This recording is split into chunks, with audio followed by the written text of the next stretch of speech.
thing at the end, and that is win the game. With the 2017 loss to the Cowboys, the Chargers fall to 2-3, with the formidable Kansas City Chiefs up next at Arrowhead on Sunday. Postseason baseball rages on, and the red-hot Texas Rangers wrangled in another win against their Lone Star State adversary. Tavares into the gap, has it play, and he makes the catch in front of the track, and the Rangers have won it 5-4. A victorious Monday night for the Phillies as they get the early edge on the Diamondbacks. Final score 5-3. Hot shot to third, backhand Bohm to second. There's one on to first. Game over. Nice. Phillies take game one. Game 2 pops off from Philly tonight. First pitch going out at 5:07. I'm Simone. Those are your headlines. Welcome in to the Drive, guys.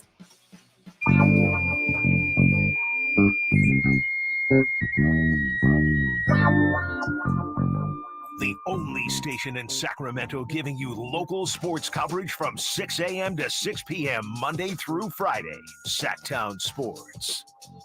This is shaping up to be, well, it just feels to me like kind of an angry Tuesday. I'm angry about the Cowboys winning last night. You and I both had the Chargers. And the Cowboys now, after the 49ers all but broke them. 49ers did to the Cowboys what Bane did to Batman, right? Left them in that dark pit. And then last night, the Cowboys win. They catch a break with your team and the 49ers both losing. And now they're saying, well, we're over that. We got out of that. So, yeah, we got beyond the 49er loss. And they were right. They were broken, beaten, bloodied on the ground, and they're back. That makes me angry, Kyle. Man, you're on one today, huh? You're on one today, Yeah. I tell you. Let me just say this. I've been preaching to you since day one, Whitey. What happens in September and October doesn't matter. The NFL is a 17-week schedule, 17 games. And so while Niners fans want to celebrate 4-0, 5-0, and everything like that, when Niners fans want to yell at and say the Cowboys are broken, the Cowboys are done, they wake up today on this Tuesday, October 17th, in the Dallas Cowboys. That's right. I'm not a Cowboys fan. I don't like the Cowboys. But they're only a game behind. I know. And not only that, a game behind. Dak looked good last night. Dak played well. I know his numbers don't compare I was about to say, to some other big games he's had, but he made some plays last night. He made some plays, and I thought, and I'm not going out on a limb, I thought this was probably one of the biggest games of Dak Prescott's career. The way they played against the Niners, how bad he looked against the Niners. If he would have come out and had a horrible game, a 3-interception kind of game, even a 2-interception kind of game, and they lose, you talk about being broken, their season's over, in my opinion. They dropped to 3-3. Dak Prescott is playing horribly. Tony Pollard can't get the run game going. Mike McCarthy doesn't know. This Cowboys season was in danger of spinning out of control. And Dak, like you said, played well. Sure, the passing yards don't jump out, but I'm looking at the 9.1 yards per attempt average. That's solid right there. He made some 0 interceptions, which is always the key for him. He had a 109.3 passer rating yesterday. And so, yes, Dak Prescott was better than Justin Herbert yesterday. We also have this on the chat from PK Man. Can you rant about Hollinger?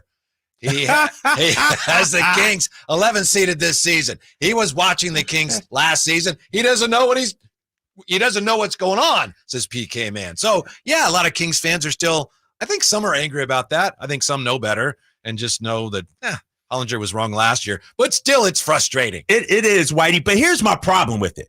I'm not a Hollinger guy. I said before, Sacramento Kings fans, anytime you see his name at the top of an article, you know it's going to be garbage. You know it's not going to favor our team. I hate giving this guy publicity here on our show, Sactown Sports 1140.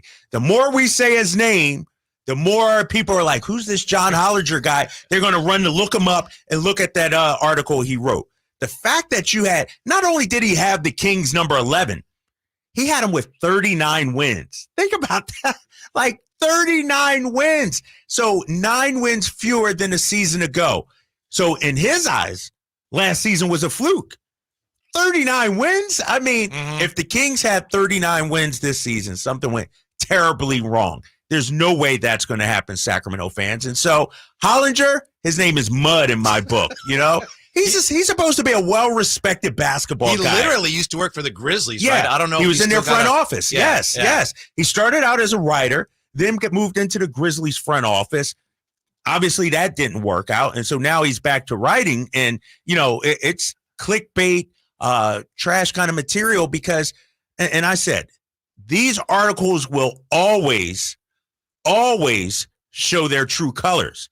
The fact that he had Dallas ahead of Sacramento shows, you know what? This guy doesn't know what he's talking about. He doesn't know our team. He had Dallas ahead of the Kings last year. Yes. And he had, as we just went down to picks from last year, predictions, I should say. He had the Kings 10th last year. So there's one thing, though, that he wrote that and you may come across the console at me here, one thing he wrote that I agree with. I do think the West is going to be just hyper competitive this year, and it's just going to be a swampy slug. What is the word I'm looking for? A swampy slugfest. It's going to be a swampy slugfest all season long. I really feel like that's going to be the case. No, I agree with you. I don't think there would be a whole lot of separation between, let's say, the 1 seed and the 6 seed, let's say, maybe 5 or 6 games, something like that. I agree with you. Night in and night out, you're going to have to play your game. You're going to have to, you can't, just show up and expect to win. And I think for the Sacramento Kings, coming out early and setting the tone, I think their first weekend, those first 3 games are extremely huge for them because you open up on the road against Utah. Always a tough place to play. Mm-hmm. Remember, it took a buzzer beater, De'Aaron Fox a layup, and then Markkanen misses a buzzer beater for the Kings to win last year there. Then you got the Warriors and Lakers. If you can open up 3-0 against those 3 teams, to me, that gives you some momentum. And so forget about the preseason. I know they have 2 more games. To me, I'm looking not only at the first 3, those first 10 games. I would like to see our Sacramento Kings 7-3, 8-2, something like that. That would send a message to Hollinger in the league. I noticed this today, and I know you study the schedule because it determines where you're going to be and when you're going to be there. But of the Kings' first 18 games this year, 17 of them are in conference. 17 of the first 18. Think about that. In the West. In the West. You better get off to a good start. You have to get off to a good start. You can make some ground, put some distance between you and everybody else. And I'm sitting here looking at the schedule. We talked about the opening weekend, but then you got a couple games against Houston. I feel like you can. Portland's in there. Yeah, Portland's in there. So let's say those first 3 games, you get off to a 3-0. Why couldn't you go 6-0 right off the jump at Houston, and then home against Portland? Then you got OKC. The lone Eastern Conference team is Cleveland, and that'll be a tough game, no doubt. But I think the schedule is built for the Sacramento Kings to get off to a hot start. And I feel like when I looked at the first 8 weeks of the season, 7 weeks, it was home heavy. Sure, they got a couple of road trips. They got the Houston one. They got the Thanksgiving road trip. But there's a chance for them to make up some ground, to put some distance between them and the opponents early in this schedule, I think. Kyle, I'm just worried about the Kings defense because it's quite apparent that Mike Brown is really worried about the Kings defense. Well, what's worried about the Kings defense? He's already making a change in the starting lineup. And I understand that, but still, yeah, that's a little surprising. Is it not? It's knowing Mike Brown, it isn't surprising because I think what we're seeing is, I think last year he understood the makeup of his team. He tried to get it to be a better defensive team, starting KZ Okpala early in the season, starting Kessler Edwards after the trade deadline. I think what he realized is, you know what?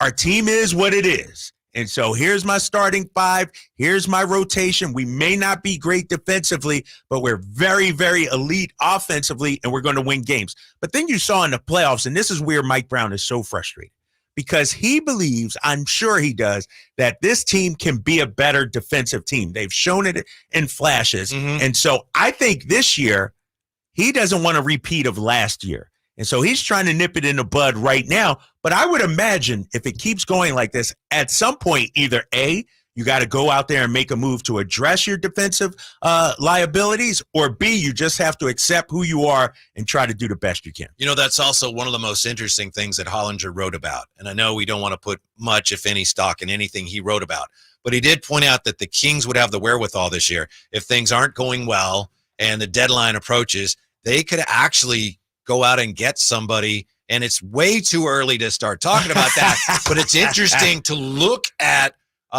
what kind of options they could have going forward. Right. Yes, exactly. They do have flexibility in terms of, rosters. I think attractive guys that if Monty did want to move on from some people, a couple of draft picks as well. And so that's the thing about the Kings. They got all their draft picks. A lot of teams mortgage their trip picks and send them out. The Kings have all of their draft picks going forward. And so I would not be surprised if at the trade deadline, Monty McNair sees a glaring deficiency in this team that they don't address it.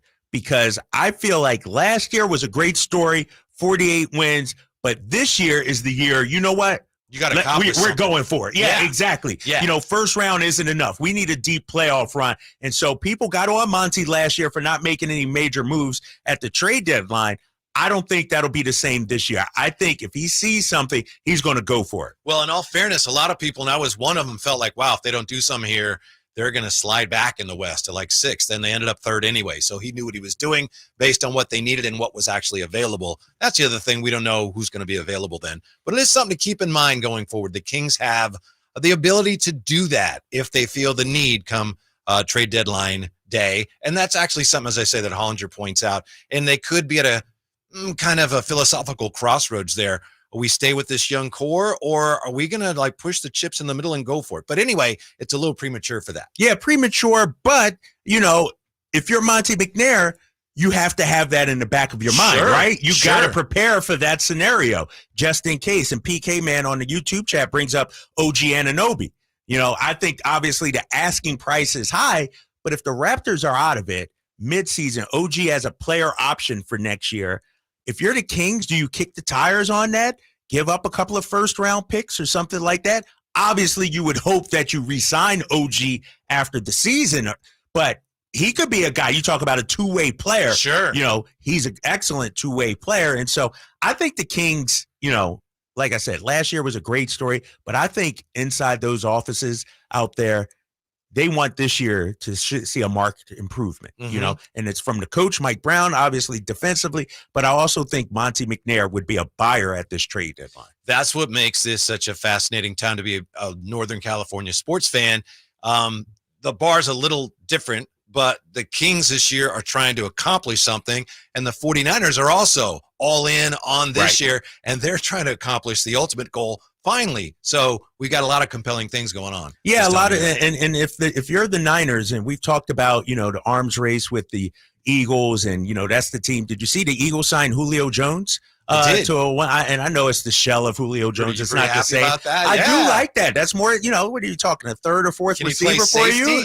That's what you're we do need some help, but we were banged up out there in the secondary. We were banged up the other day. But that's the kind of move that I wouldn't mind the Niners to make, bringing a veteran receiver like that. I mentioned it yesterday. Could they be in the market for another receiver, especially, with Debo banged up a little bit? Like, I don't trust the Niners receiver depth. And so I think the Eagles, you can argue the Eagles have a better receiving core than the Niners with Devontae Smith. You got A.J. Brown, and now you bring in Julio. I mean, my gosh. And so I think the Eagles looked at their depth at that position and said, you know what, we're going to bring in Julio Jones.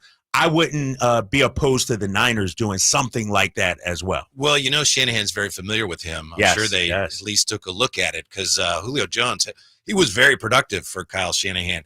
I have to say I'm a little concerned here about the fact that we haven't heard anything yet on Christian McCaffrey. And maybe that's fine. But, they did the MRI, yesterday? Yes. Oh, we're still waiting for the results. Well, it's not like you or I, or me anyway, when you go to the doctor and you don't know when you're going to hear back, right? Because they got immediate results, right? Everything's right there. So they're saying, oh, we're still waiting the results. Hopefully everything's fine, but it makes me a little nervous. Yeah, but didn't Matt Mayoka say it was a pain tolerance kind of thing. I thought he tweeted out earlier today when it comes to CMC. And so, he's the whole thing. Like, he's the key to it all. Yeah. He's the engine that drives this car. We could talk about Brock Purdy and Debo and how much talent. Without CMC, this Niners offense looks good, obviously, but maybe not as great as some of these other teams at upper echelon teams. And so if I'm the Niners, I'm playing it cautious, safe with CMC, though. Yeah. I'm making sure he's good to go. Like, there's no rush. You mentioned it yesterday, too, that there's some talk that maybe they rest some guys on that Vikings turf. Like, that's the last thing you would want to see is somebody, who's already banged up a little bit go out there. And so I would play it cautious if I'm Shanahan. By the way, I need you to tell me again about how teams are not targeting him, because there was they asked McCaffrey, when did you get hurt? And he wasn't sure. There were two plays, though. There was one where he got shoved into the bench, and that was a personal foul because he was already out of bounds, shoved into the bench. There was another where a Browns defender grabbed him, not accidentally by the face mask. That was the only part of him he had, was the face mask, and pulled him down by that. So those were two of the plays that McCaffrey thought, I could have been injured on one of those plays. Coincidence? Coincidence. I don't want to hear that. You know what? I'm going to dig in the film. I'm going to get the numbers. I'm going to get the numbers because I'm sure Christian McCaffrey's not the only player in the NFL that has had a face mask been against him. I'm sure he's not the only guy that hasn't been hit out of bounds. Come on, man. So they got a big bullseye, a big target with Christian McCaffrey. They're throwing darts at his face every week in preparation for Sunday's game. They probably should. Come on, man. That's the only way you're going to stop him. Come on. Yeah, but I will say this. If he doesn't play, if he were hurt, if the 49ers in the playoffs without him, no reason to think that'll be the case. I don't think you're really a Super Bowl contender. You could get lucky. Bosa, same thing. Without him, yeah. I 100% agree. I maintain everybody wants to talk about Brock Purdy mania. Christian McCaffrey was the reason this team changed. Christian McCaffrey added a dimension that this team didn't have. Now you didn't have to have Debo lined up as a running back. Now you could put Debo back to the wide receiver. And look at the numbers with Christian McCaffrey and before Christian McCaffrey. And it's not just Brock Purdy. Jimmy Garoppolo was playing great when Christian McCaffrey was here. 9 touchdowns and 1 interception in the games that CMC was here. And so he, to me, is their most valuable offensive player. You just know I'm not going to take shots at Jimmy G because he just got out of the hospital. Right. So you wouldn't do such. You wouldn't do that, right? Anything. You're too nice of a guy. You wouldn't take a shot at a guy. Turnover machine, Jimmy Garoppolo. Take a quick timeout. When we come right back, Mike Brown with some interesting things to say about the Kings rotation. Only 2 spots in the starting lineup are safe? What? Next, Kyle Draper, Whitey Gleason, Drive Guys, Sactown Sports. Check out the Golf to Go Hour with Frank LaRosa every week on Sactown Sports. Get the latest on equipment, area courses, people who play the great game, and plenty of good conversations about golf. It's the Golf to Go Hour every week with Frank LaRosa on Sactown Sports. Golf to Go is brought to you by the Hagen Oaks Golf Super Shop, America's most awarded golf facility. Naturewood Home Furnishings, where it's all about choices and always about quality.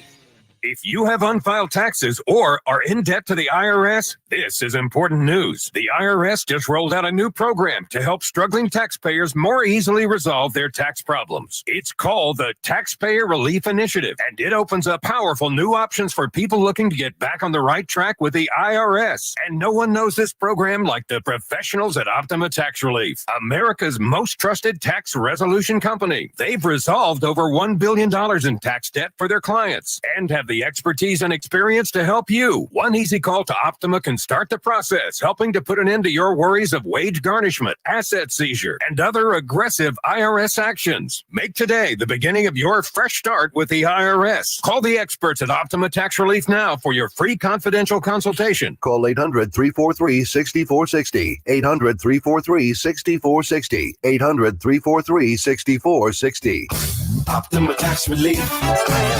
Some restrictions apply. For complete details, please visit OptimaTaxRelief.com.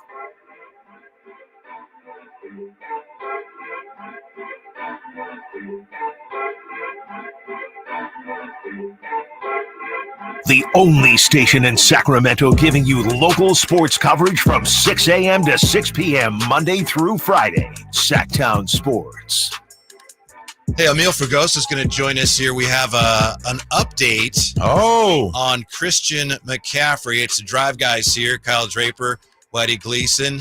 Emil will be along after our show for the Return of the Empire. This is breaking news, huh, Emil? Breaking news as of like 20 minutes ago from Schefter. What do you got? Reporting that all three injuries, Trent Williams, Deebo Samuel, Chris McCaffrey, are not considered long-term, meaning they could even play this week Monday Night Football against the Vikings. Okay, so good news. Very good news. No specifics besides that, but we were waiting for that national report. We had kind of got that sense from Kyle Shanahan yesterday during his conference call that nothing was a problem in terms of long-term availability. It was more of a pain-tolerant thing for all three of them. Yes, as Kyle had mentioned that. Okay, well, that's good news, but we still don't know the specifics of rib, oblique, whatever. It's oblique with rib. Brock Purdy had the same injury last year against Seattle and played with the injury. Obviously, Christian McCaffrey, running back, quarterback, two different things. So we'll have to see how he adjusts during the practice week. But just overall, a huge sigh of relief for the Niners and their injury concerns. And you're another one of those guys, Emil, who told me last week that he's not being targeted.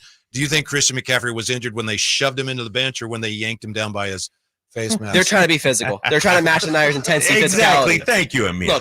Look, McCaffrey's even like, it is what it is. I don't think so. We've talked to Kyle about this. It just being physical. Maybe the face mask thing, they're trying to like ruffle his feathers. But McCaffrey's an immovable object. That guy's a rock. You're not going to face him at all. All right. Thank you, Emil. Thank you, guys. Yeah. So we still hot off the presses. I like that. Yeah. The bottom line is could be playing this week. Trent Williams is a concern too because he could play, but Myles Garrett kind of had his way with him a time or two because he's playing on that bad wheel. So he's playing, but he's playing. Not strength. Yeah, and he came back into the game. Got hurt, and when he went down, that could have looked a lot worse. It could have been a lot worse. I'm with you though. I do question. I know each game is important. I know it's one of 17, but given the turf, given the injuries that you do have, the Niners are playing the long game here. It's not about what you're doing in October. You got to make sure you get to the finish line healthy. And so I wouldn't be surprised. If I was coaching, I might rest a couple of guys this week. Mm-hmm. I really might. Might be the prudent move. Of course, they got an extra day to figure that out. By the way, we're brought to you by Capital Casino, conveniently located on 411 North 16th Street, downtown Sacramento. On the chat here, I'll tell you what, Kyle and I go back and forth, but he's my guy. I'm not going to stand for this Eagle slander. What'd somebody say? Oh, well, let's see. Let me find it here. Actually, it was pretty funny. Someone pointed out that Devontae Smith has more drops than catches. I don't even know if that's true, but just so you know, I'm not reading that on here. All right, Kyle, I'm in your court. Yeah, it's David Neal. Devontae Smith has more drops this year than he has catches. Come on, David. That crosses a line. You know what? That's pretty funny. No, that is funny. And, see, here's the thing, Whitey. I don't have green-colored underoos. Okay. I don't have an Eagles onesie. I'm objective when it comes to it. Sure. There's something going on with Devontae Smith in Philadelphia right now. I think he's unhappy with his role. AJ's getting a lot of balls thrown his way, and this has not been a great season for him so far. I'm looking at the numbers. Through 6 games, 28 catches, 334 yards, and 2 touchdowns. On paper, that sounds like it would be fine, right? It sounds like it would be good. But when you look at what he did last year, and I'm pulling those up, it's just not right fine now. with him. It's not fine with him. Exactly. When you look at, so his first game, it was a rough game last year at Detroit, but then he got going. Think about this. Week 3 against Washington, he got targeted 12 times. Week 5 against Arizona, he got targeted 11 times, had 10 receptions. We have not seen Devontae Smith have a huge game so far this season. And so I'm worried about that dynamic there in Philly. Yeah, I don't know. I don't watch them enough, and I don't watch them closely enough to know if they're defending him differently after the big year he had. I don't know if that's part of it, but clearly, yeah, and we talked about this, there has been some unhappiness up and down that Eagles sideline. Some of that's natural, and you don't seem concerned by it. Yeah, no, I'm not concerned by it. I mean, because it's a long season, and, it shows the guys care. When I'm looking at Devontae's numbers, he has 2 touchdowns this year, and those came in the first 2 weeks of the season. So over the last 4 games, 0 touchdowns, And think about it. Last week against the Rams, he got targeted 5 times, only 1 catch. That's not going to get it done. That's not going to, this past week against the Jets, 11 targets, but only 5 receptions. He did drop a couple. And so the reason why this Eagles offense is so great, sort of like the Niners, they got so many weapons. And if Devontae's not playing up to his capability, if he's unhappy, that concerns me. Yeah, especially if he's unhappy after they won. Yes. That's a bad sign, potentially. Yes. Potentially. And when I watched, I think it was the Rams game a couple of weeks ago, he was frustrated on the sidelines. Yeah. Coach Sirianni had some words where they talked, and I felt like Jalen Hurts came out and started looking for him, which isn't necessarily a good thing, Whitey. It's like usually, in an offense, it's equal opportunity, right? Play the game. Exactly. Don't try and force feed. And I felt like the Eagles did that a little bit last week against the Rams. And then yesterday, 11 targets. That's a lot of targets. You may be right. I think they're done. Yeah. Where you're going, I kind of agree with you. Yeah. You make a strong argument. If they're done, then the Niners are done. Who else is done? I mean, come Dallas on, man. is done. Dallas is done. It's the 49ers and the Lions. Dallas is got a winning streak going. They're one of the hotter teams. You know what? I like the white helmets and all white. You like that, huh? Yeah. I don't like anything about the Cowboys uniform. I'm not a Cowboys guy. Did you like the creamsicle at Tampa Bay? I love the creamsicle. That was throwback. I saw that. I was like, oh, man. And I think the young kids like it too. The kids are like, kids like flashy colors nowadays and everything. And so back in the day, I think they were kind of hideous. Like we made fun of it. Right. But now I'm like, man, those are pretty cool. I also like the Browns white throwbacks, and their throwbacks in 1950 or something. I like the Browns. Yeah, that's a clean look for them. And they sent the message too. That was sure they were in all white, but they were looking to do some damage out there. Mm-hmm. Now, what can you tell us, if anything, about Mike Brown today declaring, I should say, hey, there's 2 spots in our starting lineup that are set. The rest of it is all up for grabs. What's going on there? If I'm reading into what Mike Brown is saying, this is just a guess.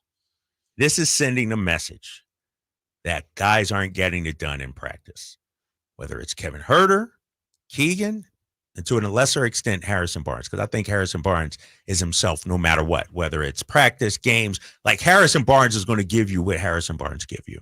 And so I think this is gamesmanship from Mike. This is, sort of Phil Jackson, old school of way of thinking. Phil Jackson used to try and motivate his players through the media. Mike Brown's doing that as well. There's no way only 2 spots are guaranteed. If you were to tell me Keegan Murray is not in the starting 5 when this season begins, then Jordy Fernandez is going to be the head coach pretty soon. Hey, exactly. And so we're not. It's Mike trying to send a message to his guys, and it's something I saw in practice when I went earlier. Late last week. It's guys. Last year is last year. We need some intensity right from the jump. Practice has to be intense, and so I think he's just trying to motivate his guys to get the best out of them and to let them know that what. Nothing is given. You have to earn it. And one thing he said about De'Aaron Fox is Fox has been a tremendous leader in the gym all the time off season. He's leading all the group workouts and things like that. And so that's why, Fox and Sabonis, they are the leaders of this team. Off-season workouts, team get-togethers, they're the 2 guys spearheading that. And so now Mike Brown wants to see Keegan Murray, Kevin Huerter take some ownership. Like, you're not just there for the ride. You guys are part of this also, and I think he's trying to motivate them. Mike Brown walking a tightrope right now with Kevin Huerter and his lineup status. Back with more on that. Drive, guys. He's Draper, and I'm Gleason. This is Sactown Sports. What's the latest with the San Francisco 49ers? Carmichael, Dave, and Jason Ross keep you up to date on all things red and gold during the Niners at 9 every weekday at 9 a.m. on Sactown Sports at SactownSports.com. If that sound gives you nightmares, there's a cheap and easy way to avoid engines not firing. Stable, America's #1 fuel stabilizer, ensures quick and easy starts after storage. Stable's proprietary formula keeps fuel fresh for 2 years, outperforming competitors. Pour Stable in your gas can or directly into the tank of your car, truck, hybrid, boat, ATV, motorcycle, or lawnmower to prevent fuel-related engine problems that cost time and money. When you store, start with Stable. If your passion is bass fishing, only one radio show has the action, information, and excitement of your favorite outdoor sport. Ultimate Bass, hosted by Tournament Bass Pro and California Outdoor Hall of Famer Kent Brown, takes you live to where the fish are biting every Saturday morning. Only Ultimate Bass feeds your passion with the latest news, products, tips, and advice from the pros. Ultimate Bass with Kent Brown, Saturday mornings at 5 a.m. on Sactown Sports 1140, part of SEP's Saturday Morning Outdoors. As a mom, I'd do anything to keep my child out of physical pain. As a doctor, I know that growth spurts can cause pain in my child's feet, and that can affect their legs and back too. This is Dr. Pamela Maida, a board-certified orthopedic surgeon. Children especially benefit from arch supports as a sturdy and supportive foundation for their developing feet. If your kids have pain, then I recommend Youth Arch Supports from the Good Feet store. Youth Arch Supports are designed to alleviate, even eliminate common pain in the feet, knees, hip, or back. If your child is physically active with sports, clubs, or even on the playground, they may benefit from the comfort and support found in Good Feet Youth Arch Supports. I firmly believe that investing in Youth Arch Supports for your child or teen is one of the best decisions you can make to support their feet. See how Youth Arch Supports can help with a free arch support fitting and test walk at the Good Feet store. Good Feet in Sacramento, Roseville, Stockton, Modesto, and Vacaville. Gold Country Casino Resort in Oroville is thrilled to present American Idol winner Chase Beckham, Saturday, November 18th.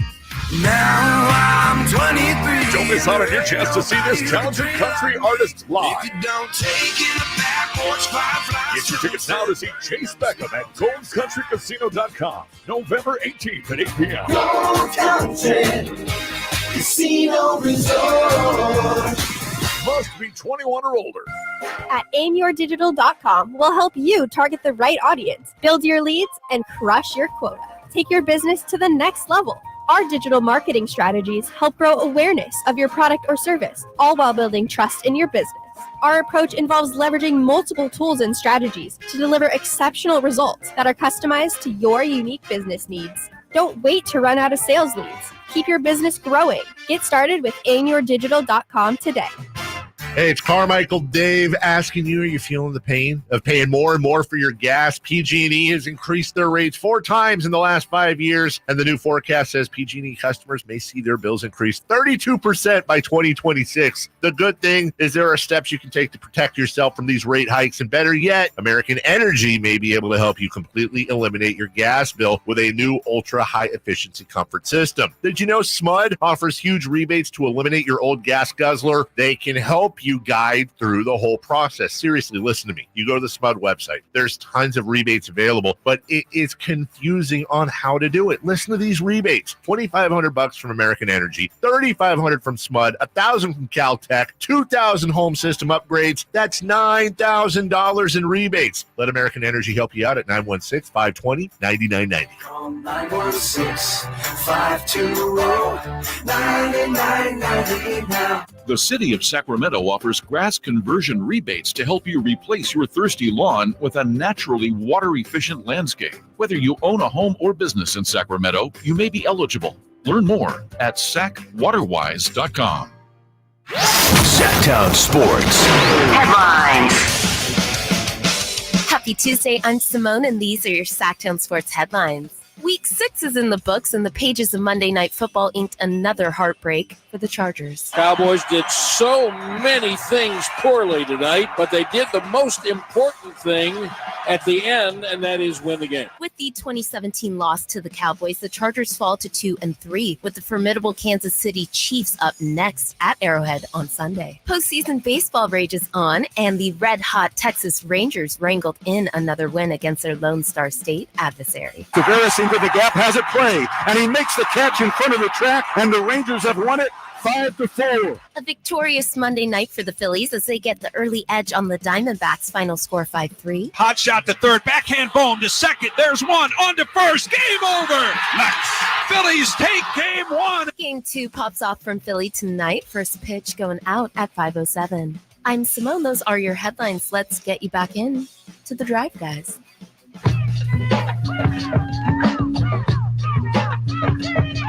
Your flagship station for the Beam Team, Sactown Sports.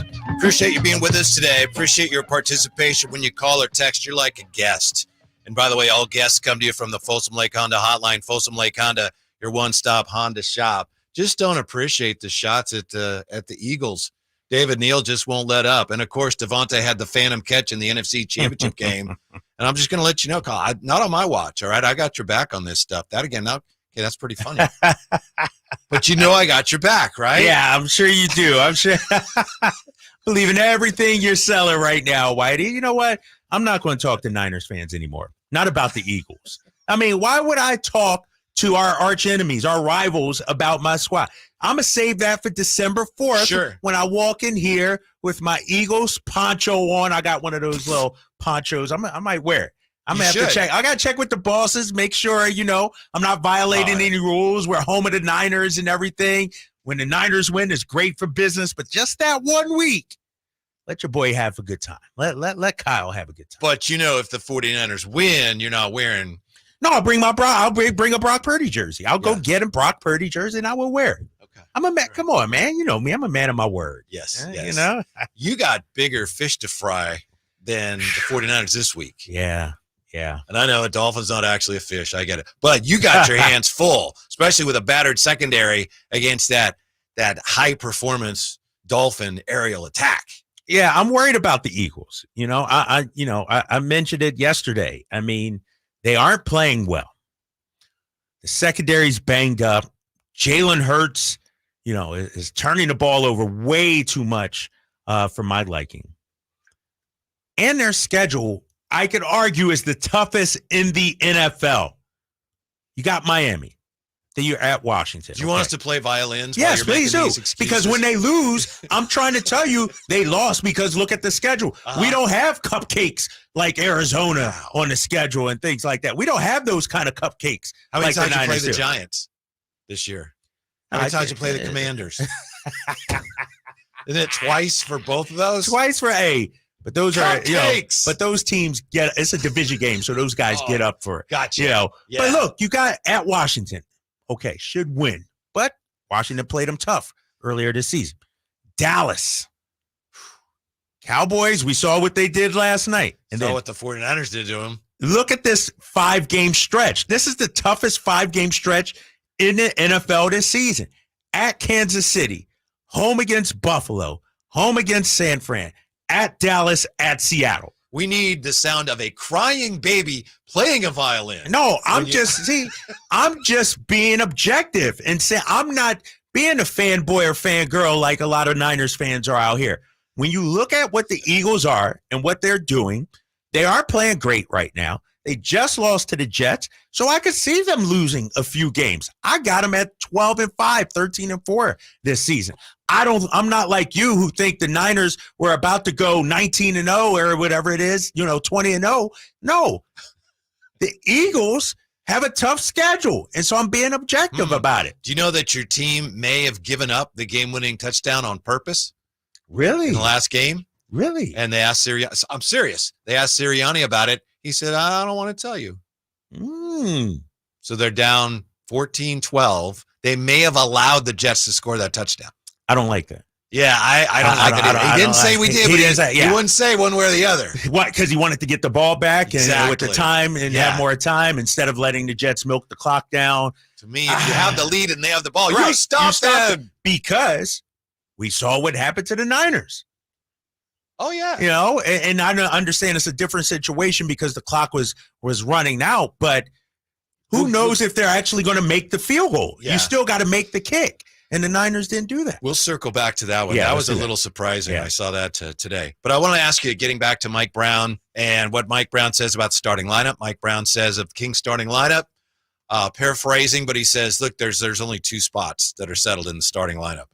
I think, Kyle, please correct me if you see it differently. I think what he's doing there is he knows that, all right, Kevin Huerter, he's got an issue hanging on to a spot right now, but I don't want to publicly humiliate the guy. So, yeah, he knows he's got to play better on defense or Huerter may take his spot. Duarte. Duarte may take his spot. But I'm not going to publicly say that and put him on notice. That's something in-house that'll be settled in practice and on the floor. But I'm not going to make it any harder for him than I have to. Yeah, but with that being said, we got eyes too. Of course. We can see what happened in that last preseason game. Media is allowed into the final portion of practice. No Duarte today, but guess who was practicing with the ones? Davion Mitchell, not Kevin Huerter. And so I understand Mike may not want to single out anybody, but when you go to practice and you see the 4 regular starters out there and then somebody different other than Kevin Huerter, what are we supposed to draw that conclusion from? And so I think Mike's in a tough spot right now. And because I think you don't want to lose Kevin Huerter. You want to instill confidence in him, but there's no doubt that, he's been struggling a little bit as of late. I'm looking at his numbers from the playoff series against Golden State, 9.1 points per game. So his numbers went down in the postseason. He didn't shoot well. More importantly, 20.5% from three-point range. Kevin Huerter's biggest value to this team is his three-point shot. And if he's not doing that, and he hasn't done it in the preseason as well, what is Mike Brown supposed to do? And so I think he's in a tough spot right now because I mentioned it yesterday. As a coach, does Chris Duarte's offense, I guess, overcome Huerter's lack of defense? Like, who do you go with? Is his defense that good enough that, his offense may not be as good as Huerter's, but his defense is really high? But then what do you do with Kevin Huerter? Do you lose him? Is he good with coming off the bench? And you got 2 guys already coming off the bench like that. Like, you want Kevin Huerter and Malik Monk off the bench? Where are the minutes for those 2 guys? And so Mike Brown's in a difficult situation. One thing would solve all of this. If my guy Kevin Huerter could start hitting some shots. And so I said it last week. I want to see, forget Sasha, De'Aaron, I want to see a 4 3-point game from Kevin Huerter. I want to see him get back to smiling, get back to having fun, get back to, as people on the chat and on social media, get back to being Kevon. Not Kevin Huerter, Kevon. Like that Steve Urkel, and Stefan. And so I think that's what the Kings need from him. That would make Mike Brown's job so much easier, the decision so much easier if Kevin Huerter started knocking down some shots. The way Kevin Huerter has played so far, he's making it's not a decision that Mike Brown wants to make, but it's easy. If you look at it from his standpoint, he's struggling defensively and he's not making shots. I want you to play better, but when you're not, I can't play you. Yeah. And I saw, Kevin Huerter speak post-game the other day. Is he a little salty or just frustrated at himself? I think he's frustrated at himself. I think, one thing that, I like about it, he actually stood there and answered the questions, faced the music, absolutely, faced the media afterwards. He knows he's struggling a little bit right now. He gets that. But, when I watch Kevin Huerter speak, and, he's not the most animated guy or anything like that, I look at the body language, and I'm a little concerned about that. And so for his sake, I'm hoping tomorrow when they take on the Warriors or Thursday when they take on the Jazz, he just goes out there and has fun, because I feel like we can see visually the weight coming down on his shoulders. We can see with each miss, with the groans in the stand, all that. You can feel that when you're in the arena. You can feel that when you're watching Kevin Huerter play right now. Yeah, 48 wins last year, but no scholarships this year. Maybe two. No. Maybe 2. Maybe 2. Maybe 2.5. A partial for Keegan. Right. But other than that, Keegan ain't earned a full scholarship yet, Mike Brown? Come on, man. Give my boy some love, right? Harrison Barnes, 11-year veteran, hasn't earned some love. That's Mike Brown just being Mike Brown. He needs to light a fire under these guys, though, Whitey. Let's call it what it is. This team has not played well this preseason. And I think, Mike Brown is trying to raise the bar, raise the standard, of excellence inside the organization. And the intensity. The level. intensity. 48 wins ain't going to get it done. A first-round playoff berth is not going to get it done. If you want championship aspirations, you got to bring it from day one in practice. There's a saying. I used to work in Boston, and Kevin Garnett and those guys used to say, the practices were harder than the games. And so I think that's what Mike Brown is trying to get to. He's trying to get that compete level up, that intensity up, so that once game time comes, man, we're going harder in the game in practice than we are in the game. When we come right back, one of the most interesting stories of the day, story of the former ace pitcher. He just retired, and on his way out, he blasted ownership. We've got that next for you here in the Drive Guys, Sactown Sports. Trying to find out where to catch your favorite team's games? Are you a fan of the Kings, Niners, and the NFL? Well, Sactown Sports has you covered. San Francisco! It's all on his shoulders. Cox rocks. He fires for the win. He's got the triple. Catch all your Kings, Niners, and NFL games all year long on Sactown Sports and SactownSports.com. Hey, if you're thinking about getting the latest iPhone, check this out. With Boost Infinite, you get the latest iPhone every year and unlimited wireless for just $60 a month. Yeah, you get the new iPhone 15 Pro with titanium. Then again, next year, you get the latest iPhone. Every year. Boost Infinite. Infinitely better. To learn more, pick up your phone, dial pound 250 and say Boost Infinite. That's pound 250 and say Boost Infinite. Terms apply. After 30 gigabytes, service may be slowed. Receive a comparable iPhone model each year with an acceptable trade-in every year. Requires credit qualification and 36-month phone financing agreement. You'll have the option to receive a one-time auto-dial text message from this station's network. It's time for the fall haul at Northern Tool and Equipment. Get your hands on tough tools at prices that are tough to ignore. Got plans? Cancel them. Trucks in the shop? Borrow someone else's. Don't like saving money? Right. So head to the fall haul at Northern Tool. Stock up at the season's biggest event and get huge savings on brands like Milwaukee, Honda, and Ingersoll Rand. Shop at northerntool.com.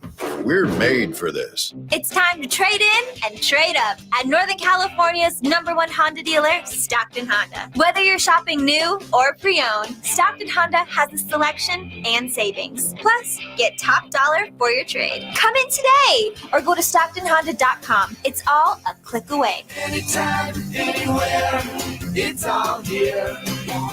StocktonHonda.com. Claim based on 2022 total new and Honda certified pre-owned vehicle car sales from American Honda Motor Company's own one report. Power Business Technology is proud to be 100% independent, locally owned, and managed Toshiba copier dealer. Local ownership cuts out the red tape, allowing ourselves to never be too busy to personally answer the call when our clients need us. Recognized for excellence in service execution, training, and customer service, we're proud to be named a 2022 Toshiba ProMasters Elite Dealer. Contact us today for all of your business printing needs at 844-POWER-BZ. That's 844-769-3729, or visit us at powercopiers.com. At Ashton & Price, we get injury victims to yes. Experience, yes. Ashton & Price has been around for over 25 years. No more insurance companies? Yes. Our clients focus on getting better, and we handle all the rest. Results? Yes. We've collected over $100 million for injury victims. No fee until we win? Yes. Our clients pay nothing until we win. Ashton & Price, the best at getting to yes. Remember, for the best advice, don't think twice. Call Ashton & Price. It's time now for the Silver and Black Report, brought to you by ACR Home Services. For all your roofing and solar needs, visit acrhomeservices.com. In a game featuring several connections with New England, who would have guessed that it would be Brian Hoyer finishing the game? With 3 stints in New England, Hoyer played the second half for the injured Jimmy G. The 21 points was a season high and the second straight win for Las Vegas. They're now at 500 at 3-3. That's your Silver and Black Report, brought to you by ACR Solar and Home Services. Let ACR Home Services be your one-stop shop for all your home needs, starting with unbeatable roofing services. Right now, get a new roof and receive $1,000 off that roof. So sign up today and save with no payment for up to 12 months. And ACR is more than just a roofing company. Whether it's roofing, solar, electrical work, you name it, when you choose ACR Home Services, you're not just getting a contractor, you're partnering with a team that's invested in your satisfaction. That's ACR Home Services. At Elk Grove Honda, not only do we have a great selection of pre-owned certified cars at very fair prices, but every one of our pre-owned automobiles are treated with kid gloves with a 182-point inspection that covers everything from unibody to tires to brakes and engine filters. Then our certified cars receive a mobile oil change and fresh fill-up with full synthetic mobile oil. We know you have lots of choices of where to purchase your next car. Come to Elk Grove Honda, home of the 182-point inspection and mobile oil change. We're in the Elk Grove Auto Mall, Highway 99 at Elk Grove Boulevard. Live and local. Live and local. This is Sactown Sports. Drive Guys with you. Hey, thanks, Manny. Manny Too Legit says, saw your ad in Jumbotron at the Golden One Center a couple days ago. I was looking on TV watching the game to see if I saw anything, on the scores table or anything. I didn't see anything. Did you see anything? I didn't see anything. I was at, I thought, maybe it's preseason. They don't have it up yet or anything like that. But I may have to talk to a couple of people, get it run a few more extra times at the arena, right? Yeah. We don't need to see Anfong's, ad all the time at Golden One Center. We could drop something wrong. Us. Call Yeah. Anfong. Yeah. We're going to get just in a minute here to back to the A story. And I know this seems like it's coming out of left field because we're talking about the Kings and the 49ers. But I think, Kyle, a lot of people around here really have been relating to this story over the last few months because Sacramento, of course, came so close to losing the Kings. And now Oakland is right there on the edge of the abyss of losing their team. So a former Athletic made a very interesting announcement yesterday. We'll get to that in just a moment. Before we do, 339-1140, 1-800-920-1140. JR joins us. Drive Guys, Sactown Sports. What's up, JR? Oh, I thought I was calling and Fong. I thought something was wrong. My man. What's up, JR? Hey, I don't know. So Napa's famous for their wines, but I didn't know Philly was famous for their wine. Because that schedule's the schedule. AWS made that. Amazon Web Services. It is what it is, Drapes. You got to show up every Sunday and play. I'm not making excuses. I'm saying we're going to lose some games. And so when we lose some games, don't be coming at me, throwing shade at me. I told you the Eagles are going to be 12-5, 13-4 based on the schedule. True. You only can play who you play. But compared to the Niners schedule, I mean, the Niners got to walk in the park. I mean, come on. God, you got to be kidding me. Walk in the park. They play the first level schedule. I can't believe they got Jacksonville as their 17th game. How random is that? Oh, yeah, let's put the best AFC team That's right. as their 17th game. Come on now. And then, you got to go to Cleveland, and we all know how much he hates the Niners. The defensive coordinator, ever since the hardball handshake, Jim Schwartz, he's been wanting to beat the friggin' Niners every time. So I think the 49ers may have one of the toughest schedules we've ever seen in the history of the NFL, JR. Oh, ever. I mean, when he used to wear the leather helmet. Yes. When the Vallejo victories or whatever they were, and Whitey was playing with Phantom. Yeah. I mean, there was never a harder schedule than the Niners did. Never. I mean, you might as well give them 19 games and expect them to win 2 more than everyone else. Yeah. That's how hard the Niners schedule is. What do you think of this matchup, JR? I know you're a big football fan. The Eagles, their secondary is really beaten up. They had to get a safety off the practice squad, and they're playing the Dolphins this week. What kind of matchup do you think that is? Well, I don't know. I'm thinking that they might want to just start kneeling on the ball now or doing their little push 6 or whatever they give early. Push 6. Just do push through the middle, push through the middle. Yeah, you're not beating that coach, because that coach is pedigree from the greatest team ever. That would be the San Francisco 49ers. Hey, I do like your talk about Huerter. I am concerned about his body language. I want him to prove me wrong by going out and killing me next 2. Drapes, you're great. Whitey, you're okay. Thanks for having me. Thanks, JR. Appreciate it, he's ever said about me. Thank you. JR. Trevor May was a major leaguer. Oakland relief pitcher Trevor May announced his retirement on his Twitch stream yesterday. On the way out, had some things to say about the current owner of the Athletics, John Fisher. So in 2008, for those of you that don't know, I was drafted at 18 years old. I'm now 34 years old, 16 seasons, 10 major league seasons, and I am officially announcing my retirement from professional baseball. Now that it's official, to the A's organization and every single person part of it, I love all of you. Every single one of you, except for one guy. We all know who that guy is. Sell the team, dude. I tried to get a sell shirt. It didn't get here fast enough. Sell it, man. Let someone who actually takes pride in the things they own something. There's actually people who give about the game. Let them do it. Take mommy and daddy's money somewhere else. Dork. So that's one thing I really struggled with this year, was not just eviscerating that guy. Do what you're gonna do, bro. You're whatever. You're a billionaire. They exist. You guys have all this power. You shouldn't have any because you haven't earned any of it. But anyway, whatever. It is what it is. Reality is you got handed everything you have, and now you're too soft to sit and stand in front or take any responsibility for anything you're doing. Yeah, whatever. Oakland is Oakland. You can make all the cases. Oh, it's not a great city. Blah, blah, blah, blah, blah, blah, blah, blah, blah. But you're putting hundreds, if not thousands, of people out of work that have worked somewhere for decades, and you haven't acknowledged that at all. So just be better. That's all we're asking. Trevor May. There's more, but I think you get the gist of it. Thanks, Jay, for slapping that together for us. And is he he was just on the team. It wasn't like he, retired 10 years ago or, played for the A's 10 years ago. This is fresh. This is somebody that was around this season who is coming at the current owner. And if I'm an A's fan, I agree 100% with him. Like he's sort of run this franchise into the ground, if you will. A proud organization. They were 50 and 112 this year. Right. That's historically 50. Bad. You have to try to be that bad. He stripped down the roster. Payroll is one of the lowest in Major League Baseball.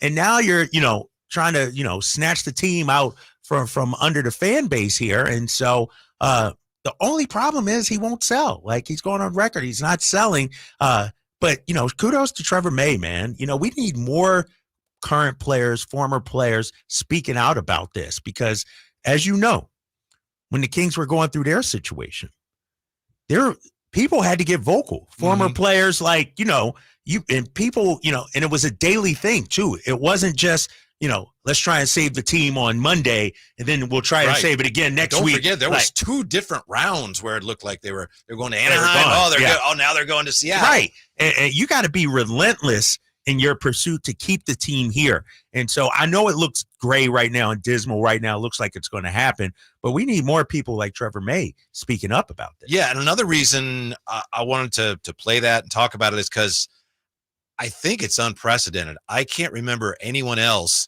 in a similar situation doing that. Obviously, it's very unique for him to announce his retirement, so he's free then to criticize. Most guys are like, that's right. Ownership. What can I say? I play for the team. So it is a unique situation, but I don't recall anyone else ever doing anything quite like that. And I don't recall any current players throughout this season getting involved in it. They can't. And really, they can't. Man, I don't think. Please. Fisher's like Mr. Burns of The Simpsons, man. It's okay. Like, everybody understands what's going on here. And I know he's still the owner, and I know you can't speak out about it. But, I would love, for a player to say, no, I'd rather be here in Oakland, to be honest with you. This is my home. This is where my family lives right now. I really don't want to go to Vegas. I thought, guys were a little quiet throughout the season, and maybe, they didn't get as much attention, much publicity, much coverage, and maybe I missed it. But, if the A's are going to stay in Oakland, it has to be a relentless campaign, and I'm just not seeing that right now. Another reason you didn't hear a lot from the players is because a lot of those guys just got called up. Yeah, haven't even been in Oakland, and they're trying to figure out, how do I stay up here? Right. I can barely keep my head above You're water. 100% right about that. Some of that might have been actually by design too. No, you're 100% right about that. These are guys, their spots aren't guaranteed. It's not like, these guys are making $20 million a year, and they have a lot of young players who, can't afford to be outspoken. Yeah, this is really unfortunate, but I'm facing a guy tonight throws 99, and he's got a slider like I've never seen in my life, and I'm trying to make a living, so I got to deal with that first. So that was part of the situation. It does, as you said, it looks very bleak, but there's still hope. There's always that sliver of hope. You never know what the owners will decide when they get together. Really? You never know. They gotta approve the move. I was thinking about. I'm like, Manfred is up for this. I haven't heard of any other owners speaking out. That this seems to be a major league thing. This is not just the John Fisher team. Major League wants a franchise in Vegas. And apparently they feel like this is the easiest way to get it done.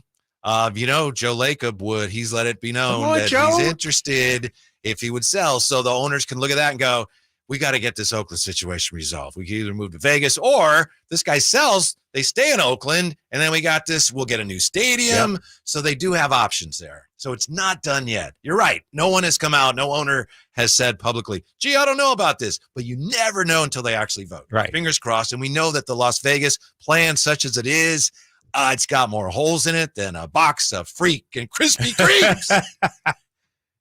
So we'll see. Krispy Kreme box got holes in it? The donuts do. Okay. All right. Right, a donut. You ever seen the donut and it got the whole, I'm a Dunkin' Donuts guy, East Coast thing, just they saying. have holes in them too. That's right. Dunkin' Donuts, very popular out there, right? Yes. Yeah. So bless you, Trevor May. Thank you. Fingers crossed. When we come back, not everybody in the national media loves the Sacramento Kings, but Michael Wilbon apparently does. Next, Drive Guys, Sactown Sports.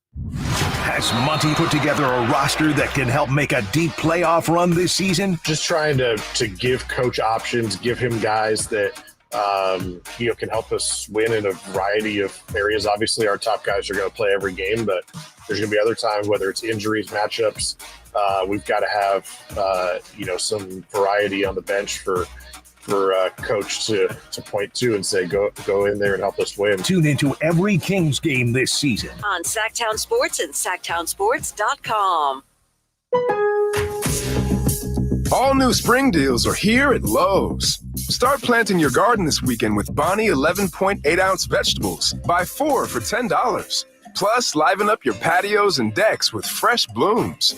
Select 1.5-gallon hanging baskets or 2 for $20. Lowe's knows spring. Lowe's knows home improvement. Offers valid through 5/17. In-store only. Actual plant size and selection varies by location. While supplies last, excludes Alaska and Hawaii. Guys, did you know your testosterone level impacts your energy, libido, sleep, weight, hair loss, mood, and even ED? And right now, Revive Men's Health Sacramento will check your testosterone for free. They've helped thousands of men since 2011 feel and perform better. They're so confident they can help you, they even guarantee it. Schedule your free testosterone test, exam, and consultation today. Call 916-277-8599. That's 916-277-8599. Or visit ReviveMen'sHealth.com. I love being a bartender. I love waiting tables. But at the end of my shift, my feet were killing me. And so I had to pretend like I was having a good time. And really, I couldn't wait to sit down. But it wasn't just my feet. It was also my knees were achy. A lot of neck pain, too. I was in so much pain. I kind of lost hope, really. And then I saw the Good Feet store, and that's when everything changed. For over 20 years, we've helped people like Kristen enjoy their work again without their feet getting in the way. It was pretty shocking to realize that I'd been in so much pain and suddenly I'm completely pain-free. Now that I have the Good Feet arch supports, I don't have to pretend to be happy. I'm genuinely happy. So, cheers. My name is Kristen, and that's my Good Feet story. See what we can do for you with a free personalized arch support fitting at the Good Feet store. Good Feet in Sacramento, Roseville, Stockton, Modesto, and Vacaville. Individual rates, coverage, offerings, and savings may vary, subject to terms and conditions, not available in all areas. Hey, small business owner, when's the last time you checked your workers' comp rate? For many small businesses, workers' comp insurance is one of their biggest costs, but some don't check their rate often. Did you know rates can vary? In fact, taking 3 minutes to check your rate with Pi Insurance could save you up to 30%. Just go to trypi.com, share a few details about your business, and get a quote that's customized for you with no hassle or hidden fees. We know you're busy, but spending just a few minutes to check your rate could save you money. Plus, when you sign up for pay-as-you-go billing, your premium is based on your actual payroll, not an estimate. So your workers' comp audit experience is simplified. See how much you could save with Pi Insurance. Ask your agent for Pi, or get a quote at trypi.com. That's TRYPIE.com. You know what time it is. It's time to trade up to a brand new Kia at Folsom Lake Kia. Trade up to the newest technology with a low payment. Shop Folsom Lake Kia, family owned for over 20 years. KHTKAM Sacramento, KYMX HD2 Sacramento. From the Power Business Technology Toshiba Studios, your new home for 49ers football in the 916. Sactown Sports. Sactown Sports. Headlines. Happy Tuesday, I'm Simone, and these are your Sactown Sports headlines. Week 6 is in the books, and the pages of Monday Night Football inked another heartbreak for the Chargers. Cowboys did so many things poorly tonight, but they did the most important thing at the end, and that is win the game. With the 2017 loss to the Cowboys, the Chargers fall to 2-3, with the formidable Kansas City Chiefs up next at Arrowhead on Sunday. Postseason baseball rages on, and the red-hot Texas Rangers wrangled in another win against their Lone Star State adversary. Tavares into the gap, has it play, and he makes the catch in front of the track, and the Rangers have won it 5-4. A victorious Monday night for the Phillies as they get the early edge on the Diamondbacks, final score 5-3. Hot shot to third, backhand bomb to second. There's one on to first. Game over. Nice. Phillies take game one. Game 2 pops off from Philly tonight. First pitch going out at 5:07. I'm Simone. Those are your headlines. Welcome back in to the Drive, guys.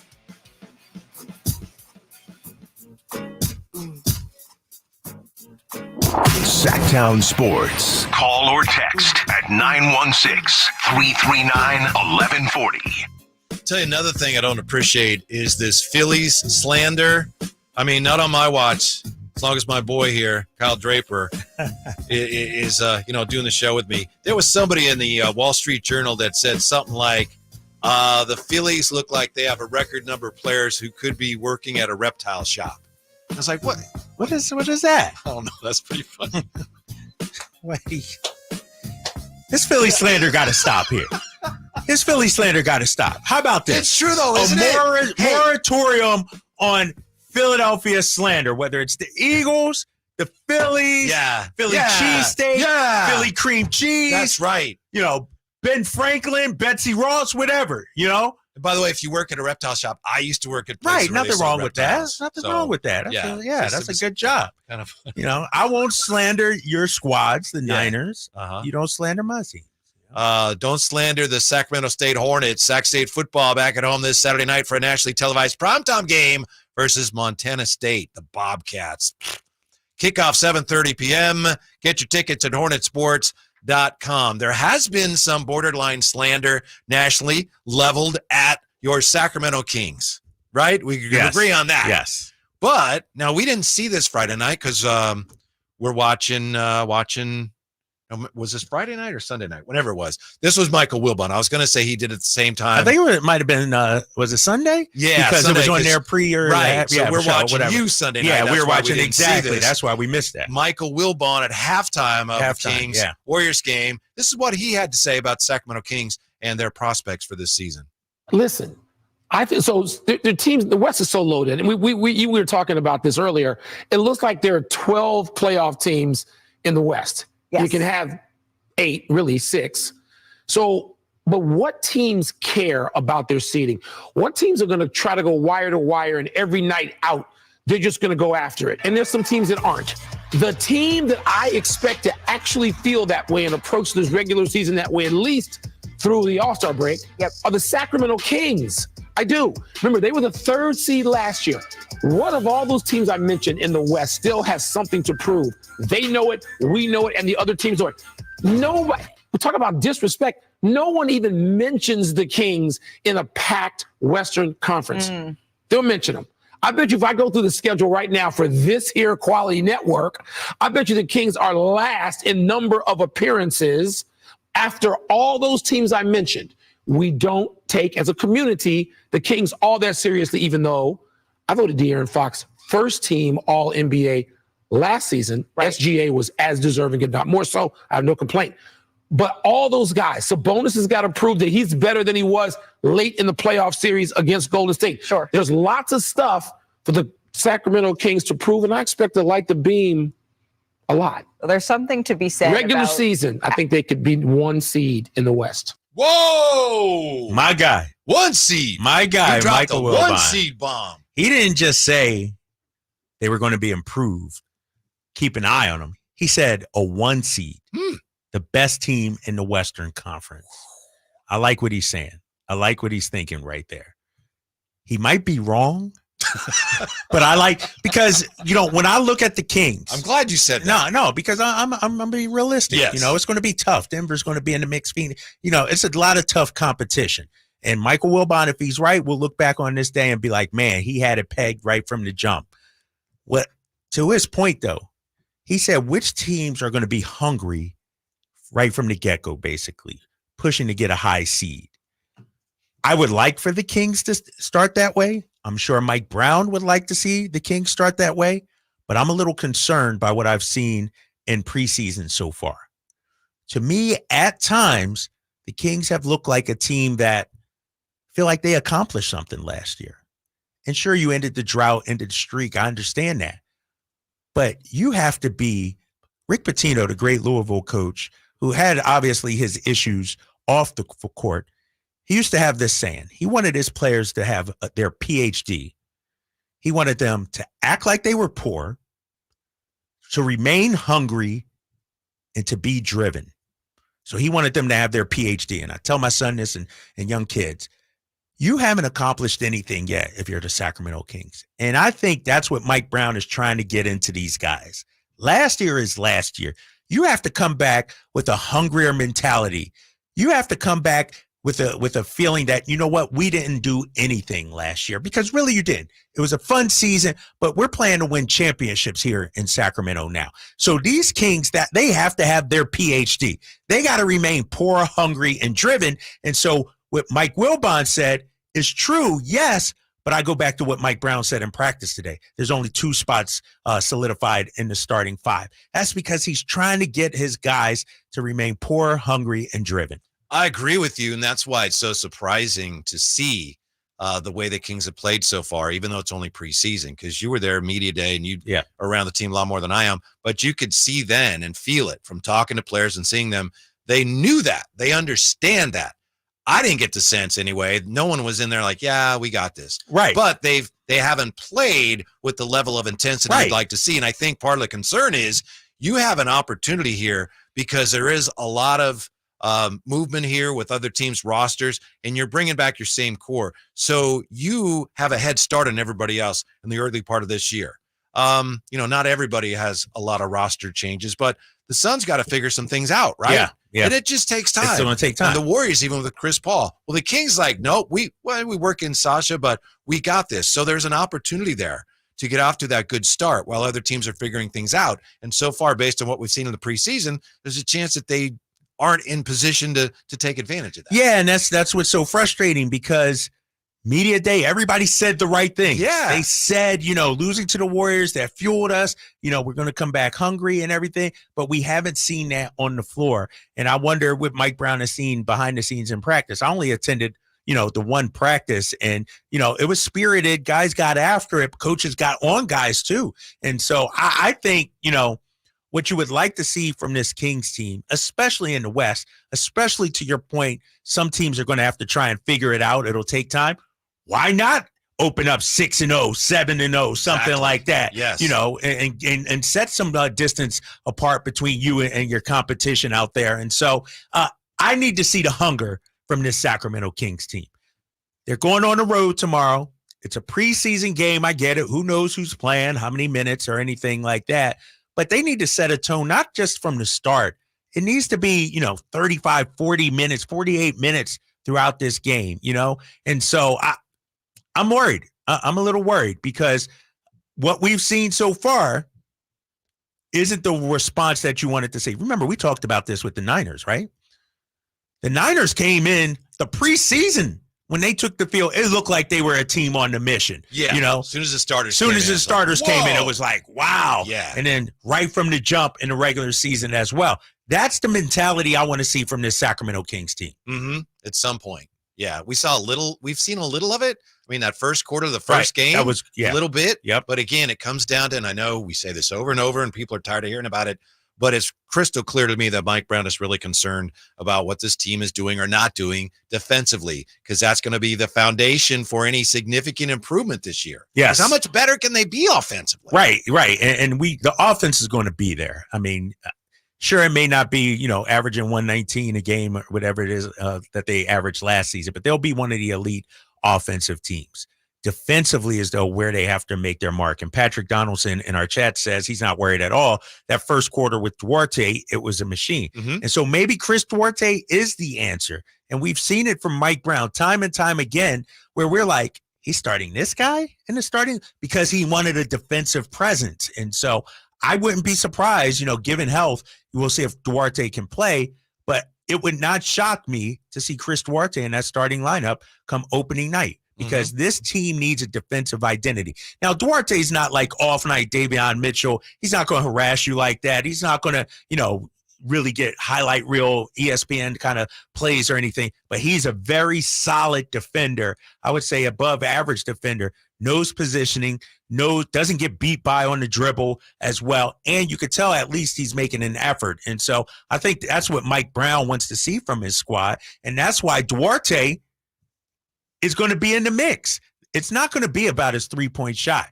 He's going to earn Mike Brown's trust defensively.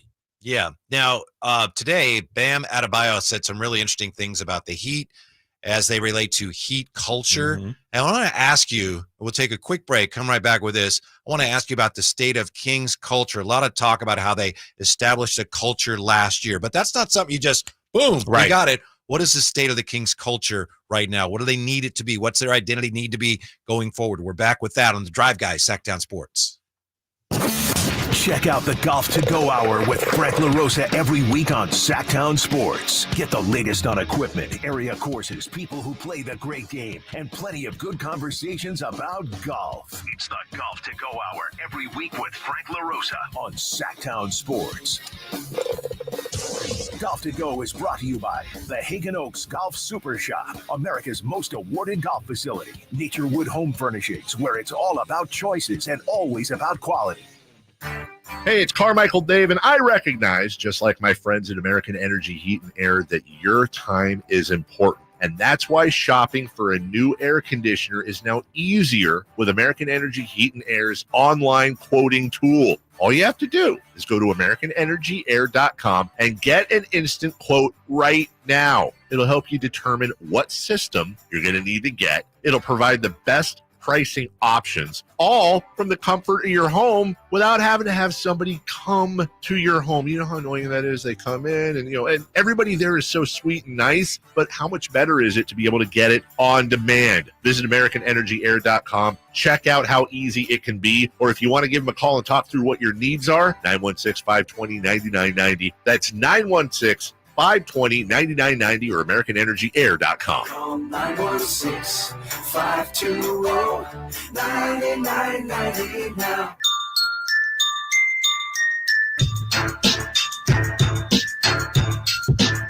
Your home for Kings basketball for over 25 seasons. Sactown Sports. Did you know, Kyle Draper, I think we may have touched on this as well, that this is the 100th anniversary of the Kings franchise? Yes, I did know that. I did know that. When I first saw that, I thought that can't be right because the NBA's only been around since 46 or whatever. But I guess they were the Rochester Seagrams or something? Yeah, like 100 years ago? That's crazy. Yeah, and I think the Kings are doing some special things this season to honor that, celebrate 100 years. So. Hopefully they're going to retire Jerry Lucas's number. I've been working on that. I'm not getting very far. Trying to get that done. Yeah. But that's incredible. And it's a really historic franchise. And of course they've been in a number of cities, but you look at the whole history of this franchise. It's this franchise has been around the block a few times. It has. And when you say around the block, it's moved around a few times too. Like it's touched all parts of the country, but when you think of the Sacramento Kings, maybe you don't think of the long history, but they've had a storied history. Yes. In the NBA for sure. Very and rich. Some great players. Very too. rich history. Yes, exactly. And Campio, our guy, said Reggie Theus, number 24. Yeah, Reggie was a great one, but we could go for, decades before, like you said, Jerry Lucas, Nate Tiny Archibald, Oscar. Robertson. Yeah, exactly. And so it's a proud franchise, man. Big year. And for the Kings, a really significant year.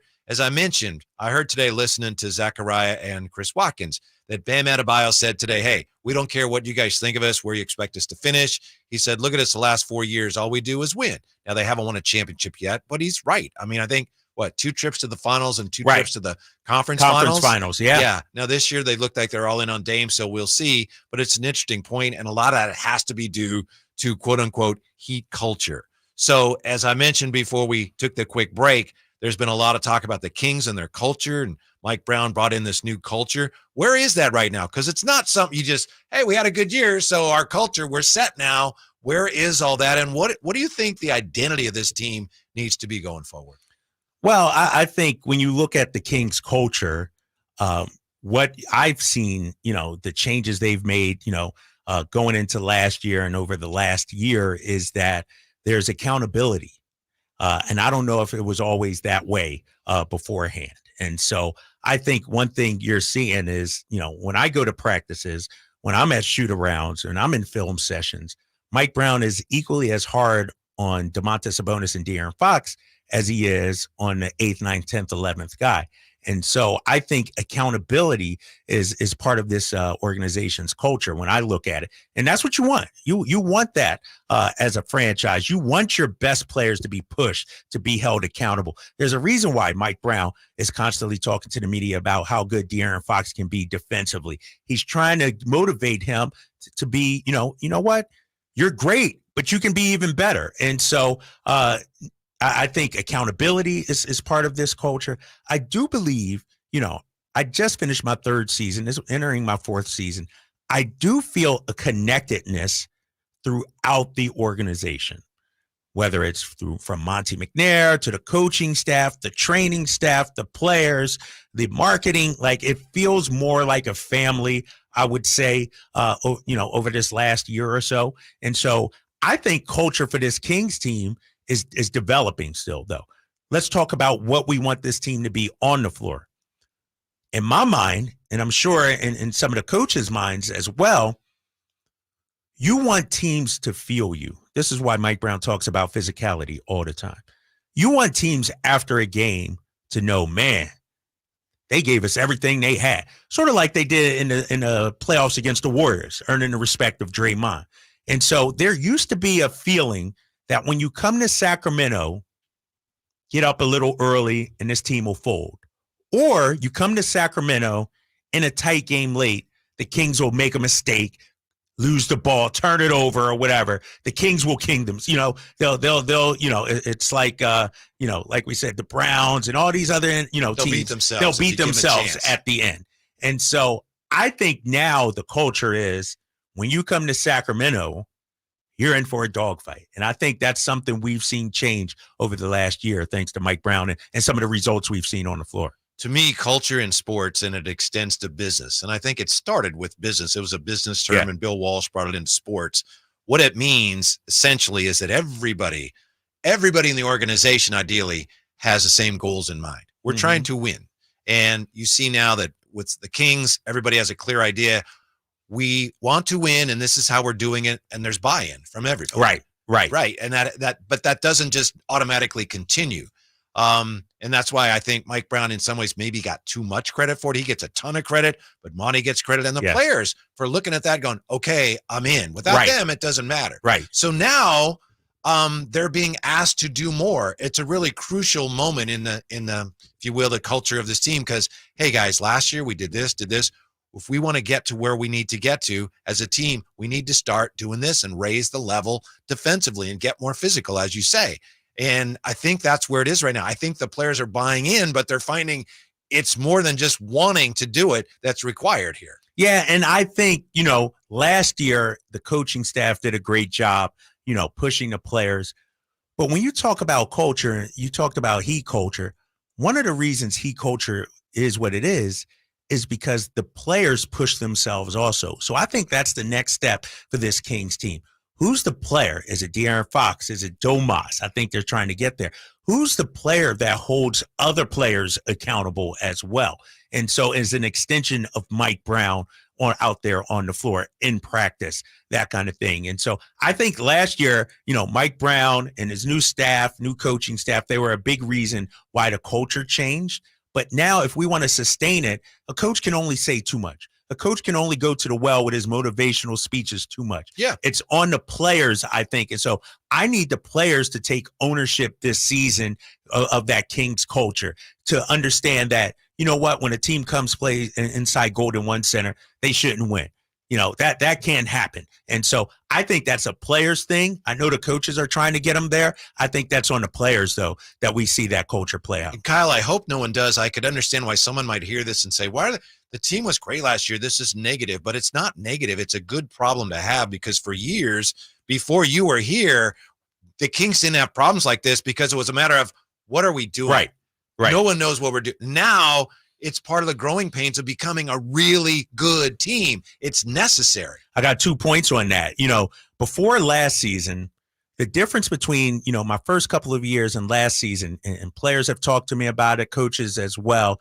When a player walks in that door, they know what's expected of them. They know what they're doing. They know what the practice plan is.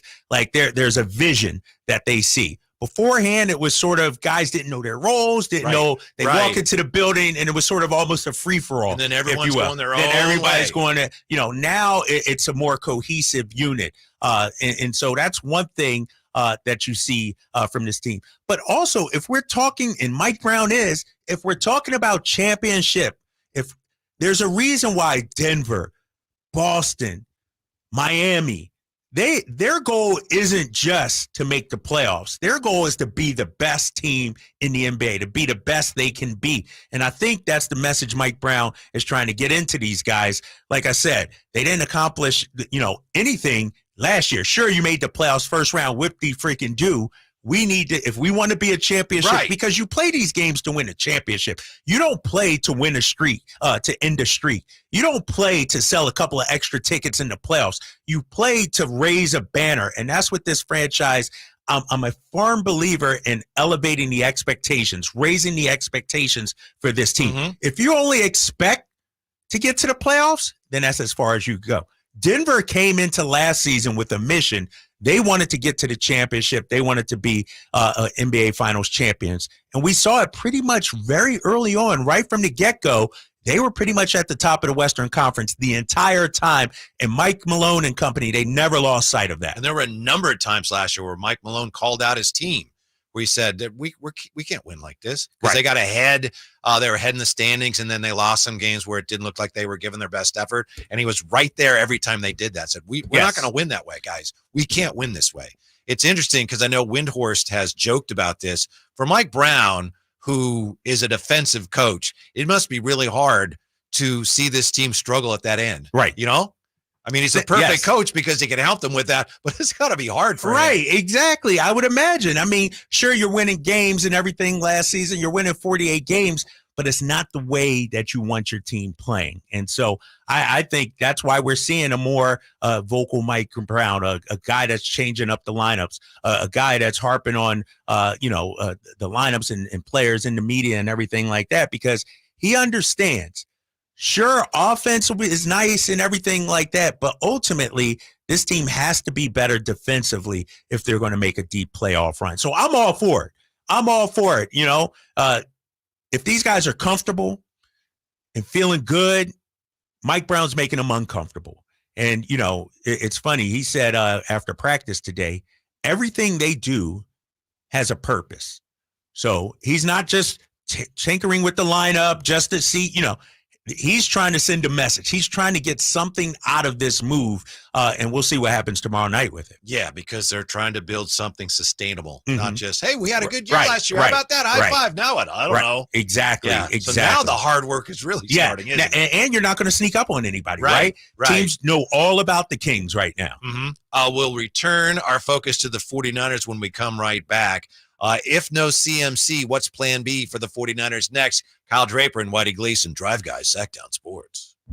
Can Mike Brown build on last season's Coach of the Year award? Can the Kings exceed 48 wins? We will be better prepared to make the run that we expect to run come next playoff. Tune into every Kings game this season on Sactown Sports and SactownSports.com. Finding great candidates to hire can be like, trying to find a needle in a haystack. But not with ZipRecruiter. Its powerful technology actively finds and invites qualified candidates to apply to your job. So while other companies might deliver a lot of hay, ZipRecruiter finds you the needle in the haystack. See why 4 out of 5 employers who post a job on ZipRecruiter get a quality candidate within the first day. Try ZipRecruiter for free at ZipRecruiter.com/free. That's ZipRecruiter.com/free. It's time to trade in and trade up at Northern California's #1 Honda dealer, Stockton Honda. Whether you're shopping new or pre-owned, Stockton Honda has the selection and savings. Plus, get top dollar for your trade. Come in today or go to StocktonHonda.com. It's all a click away. Anytime, anywhere,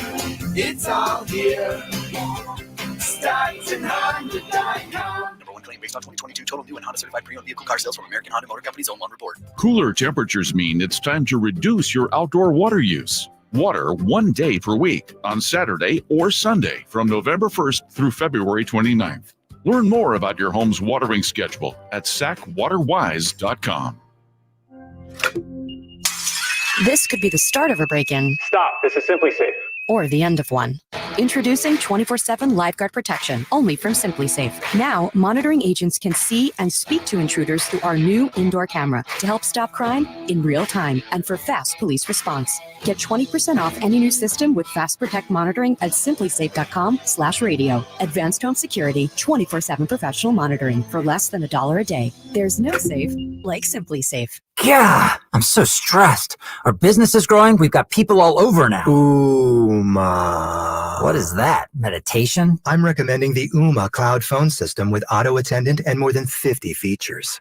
Uma? Yep. Switching to Uma is a cinch. Just $24.95 per month per user, plus taxes and fees. Uma. Now you're feeling it. Find small business calm at Uma.com/radio. That's OOMA.com/radio.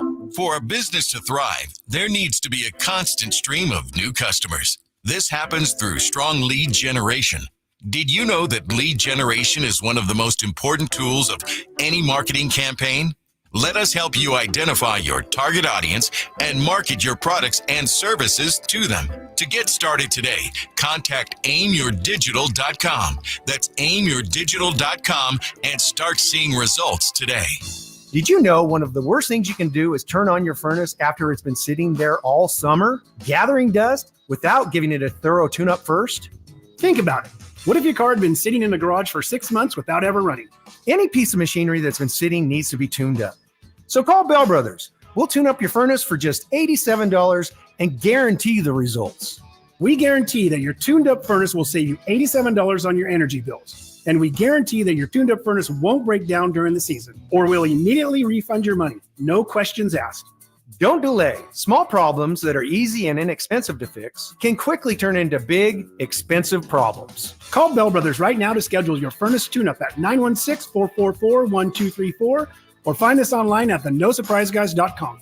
That's 916-444-1234 or online at thenosurpriseguys.com. The No Surprise Guys, Bell Brothers.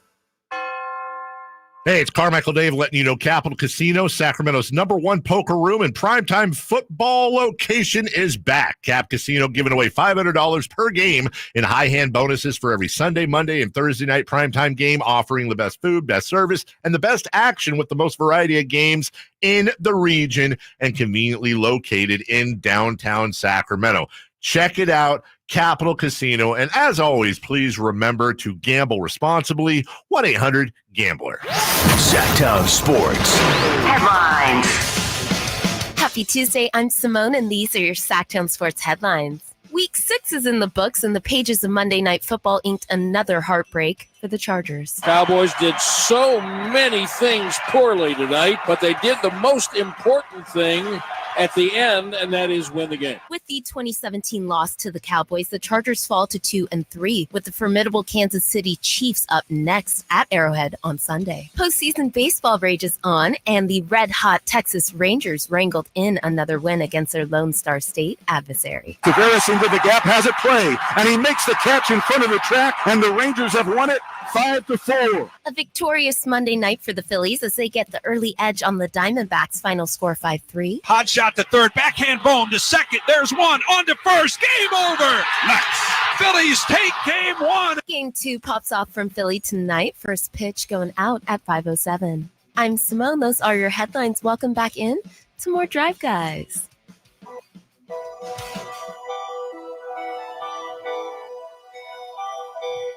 Sacramento's official home for the San Francisco 49ers. Sactown Sports. All right, you know what stinks about that 49er loss to the Browns? And then the Cowboys winning last night. Cowboys are back in the NFC contender picture. They wormed their way back in. But this really stinks, Kyle.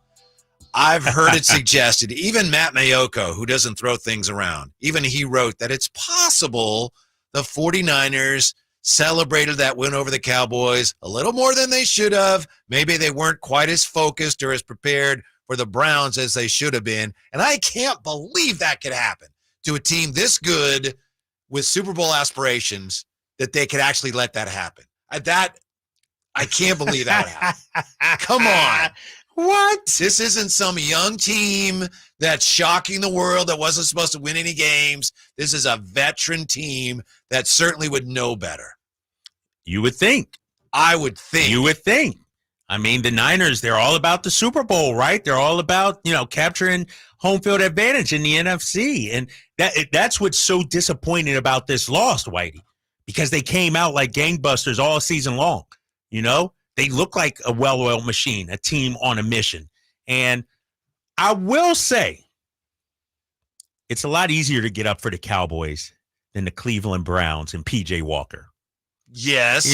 It just is. And that's why the NFL, it's hard to go undefeated. I can say the same thing about the Eagles. It happens. And so that's why it's very rare for a team to go undefeated in the season. And so you can't just all of a sudden, I don't believe this team could do such a thing. What are they doing? They're missing out on what's the big here. They're not going to win every game. You're not going to win every game. But they should have won that game. This is your problem. This is your problem. And this is a problem with 49ers fans right here. What's that? I'm going to tell you straight up. What's our problem? What's the problem? You guys are living on a roller coaster right now. You got to stay even keel. Act like you're a great team.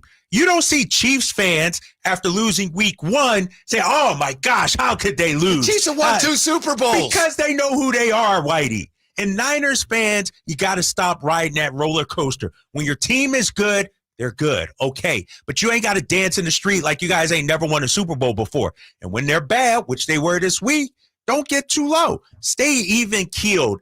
It's all about the postseason, right? Right. But that's the problem. So why are you celebrating 3-0, 4-0, 5-0? Because 49er fans, especially people who have been 49er fans for a long time, after they won, 4 Super Bowls, you get to a point where you feel like it's supposed to happen.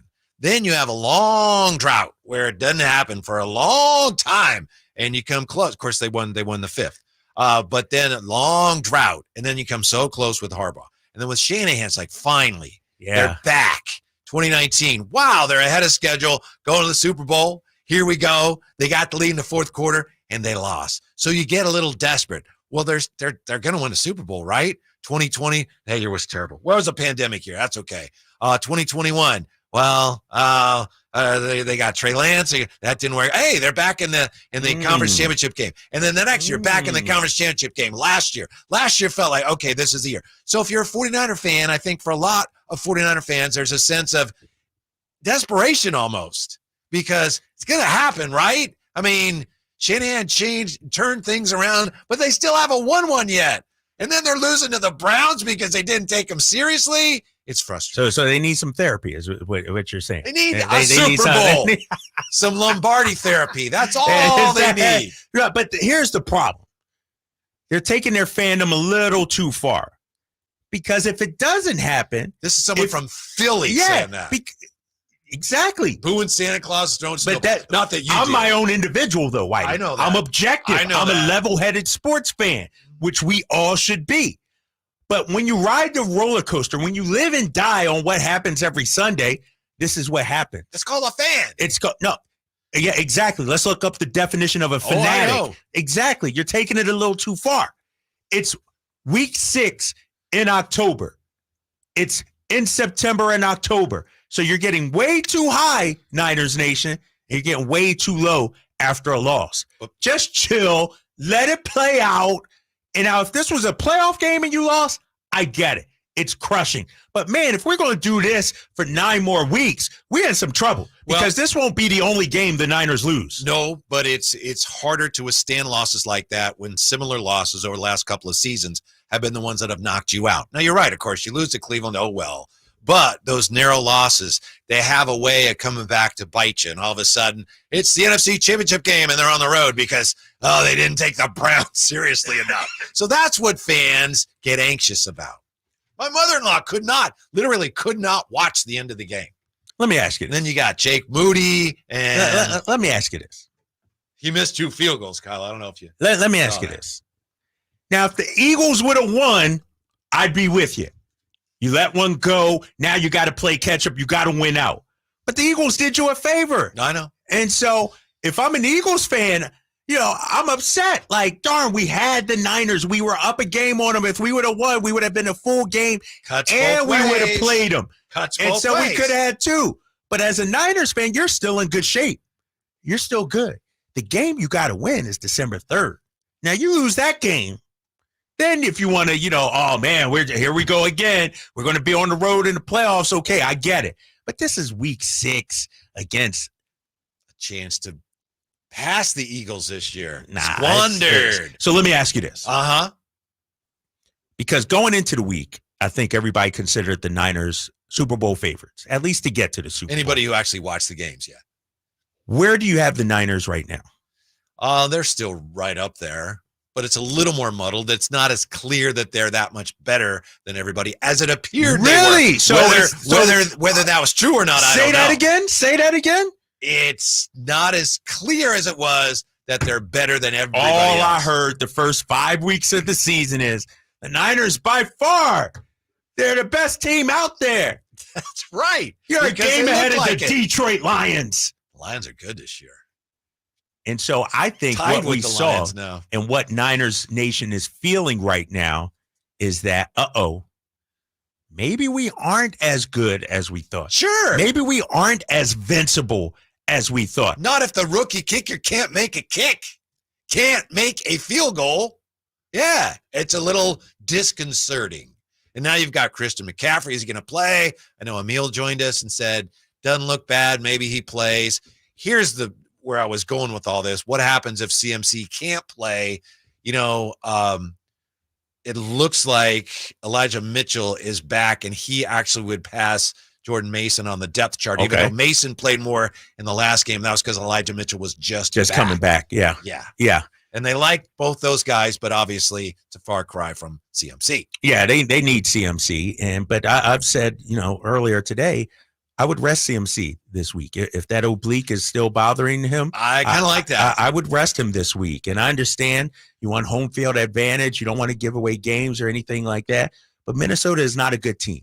Their defense isn't good. And you still should be able to move the ball with Elijah Mitchell back there and the weapons that you have. And so I would rest CMC this week. And then we'll see. It'll be interesting because once Debo got hurt, once CMC got hurt, that offense was just putrid.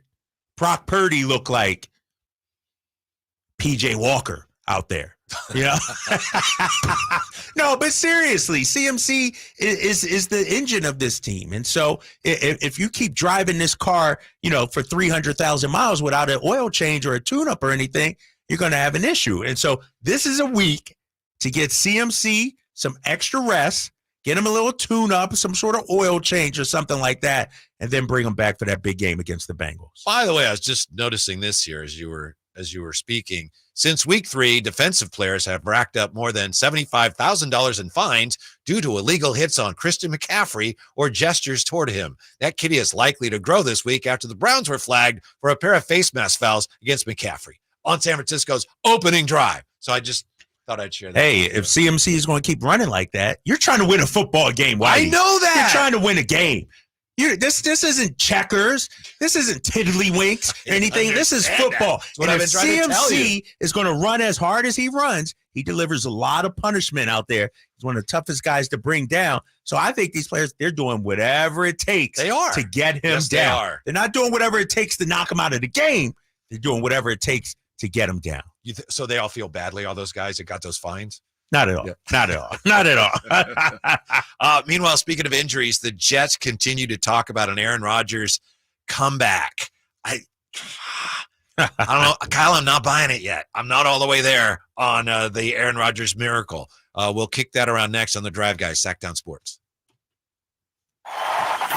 Trying to find out where to catch your favorite team's games? Are you a fan of the Kings, Niners, and the NFL? Well, Sactown Sports has you covered.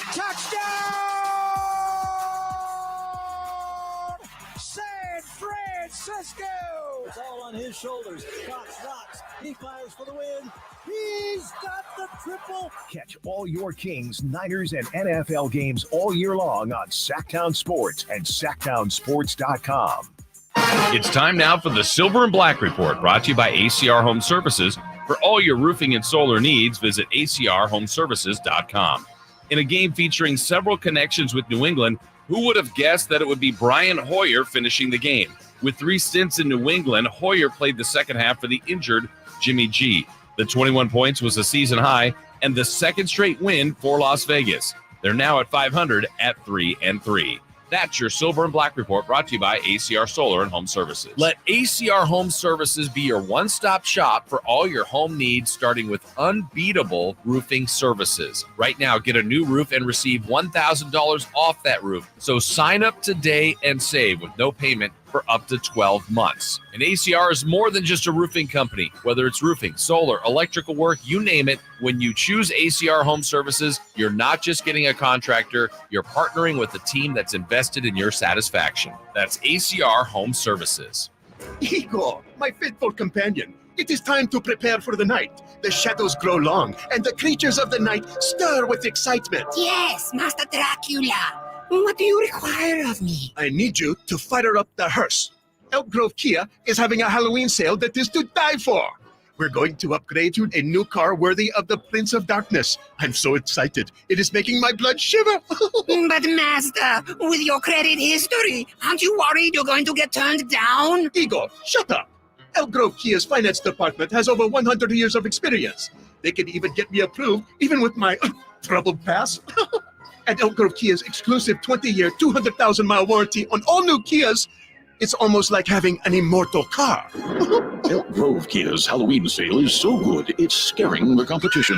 In fact, it's so scary, we can't even advertise the pricing. So whether you're in need of a new or used car, make your way to Elk Grove Kia in the Elk Grove Auto Mall, or visit us at elkgrovekia.com. Hey, Sacramento, it's almost time for your reigning Pacific Division champion Sacramento Kings to take the court for the new NBA season. A two-hand rip, a brilliant pass from De'Aaron Fox. Be sure to get your tickets to see the Kings in action as we look to light the beam this season. Don't miss the rivalry matchups coming to Golden One Center for opening weekend as the Kings face the Warriors on Friday, October 27th, and the Lakers on Sunday, October 29th. Find your tickets now at kings.com/tickets. And together, let's bring the roar.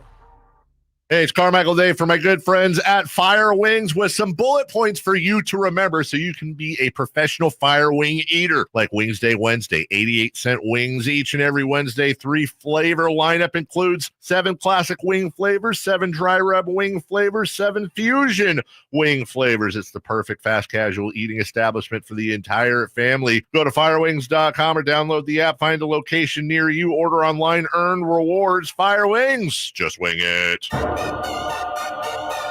Your flagship station for the Beam Team, Sactown Sports.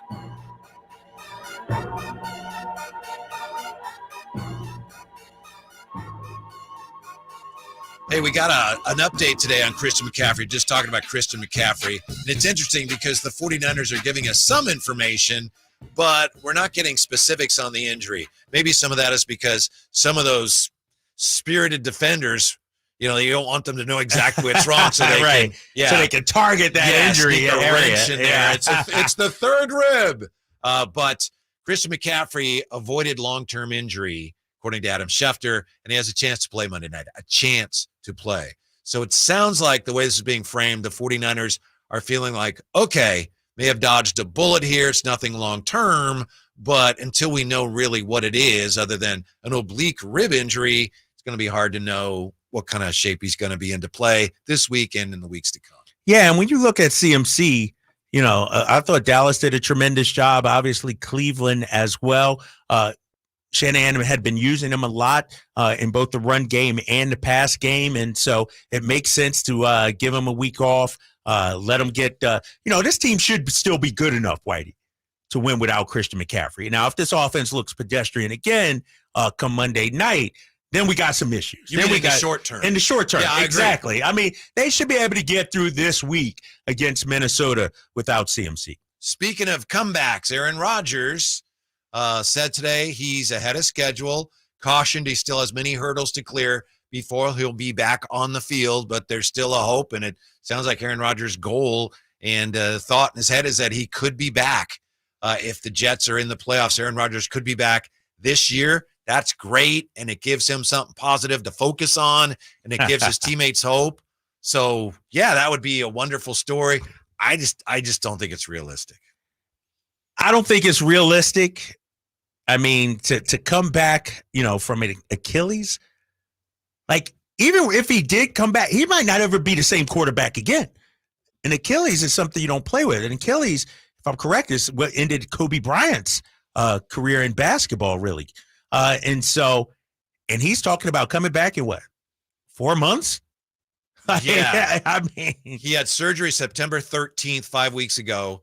Medical experts say it takes 3 months for the Achilles tendon to heal properly. And at that point, that's when an athlete can start rehab. And that usually takes another few months. And experts say if you have the surgery, it's healed. Then if you overwork that can cause permanent stretching of it. And then the whole thing's out of whack. And if Rodgers plays this season, it would be less than 4 months from surgery to return. Wow. So good for him for trying to do something no one's done. There's a reason no one's done it. It can't be done. But he has the best doctors and, medicine. And he's a goofball. Right? No, he did say this, though. I'm looking at some of the quotes here. He said, we're kind of a way ahead, and even just saying that. They're just markers. They saw me walk without crutches and throw on the field. Another marker is going to be jogging. Another marker is going to be pregame workout, get on practice field. It's going to take time. So he said pump the brakes just a little bit, but he's leaving that door open. And that's the thing that's, if I'm a Jets fan, he's like, sort of toying with your emotions a little bit, right? By still giving you hope. And I get the upside. Maybe that inspires his teammates to play better. Hey, if we keep playing well, who knows? Aaron could be back. We got Aaron back. I understand that. There's upside. And it's good for anybody if you're dealing with anything, physically, if you have a positive attitude. I'll be back before anyone thinks. That's good for you. But playing pro football in January, good for you. But I'll believe it when I see it. Yeah, I'll believe it when I see it. And but this is a way for Aaron Rodgers to keep his name out there, too. He's going on Pat McAfee's show all the time. Did you see McAfee said last week he's paid him $1 million? $1 million. I'm not a McAfee guy. I'm not an Aaron Rodgers guy. So I have never actually watched Pat McAfee. Like, as soon as I see him on my TV, I usually change the channel because I'm just not a fan. And so, but $1 million. Think about that. And maybe that's just, exaggerated to get people talking. And so it's not Pat McAfee paying him $1 million either. It's ESPN paying him $1 million. And given what they are paying Pat McAfee, also, they're putting a lot of money into that show. What in your mind is the most impressive, dramatic, heroic return from an injury in sports? Whether it was long-term, short-term, one game. That's a great question. Paul Pierce coming out. Paul Pierce with the wheelchair and everything. I don't know. He may have had a bathroom issue. I don't know. Depending on who you talk to. Because that's not it. Right. That's one end of the spectrum. I would say, let me try to think. Kobe finishing out the game, shooting the free throws with the Achilles. Klay Thompson did that too in the finals. Klay Thompson, and had to leave. Yep, as well. We can go obviously back to Willis Reed. Yeah, back it's in the day. That was way, way, way back, and people still mention that, because he played in a game. Right. Yeah. I would say, maybe the Jordan flu game, but now the people are saying he didn't have the flu. Was it food poisoning? He wasn't feeling good, whatever partying it was, too much, he had a whatever. Game. And he had a pretty good game. Yeah. So So that was it. I'm trying to think what else. I think, and when I say this, you go, the Alex Smith. Oh yeah. They should rename the comeback player. Yeah, coming back from that. The Alex Smith Award, I think. Yeah, I agree. That was tremendous what he had to do to come back. You saw the pictures of his leg and everything. Yeah. That's just 10 on YouTube says Rondo playing after his elbow popped out. It was a series against Miami, and Dwayne Wade landed on his elbow, and his elbow got jacked up.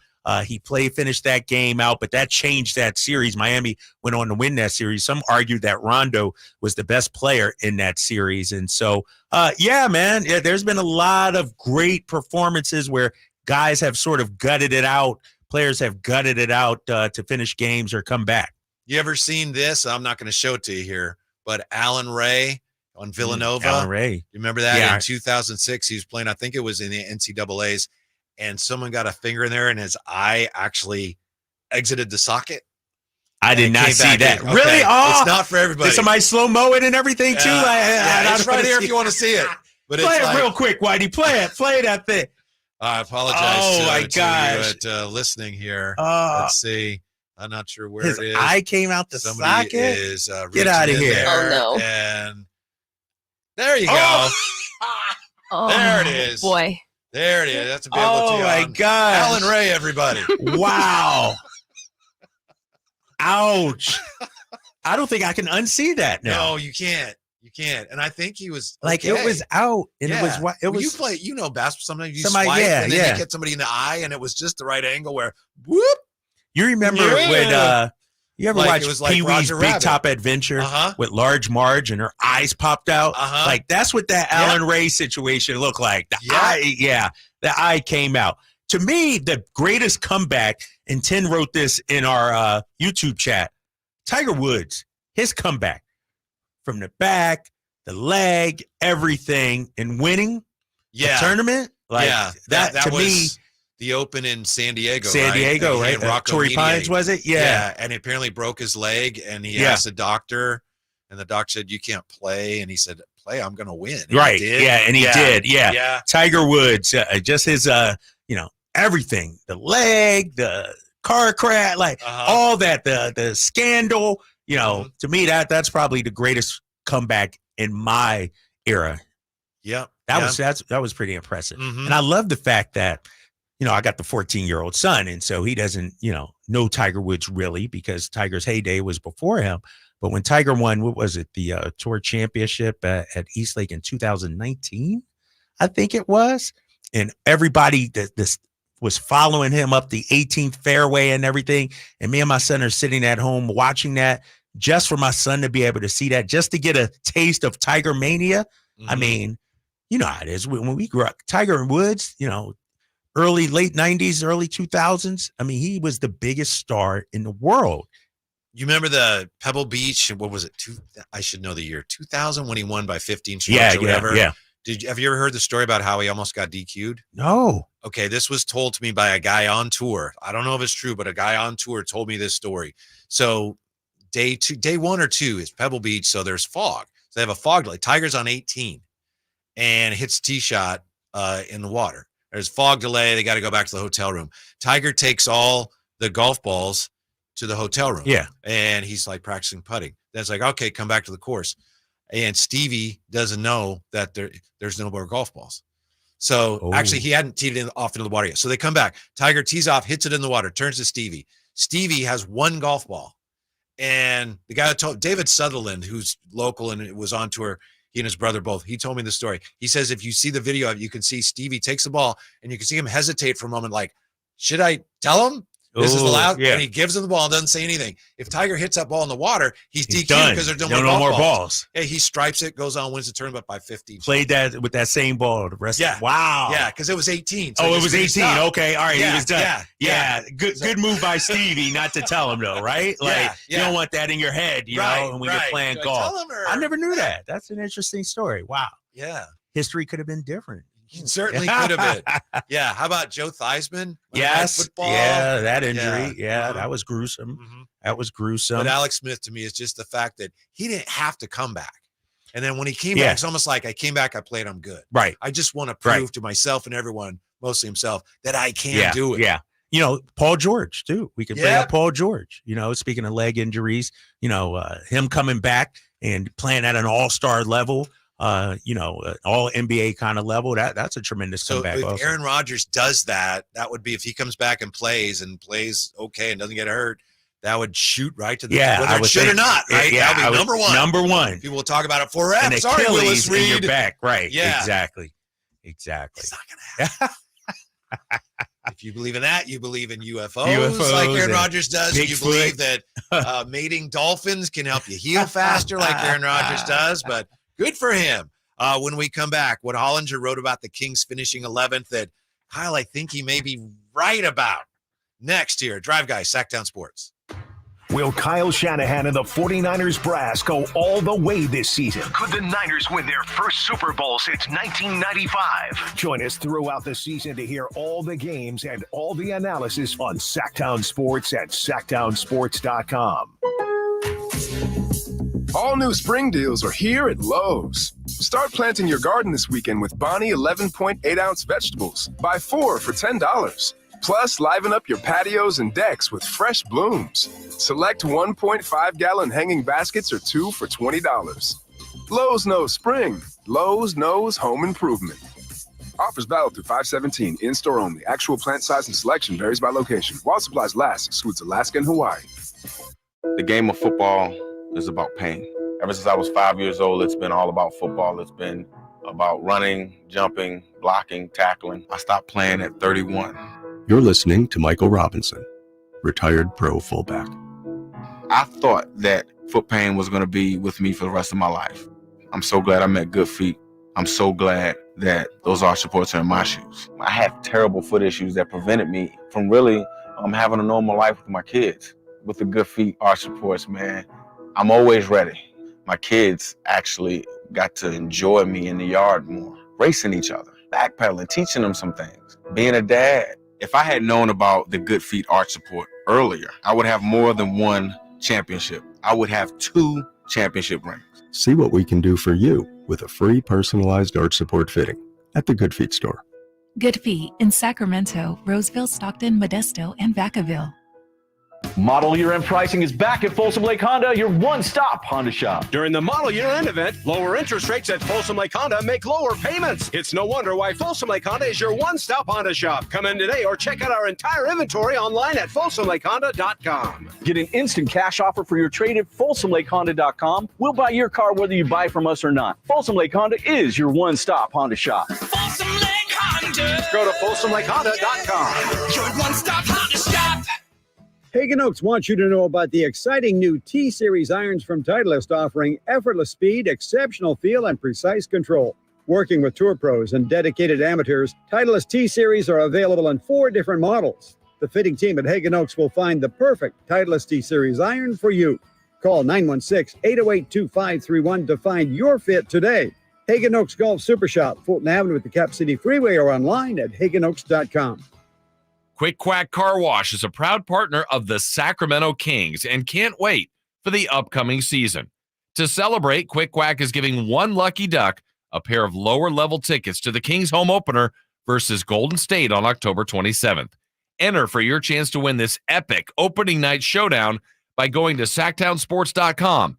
Be there for the Kings versus Golden State, courtesy of Quick Quack, where you can wash your car all you want with an unlimited membership. In this market, you'll find Fisher Investments is different than other money managers. Different how? Aren't we all just looking for the hottest stocks? Nope. We use diversified strategies to position our clients' portfolios for their long-term goals. You don't just provide cookie-cutter portfolios? No. We tailor our clients' portfolios to their goals and needs. But you still sell investments that generate high commissions for you, right?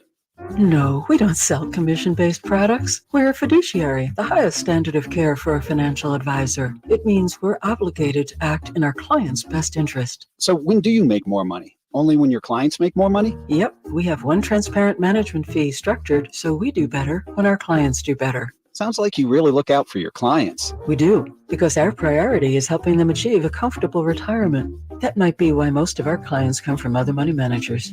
Visit FisherInvestments.com to find out why investors like you switch to us. Fisher Investments. Clearly different money management. Investments in securities involve the risk of loss. KHTKAM HD1 Sacramento, KYMX HD2 Sacramento. From the Power Business Technology Toshiba Studios. This is Sactown Sports. Sactown Sports. Headlines. Happy Tuesday. I'm Simone, and these are your Sactown Sports headlines. Week 6 is in the books, and the pages of Monday Night Football inked another heartbreak for the Chargers. Cowboys did so many things poorly tonight, but they did the most important thing at the end, and that is win the game. With the 2017 loss to the Cowboys, the Chargers fall to 2-3, with the formidable Kansas City Chiefs up next at Arrowhead on Sunday. Postseason baseball rages on, and the red-hot Texas Rangers wrangled in another win against their Lone Star State adversary. Tavares into the gap, has it play, and he makes the catch in front of the track, and the Rangers have won it 5-4. A victorious Monday night for the Phillies as they get the early edge on the Diamondbacks. Final score 5-3. Hot shot to third, backhand bomb to second. There's one on to first. Game over. Nice. Phillies take game 1. Game 2 pops off from Philly tonight. First pitch going out at 5:07. I'm Simone. Those are your headlines. Welcome back in to the Drive, guys. Come on. Live and local. This is Sactown Sports. Yeah, fighting Phils. Let's go, Phillies. Let's go. Right? We're baseball city. What do you expect? See, no, I'm not going to get too high. We still got 7 games we need to win. And so I'm not going to get too high and start celebrating. And, we baseball. got the, baseball season is so long. We've been heartbroken before. Mm-hmm. As Philadelphia fans. Shoot, I'm still trying to get over the Super Bowl last year. We should have had that game. And so. Yeah, but you beat Arizona, right? We should. Arizona is it's, they say don't disrespect your opponent. But if we lose to the Diamondbacks, come on. Yeah. Come on. Yeah. I mean, your team, they got that look, too. They do. No. I know we don't talk a lot about baseball, but they got, especially at home, they're like, we got this. Yeah. They play with such confidence. And it's not like they're no good. They're really good. Yeah. They play with extreme confidence. Yeah, they're a good team. And Citizens Bank Park, arguably the most difficult place to play in all of baseball. Bandbox, if you want to call it that. But the results speak for themselves, Whitey. Yeah. That team plays extremely well, and, the crowd gets into it. And I think the visitors, they're a little shook when they come to Philadelphia. Sure. And, the Niners can attest to that. You come into Philly and try to win a playoff game, it's hard to do. And so, man, that game should be starting here any minute, right? Yeah, I don't know why it is, but in baseball, left-handed pitchers and left-handed hitters, there's just more aesthetically pleasing the way they throw and swing. But Castellanos has the prettiest right-handed swing I've ever seen. Yeah. It's just like, wow. It's like water. Just beautiful swing. Beautiful he swing. embodies what we are, too. And, the thing I like about, this Phillies team, and you called them, a bunch of somebody referred to them that they could work at a reptile shop or something like that. No, they're a bunch of grinders, man. They're hard-nosed, blue-collar, don't take any kind of mess. Do they not have barbers in Philly? You know what? They do. But you know what's so interesting about Philly? And I'll tell you, I'll let you in on a secret. The James Harden beard? Yeah. Like, that's a thing in Philadelphia. Like, the beards are big in Philly. And is that what the Phillies are trying to do? Yeah, it's big in Philly, man, Right. I could never. And we call that the freeway beard. Jay know what I'm talking about back there. Yeah, man. So that's what we do in Philly. All right. Well, good luck. Yeah. Thank Baseball season's so long. If your team's still playing at this point, good for you. Enjoy it, right? Yes. Enjoy it. And then we got the NBA season tipping off next week, Kyle. Next week. Yes. What's today? Tuesday. So, a week from today, the NBA tips off with a doubleheader, and then the Kings play in Utah on Wednesday. And I was telling my son, I'm like, basketball tips off next week. He was shocked. He was like, what?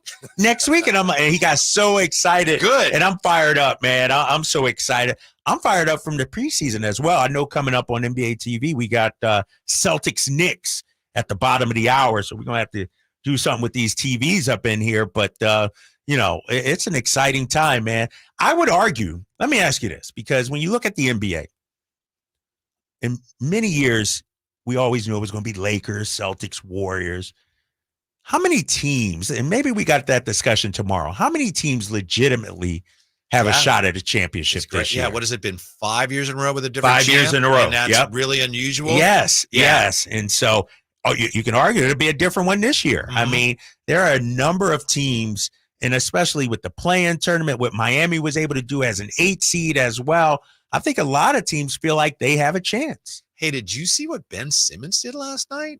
He played.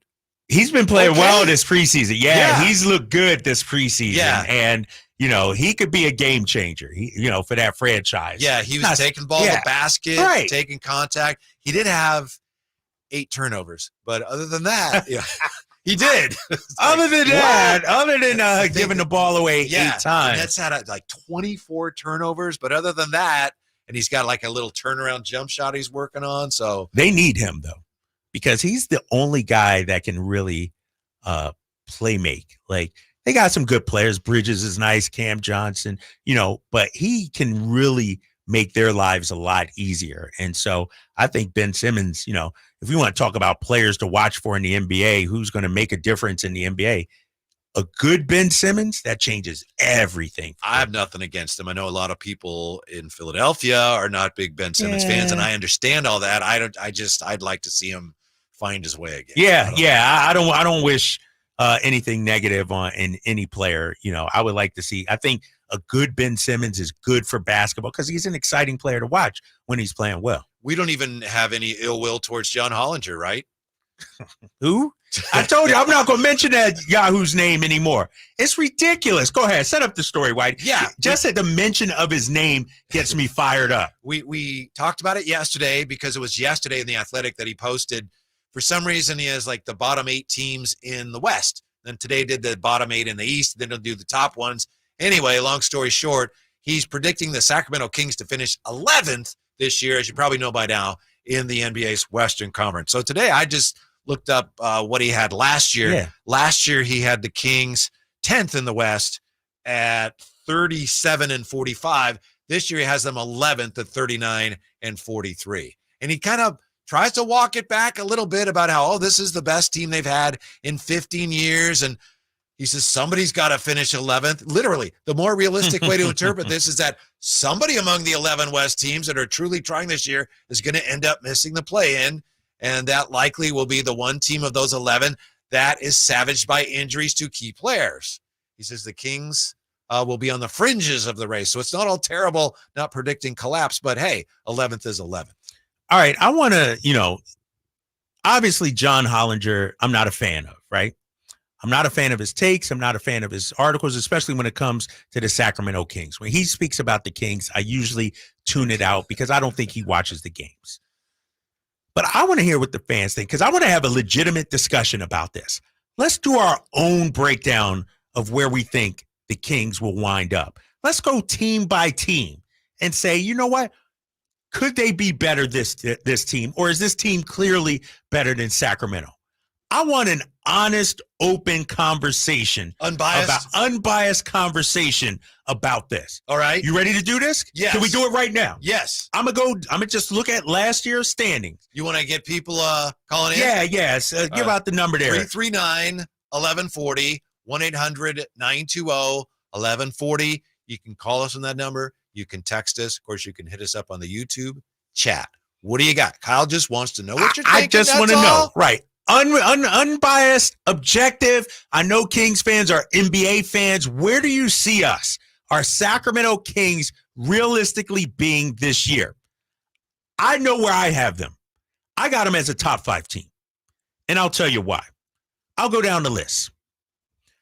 I think Denver will be better than Sacramento. Jokic, the best player in basketball. Jamal Murray, I think, is finally going to get an all-star nod this season. It would be his first. So I have Denver ahead of Sacramento. I have Phoenix ahead of Sacramento also.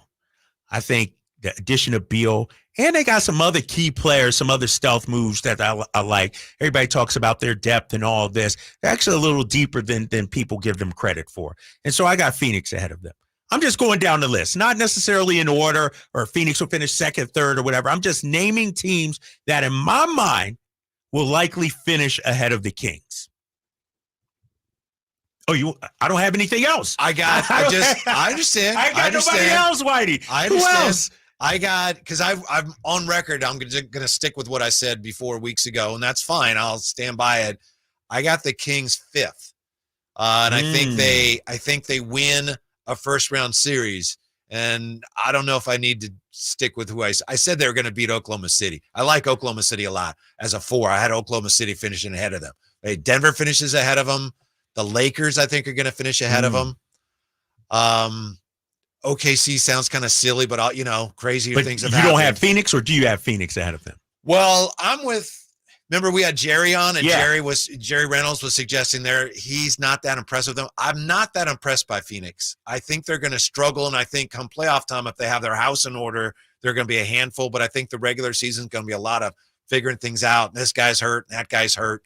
So I think Denver's ahead of them, and I think Memphis.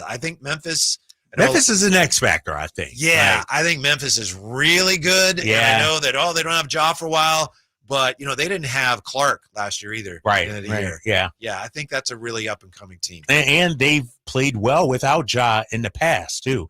I know they don't have Tyus Jones anymore. They got Marcus Smart now to be in that spot. It's a good fit. If you want to say Memphis, I'll give you that. But when I'm looking at the teams behind Sacramento, I'm looking at the standings from a season ago. Are the Clippers going to be better than the Kings? Clippers, it's just a matter of, they may not. How many games the Big Two play? Exactly. So that's a coin flip. That could go either way. They're not going to be bad, I don't think. Yep, I agree. It's all about the health of their 2 stars. Your guy, too. And if they get James Harden, that might make them worse. Who knows, though, to be honest. So, all right, so we got the Clippers. What about the Warriors? Are they going to be better than the Kings? I'm not going to predict they will be, certainly. Right. Here's what I think, just real quick, circling back to Hollinger for just a second. Here's where I think he's right. He talks about the standings are going to be so compressed. And he says the Kings, in his view, they'll be 11, still only a handful of games away from a top 6 seed. And I think he's right about that. And I mention that because as we talk about this, I think the difference is we say, you say who's 4th, who's 5th. That sounds like, wow, big difference. But I think the margins between these teams in the Western Conference, the games back, I think it's going to be really tight. Really tight. Really tight. Close. No, I agree with you. When you look at last season, 3 through 7, I mean, they were separated by 5 games. I think it'll be even tighter this year. When I look at the Clippers, clearly the injury situation, Golden State, maybe they could finish ahead of the Kings. Maybe they won't. Like that, and that's my point. Hollinger has them at 39 wins at number 11. I can't pick 5 teams that are definitively better than Sacramento. So how is he coming up with 11? And my thing is, and this goes back to the point I always make, these national guys, the Hollingers, the Kevin O'Connors, the Peltons, whoever you want to, anybody for Bleacher Report, they always want to give the benefit of the doubt to everybody else. Mm-hmm. But That's yet true. when it comes to Sacramento, they're looking for reasons why the Kings won't repeat as the 3 seed, why they won't repeat at 48 wins, instead of looking for reasons why they will. How about continuity? How about growth of Keegan Murray? Like, when is somebody going to write that article that, you know what, the Kings finished 3rd, but based on what I see, they could finish as high as 1. I know Wilbon said it on TV, but where's the deep dive on the ways that the Kings can show improvement and be a better team this upcoming season? You know this as well as I do. A lot of this comes down to this. Hollinger, and he writes about it, and a lot of the other guys, especially the analytics guys, you've said this yourself, they don't believe Sabonis is as good as he played last year, right? Right. That's what it comes down And to. it's not like he'd never been an all-star, but that's why a lot of these guys see the Kings that way. They don't think Sabonis can carry them the way he carried them last year. Sabonis is not a analytics darling. He is a 19, 12, and 7 guy. He's a 3-time all-star, an all-NBA performer, but yet for some reason I could argue he's the most disrespected player in the league. Yep. It's like he's effective. He gets the job done. His impact on the Kings is undeniable, but yet for some reason he still isn't getting respect. The Rodney Dangerfield of NBA. We're right back. The conversation continues. Also tell you why the Kings really need a fast start this year. As the Drive Guys roll on Sactown Sports. Check out the Golf to Go Hour with Frank LaRosa every week on Sactown Sports. Get the latest on equipment, area courses, people who play the great game, and plenty of good conversations about golf. It's the Golf to Go Hour every week with Frank LaRosa on Sactown Sports. Golf to Go is brought to you by the Hagen Oaks Golf Super Shop, America's most awarded golf facility. Naturewood Home Furnishings, where it's all about choices and always about quality.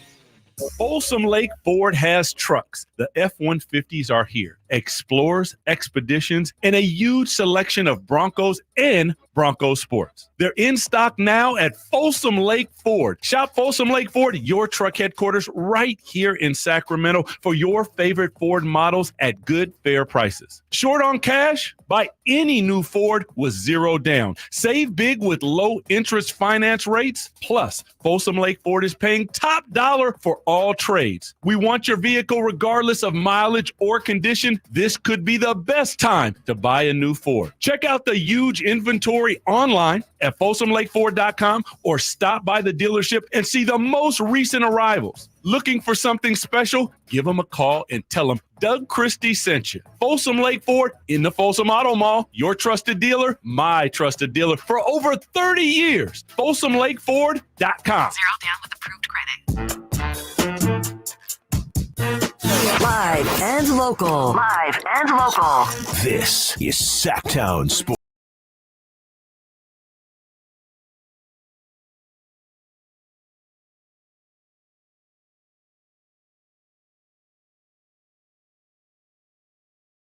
You like that beat, Kyle Draper? I do. That's some ludicrous roll out, if I'm correct, being played right now. correct. Yes, sir. Yes. Drive Guys here. Kyle Draper, Whitey Gleason, Simone running the show right now. We were just talking about John Hollinger, one of Kyle Draper's favorite media members. My guy. Yeah, just breaking down. Okay, he says the Kings are going to finish 11th. One thing to get all upset about that, but why does he say that? What's going on? And it's pretty clear, as we were just discussing, that Hollinger and some other people that, obviously this guy he's done analysis for a living for an NBA team. So he's not some dummy. But it's apparent that, especially the analytics-driven guys, they don't appear to believe that Domas Sabonis can do again this year what he did last year. And that's one reason they expect the Kings to finish a notch or two below last year. But Or they're in his wrong case, way. a notch. I mean, what is it, 8 notches? Eight Notches, below. right? It's not. That's the thing. It's not Hollinger. It's not like he said they're going to take a step back. According to him, going from 48 to 39 is falling off a cliff, as far as I'm concerned. 9 games difference. That's a massive difference for a team that, is still young, is still developing. It's not like, I don't think it was a fluke last year. And that's what Hollinger to me is implying, is that, DeMontis, as great as he was, it was a fluke season. No, I think that's pretty much what DeMontis Sabonis is, who he is. He's going to get you 19, 12, and 7, mark it down once again. De'Aaron Fox has always had the potential to be a great player, and now he's finally realizing that. And so I just don't, it just upsets me, man, that Hollinger would do this. And maybe he has something going on with Kings fans we don't know about.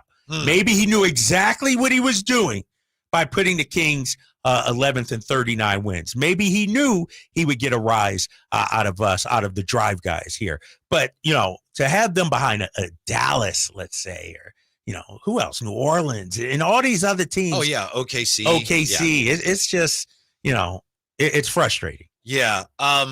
There's one thing that he writes here that I think it's just wrong. But before we get to that, 339-1140, 1-800-920-1140. Brandon joins us. Brandon, you're on with the Drive Guys. What's up? Hey, guys. Great show. Thanks, man. I just think it's a lazy article. I mean, last time I checked, we had the NBA Coach of the Year still as our coach. We had 2 All-NBA players. We kept all those guys. We added a sharpshooter, MVP from the Euro League. You don't really fluke your way to almost 50 wins. And the way I look at it, what's the chances of AD and LeBron staying healthy? Kawhi and Paul George staying healthy. And when it comes to Memphis, no John Morant, 25 games is a long time. I think they still don't have Brandon Clark. Steven Adams is getting older. I just don't see where the fall off all the way down to 11 happens. I think it's lazy. It's easy to do. And like you guys said, I don't think he watches the game. Thank you, Brandon.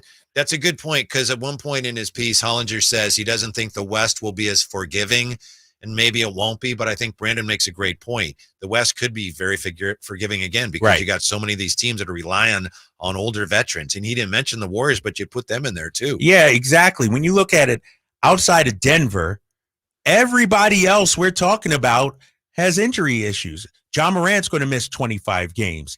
Phoenix, we know Durant has been hurt. Beal has been hurt. Clippers, we understand that. Warriors, Lakers. So you go down the list. Pelicans, Timberwolves, Karl Anthony Towns missed a chunk of games last season as well. And so when you start talking about health, and that's the knock on the Kings, is that they were so healthy last season, they can't possibly be healthy this season. That's not based on anything other than, just guessing. A law of averages. The law of averages. They could have another healthy season. The other teams, the problem is, though, when you look at the Lakers and the Warriors, they have a history of being injured. How come? And so, according to Hollinger's argument, well, they've had their injuries, so they're going to have a healthy season. No, that's not how it works. Those teams have proven to be injury prone, to miss games. And so it's just a disrespect. And like our last caller, Brandon said, a lazy article by John Hollinger. What he's overlooking, I know we've talked about this, and I know you know this, and Kings fans know this. The Kings weren't as healthy as they appeared to be last year. They had people playing through injuries. If Sabonis had decided, and you would have been justified in saying, I'm going to have surgery, he would have missed 25 games. Right. It was the same. That's basically what happened. And then what? Then the analytics people would say, well, yeah, they were injured last year, so they weren't lucky. It's the same thing. He just played through it. He was injured. Exactly. He just played through it. And so, yeah. No, 100% to your point, man. I agree. And it's lazy, and it's based on, like you said, the law of averages. But the law of averages don't always work out. Like, we're talking this season. We're taking this season in a vacuum. And who knows, maybe the Kings will get injured. But I could say the same thing about the Denver Nuggets. You could say that about every single team in the NBA. Here's where I really disagree with him. He says the postseason laid bare some of Sabonis' deficiencies as a defender and a floor spacer. Okay, that's what he says. The postseason laid bare some of his deficiencies as a defender and a floor spacer. We already knew that. Kings knew that when they traded for him, that he's not the greatest defender and he's not the greatest floor spacer. I don't think it was any, oh, look at that. I mean, they overcame those deficiencies in his game last year. They dealt with those all year long when they won 48. It's not like all of a sudden, ooh, look at that. Look at that. We didn't know that. He can't do those things. No, those have been issues for him. He's a very willing defender, but I disagree with this notion that, well, we thought he was great, but then you saw what he's really like in the playoffs last year. And I don't think that's not what happened. He was dominated defensively.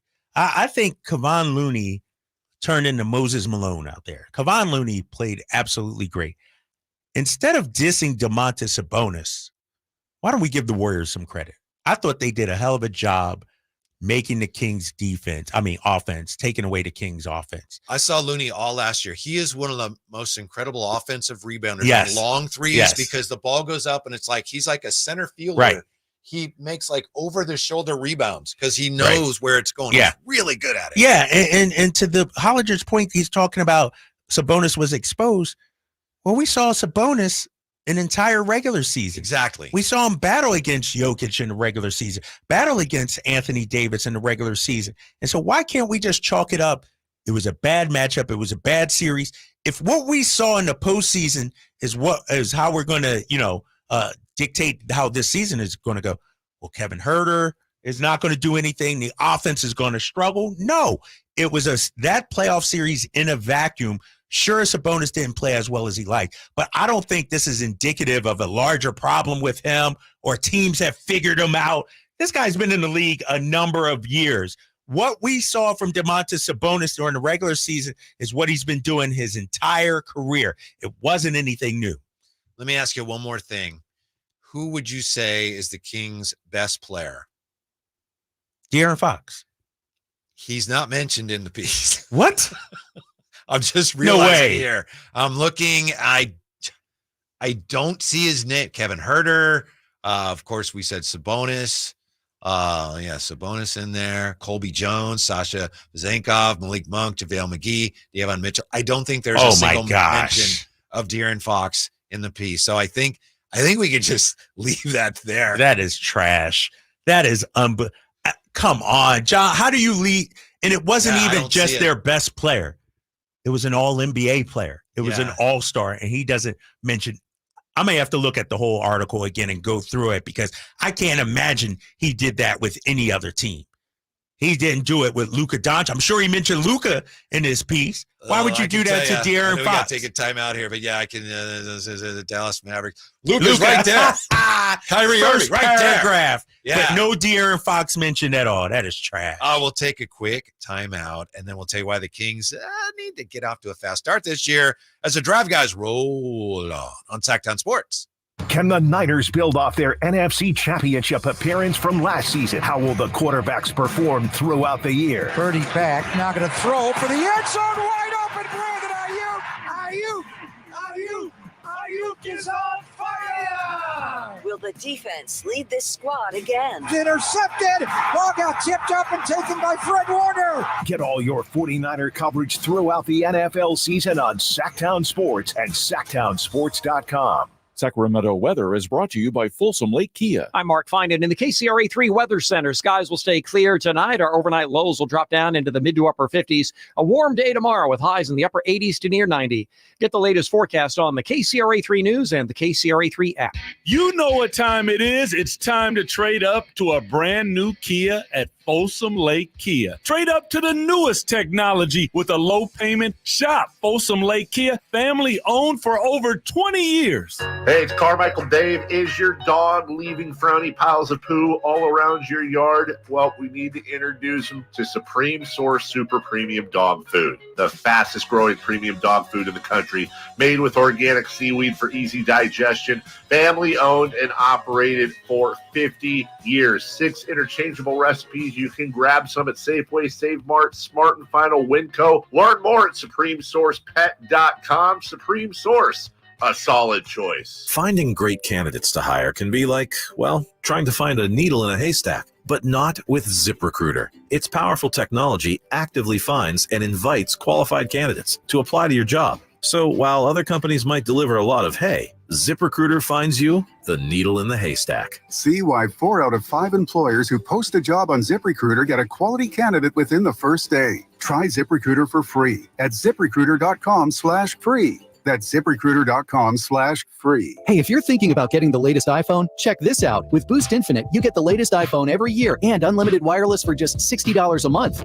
Yeah, you get the new iPhone 15 Pro with titanium. Then again, next year you get the latest iPhone. Every year. Boost Infinite. Infinitely better. To learn more, pick up your phone, dial pound 250 and say Boost Infinite. That's pound 250 and say Boost Infinite. Terms apply. After 30 gigabytes, service may be slowed. Receive a comparable iPhone model each year with an acceptable trade-in every year. Requires credit qualification and 36-month phone financing agreement. You'll have the option to receive a one-time auto-dial text message from this station's network. It's time for the fall haul at Northern Tool and Equipment.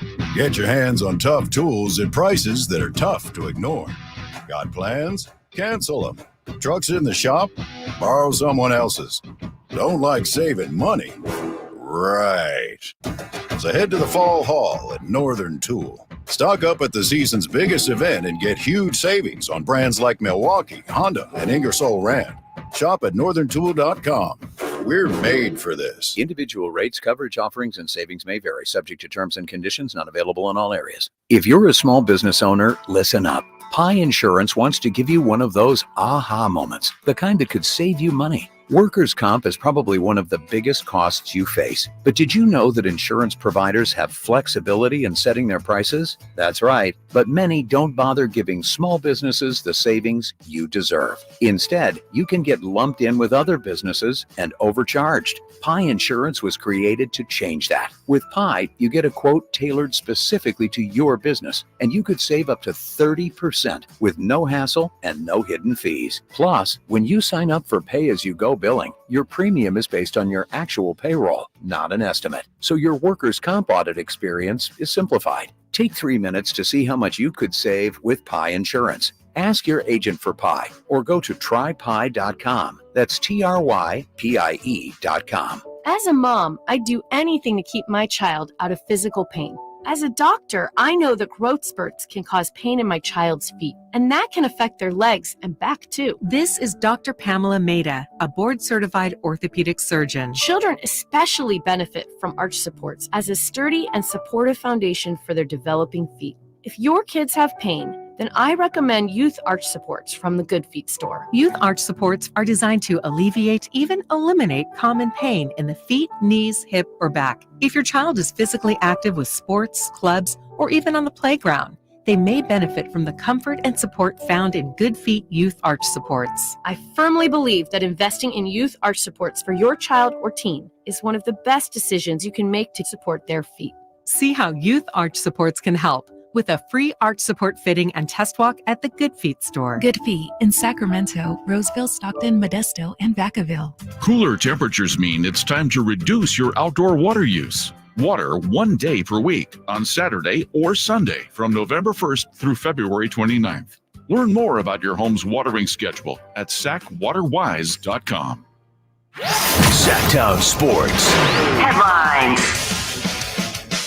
Happy Tuesday, I'm Simone, and these are your Sactown Sports headlines. Week 6 is in the books, and the pages of Monday Night Football inked another heartbreak for the Chargers. Cowboys did so many things poorly tonight, but they did the most important thing at the end, and that is win the game. With the 2017 loss to the Cowboys, the Chargers fall to 2-3, with the formidable Kansas City Chiefs up next at Arrowhead on Sunday. Postseason baseball rages on, and the red-hot Texas Rangers wrangled in another win against their Lone Star State adversary. Tavares into the gap, has it play, and he makes the catch in front of the track, and the Rangers have won it 5-4. A victorious Monday night for the Phillies as they get the early edge on the Diamondbacks. Final score 5-3. Hot shot to third, backhand bomb to second. There's one, on to first. Game over. Nice. Phillies take game 1. Game 2 pops off from Philly tonight. First pitch going out at 5:07. I'm Simone. Those are your headlines. Welcome back in to more Drive, guys.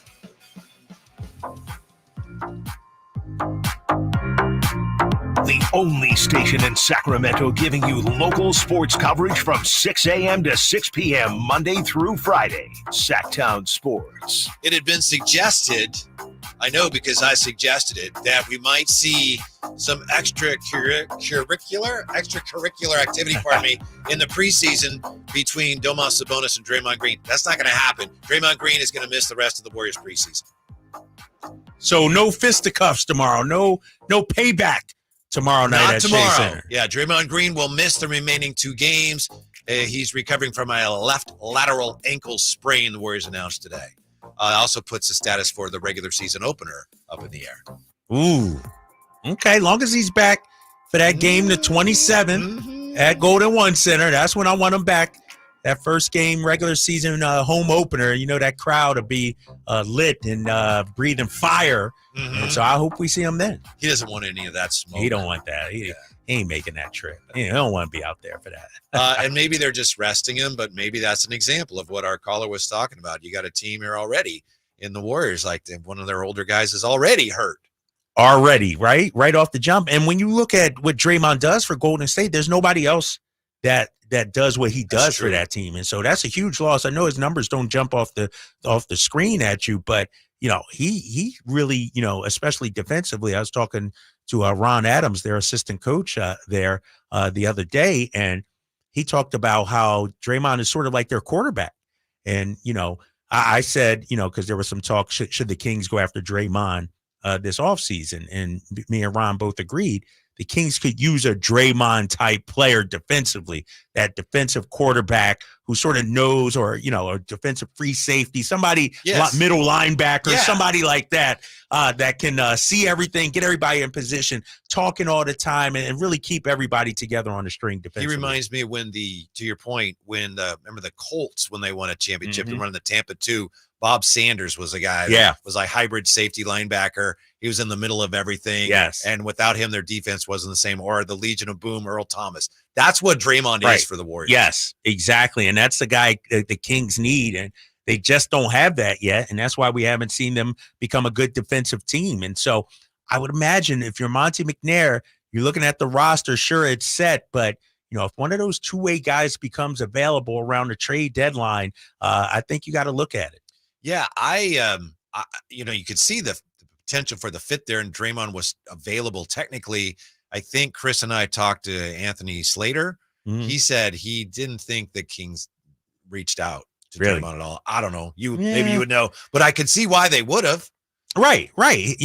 For all his flaws and faults and everything like that, Draymond Green makes winning plays. He's a very good basketball player. He's a very good team basketball player, and I think his impact on the team doesn't show up in the box score necessarily. They don't win all those championships without Draymond Green, I don't think.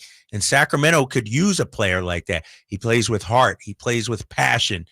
He's elite defensively still. And that's somebody, but I'm saying that everybody could use a player like that, right? But there aren't many players like him. Exactly. That's the thing. There aren't many players like Draymond. And he's done the heavy lifting for them now for 10, 11 years? Yeah. He's done the dirty work. And sure, they've had Looney, they've had some other big guys, but he's been the one constant in that front court. And, he makes, and let's talk about his offense too. His passing ability. They run a lot of things through him also. And so, as much as people want to get on Draymond, for his stats and everything, he's much better than what his stats would indicate. Quickly, ESPN came out with another NBA ranking today, but it's a ranking of the most watchable teams. They didn't name the top 10, and the Kings aren't named, so they're in the top 10. We don't know where, but they're in the top 10. But what do you think of this? The least watchable team, and this is according to Zach Lowe, least watchable team in the NBA this year is the Washington Wizards. Wow. Our boy Jordan Poole? Number 30. Kyle Kuzma? Yeah. Wow. Pistons 29, Raptors 28, Portland 27, and the Bulls 26. The 5 least watchable teams in the NBA. He had the Raptors 28? Yes. With Pascal and OG and ouch. I would say maybe Detroit, but man, that's tough. That's tough. He says it'll be fun watching Jordan Poole and Kyle Kuzma battle for the team scoring lead. If you like offense, I think, and if you like, like passing, I would. Right. I would if you watch like guys chucking up shots, shoot, I think just from the entertainment factor alone, like why is Jordan Poole pulling up from 35? Why is Kyle Kuzma going 1-on-5 down the floor? That would be entertaining. But he also says the Wizards had some of the best jerseys in team history, the cherry blossom jerseys last year, but they're not bringing them back. I thought those were terrible. I don't know about you. Did you see? I'm trying to remember those. Oh, they were those up really quick. They were very nice costumes, but they were not very nice basketball jerseys, in my opinion. They belonged in some sort of opera about the Far East or something, but I didn't know if they. I don't know if they really. Was it the shorts you didn't like? Like, as I like the top. Do you? Yeah, I like the actual jersey version of them, but I don't like the shorts. I liked what Stan Van Gundy said. I just don't know if that's the type of thing you want to convey if you're a basketball team, if you're competing. That's how I felt about it. Very nice and artistic, but give me a little edge, right. It's a little too soft. It's that's not. It. Yeah, it's that's not. beautiful. It doesn't strike fear in the opponent. Right. They're like, not bad. Yeah. You better watch out, or we're going to take you to the museum. Really? That's right. That's not really doing it. We mentioned this earlier. We've been talking about the Kings here for quite a while, of course, with the season nearly upon us. It would really behoove the Kings to get off to a fast start this year because 17 of their first 18 games are in conference. That's the most conference-heavy schedule in the first 6 weeks of the season. So when you look at that, does that mean to you it's difficult or they have an opportunity to put some distance between themselves. They have an opportunity to bank some wins early on. That means they have an opportunity, but they better take advantage of it, because if you don't, then you're in a hole all of a sudden in the conference standings. I will say, though, 17 of the first 18 in conference. 2 against Houston, 1 against San Antonio, 1 against Dallas. Teams that should be below you in the standings. And so I look at it as an opportunity to really get off to a good start. I'm looking at the schedule now. We talked about Utah, Los Angeles, and Golden State that first weekend. After that, then you got Houston and Portland, OKC at home. OKC is going to be tough. We know that. They're going to be a good team, but that's a game you could win. By the way, Kyle, is that when the in-season tournament starts, that OKC game? Or Yeah, that Friday. Right. Yeah, that Friday, November 10th, in-season tournament will begin. That'll be their first game. And then they got one against San Antonio, Minnesota. I think it is Minnesota. Yeah, I believe so. And Golden State also. Mm-hmm. And so when you look at this schedule, it is tough because you play a lot of Western Conference teams. But I'll also add, you play a lot of the teams you are better than in the Western Conference. The Houstons, the Dallases, the San Antonios. I think you're better than Minnesota.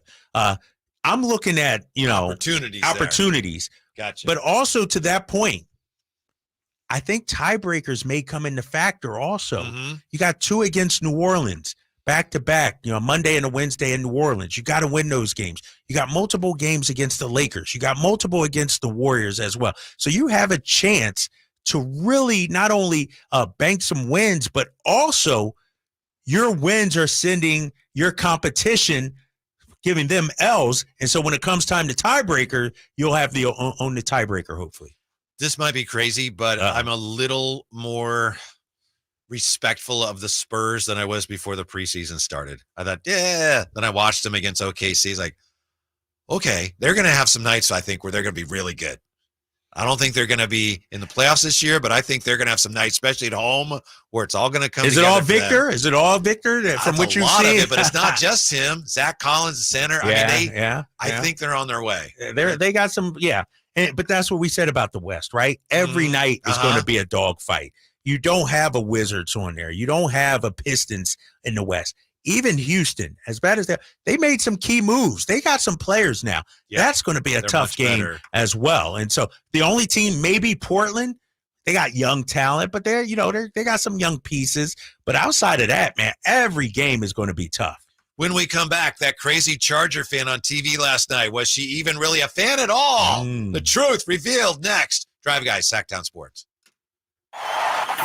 Trying to find out where to catch your favorite team's games? Are you a fan of the Kings, Niners, and the NFL? Well, Sactown Sports has you covered. Touchdown!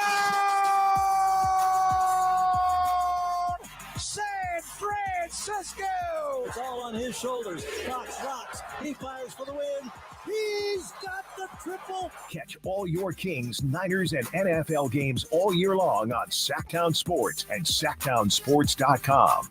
Sacramento weather is brought to you by Bonnie. I'm Mark Finan in the KCRA3 Weather Center. Skies will stay clear tonight. Our overnight lows will drop down into the mid to upper 50s. A warm day tomorrow with highs in the upper 80s to near 90. Get the latest forecast on the KCRA3 News and the KCRA3 app. Imagine taking a nice warm bath in your shower.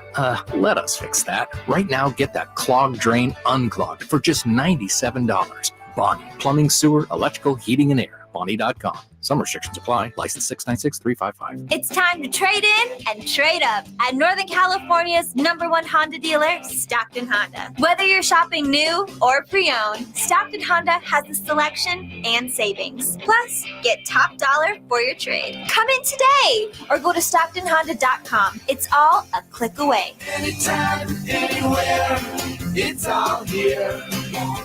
StocktonHonda.com. Based on 2022 total new and Honda certified pre-owned vehicle car sales from American Honda Motor Company's own loan report. Thunder, feel the thunder. It ignites something inside of you. Lightning and the thunder. It's a new era in entertainment. Experience legendary performers like never before. All new and all incredible. This is the venue. See it. Hear it. Feel it. Thunder, feel the thunder. Lightning and the thunder. Thunder Valley Casino Resort. Feel the thunder. Ready for a sizzling football season? Take your game day parties to the next level with Napoleon Prestige Grills from Green Acres Nursery and Supply. Fire up the grill and score big with mouth-watering burgers, juicy steaks, and finger-licking wings. Napoleon Prestige Grills bring the heat and come complete with a lifetime warranty. Get your ultimate game day companion today. Visit your local Green Acres Nursery and Supply and elevate your tailgate experience with Napoleon Prestige Grills. Green Acres Nursery and Supply, your one-stop shop for grilling greatness this football season. Visit idategreenacres.com for the store near you. Game on. When every shot counts, the professionals at the Hagen Oaks Player Performance Studio encourage you to try the brand new Titleist T-Series irons. Irons designed to enhance your play through control, distance, flight, forgiveness, looks, sound, and feel. With 4 T-Series models, the fitting team at Hagen Oaks will find the perfect Titleist T-Series iron for you. Call 916-808-2531 to find your fit today. Hagen Oaks Golf Super Shop, Fulton Avenue at the Cap City Freeway, or online at hagenoaks.com. Hey, it's Carmichael Dave asking you, are you feeling the pain of paying more and more for your gas? PG&E has increased their rates 4 times in the last 5 years, and the new forecast says PG&E customers may see their bills increase 32% by 2026. The good thing is there are steps you can take to protect yourself from these rate hikes, and better yet, American Energy may be able to help you completely eliminate your gas bill with a new ultra-high efficiency comfort system. Did you know SMUD offers huge rebates to eliminate your old gas guzzler? They can help you guide through the whole process. Seriously, listen to me. You go to the SMUD website. There's tons of rebates available, but it is confusing on how to do it. Listen to these rebates. $2,500 from American Energy, $3,500 from SMUD, $1,000 from Caltech, $2,000 home system upgrades. That's $9,000 in rebates. Let American Energy help you out at 916-520-9990. Call 916-520-9990 now. Golf to Go is brought to you by the Hagen Oaks Golf Super Shop. Here's Frank LaRosa. Born in 1892 to a socially prominent family, she was the consummate athlete, proficient in golf, tennis, marksmanship, swimming, and car racing. Many considered her the greatest horsewoman of the century. She was a pioneer in the field of golf course development with 3 world-class courses on her resume: the Women's National Golf and Tennis Club, Cypress Point, and Pasatiempo. Working for SFB Morse of Pebble Beach fame led to her second golf course development, which many consider to be the greatest golf course in the world, Cypress Point, where she developed a lifelong friendship and professional relationship with famed architect Alistair McKenzie.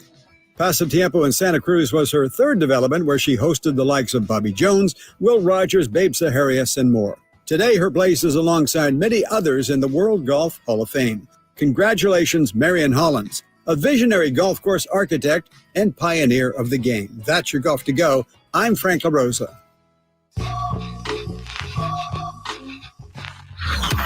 Sactown Sports. Check us out on YouTube. Search Sactown Sports and subscribe.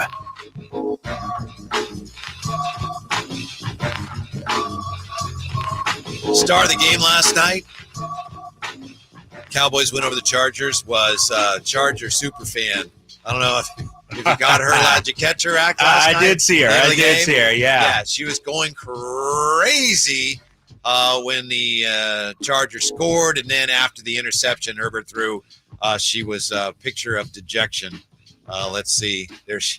Yeah. So she was actually on McAfee today because this woman, it turns out that some people, at least Pro Football Talk, thought she's in Los Angeles. She's too excited about the Chargers. The Chargers don't have fans. So there was an online conspiracy theory that she was an actress, that she was paid by the team. I was thinking that, and I was wondering that as well. But she shot that down, though, right? Yeah, she shot that down. Yeah, Marion Doe, D-O, Marion Doe. I am who I am, a mother of 4 and a crazy Chargers fan. It's overwhelming. The world has realized that this is so different because my kids have to deal with this on the regular at their sports games. And so McAfee asked, did the NFL reach out to you? If somebody reached out to me, I'm all for it. But at the end of the day, this is who I am. This is her. Yeah. No, that was tremendous. And I was listening to the Carmichael Dave show today, and they had somebody on that said they knew her. And really? Yeah, she's at the games all the time, super fan. And she's like the leader of that group in that section right there. She rallies everybody, gets everybody pumped up. She's just a super fan. And I love it, man. There's so many people that want to shoot her down and poke fun at her and make, and everything. But I thought she was amazing. She said, we go to a ton of games. They always get me on the Jumbotron, but I've never been on TV. I didn't realize what had happened until I got home and my kids told me. Right. That she had gone viral. Yeah, and it was Monday Night Football too, so that's a little added. It's one thing being on the Jumbotron, but now the celebrity that comes with being on Monday Night Football. But no, and she was heartbroken, right? When they lost, she was tough. Okay, you just looking at the videos over there. You're just she was so excited. And that was the thing that was a little hard to believe because at the Chargers games, all the fans there, the vast majority root for the other team. And it's like, no, you've heard it. I know. And then you see this woman in a Charger jersey. It's like, wait, that can't be right. Yeah. But it is. Good for her. I would also like to note that the Chargers changed their Twitter X.com profile to her. Did they really? Yes. Good. Let me look that up, Simone. Yes. Let me look that up. Good for them. Hashtag new profile pic. Good now, what do you for do them. if you're the Chargers? What do you do for her? I don't know what you can. She already is a season ticket holder. Yeah. What do you do? She was in the suite too. She's already in the box. Right. It's not like she's life. in a 300 level or the high level. You bring her down onto the field pregame or something. You have her give a motivational speech to the squad or lead them out. Like in college, how they have run out. You have her lead them out or something like that. Yeah. Good for her. That's got to be tough being a Charger fan just because they always lose by 3 points, don't they? I mean, they're not a bad team. I know you and I both thought that they were going to win last night, but a lot of tough last-minute losses. Yeah, and that's one thing, when we talked about excuse me, there's a fly on me right now. I hate flies, just so you know. But one thing we talked about, when it comes to the Chargers, they're a talented team. Like, Justin Herbert's a very good quarterback. He's an upper echelon quarterback.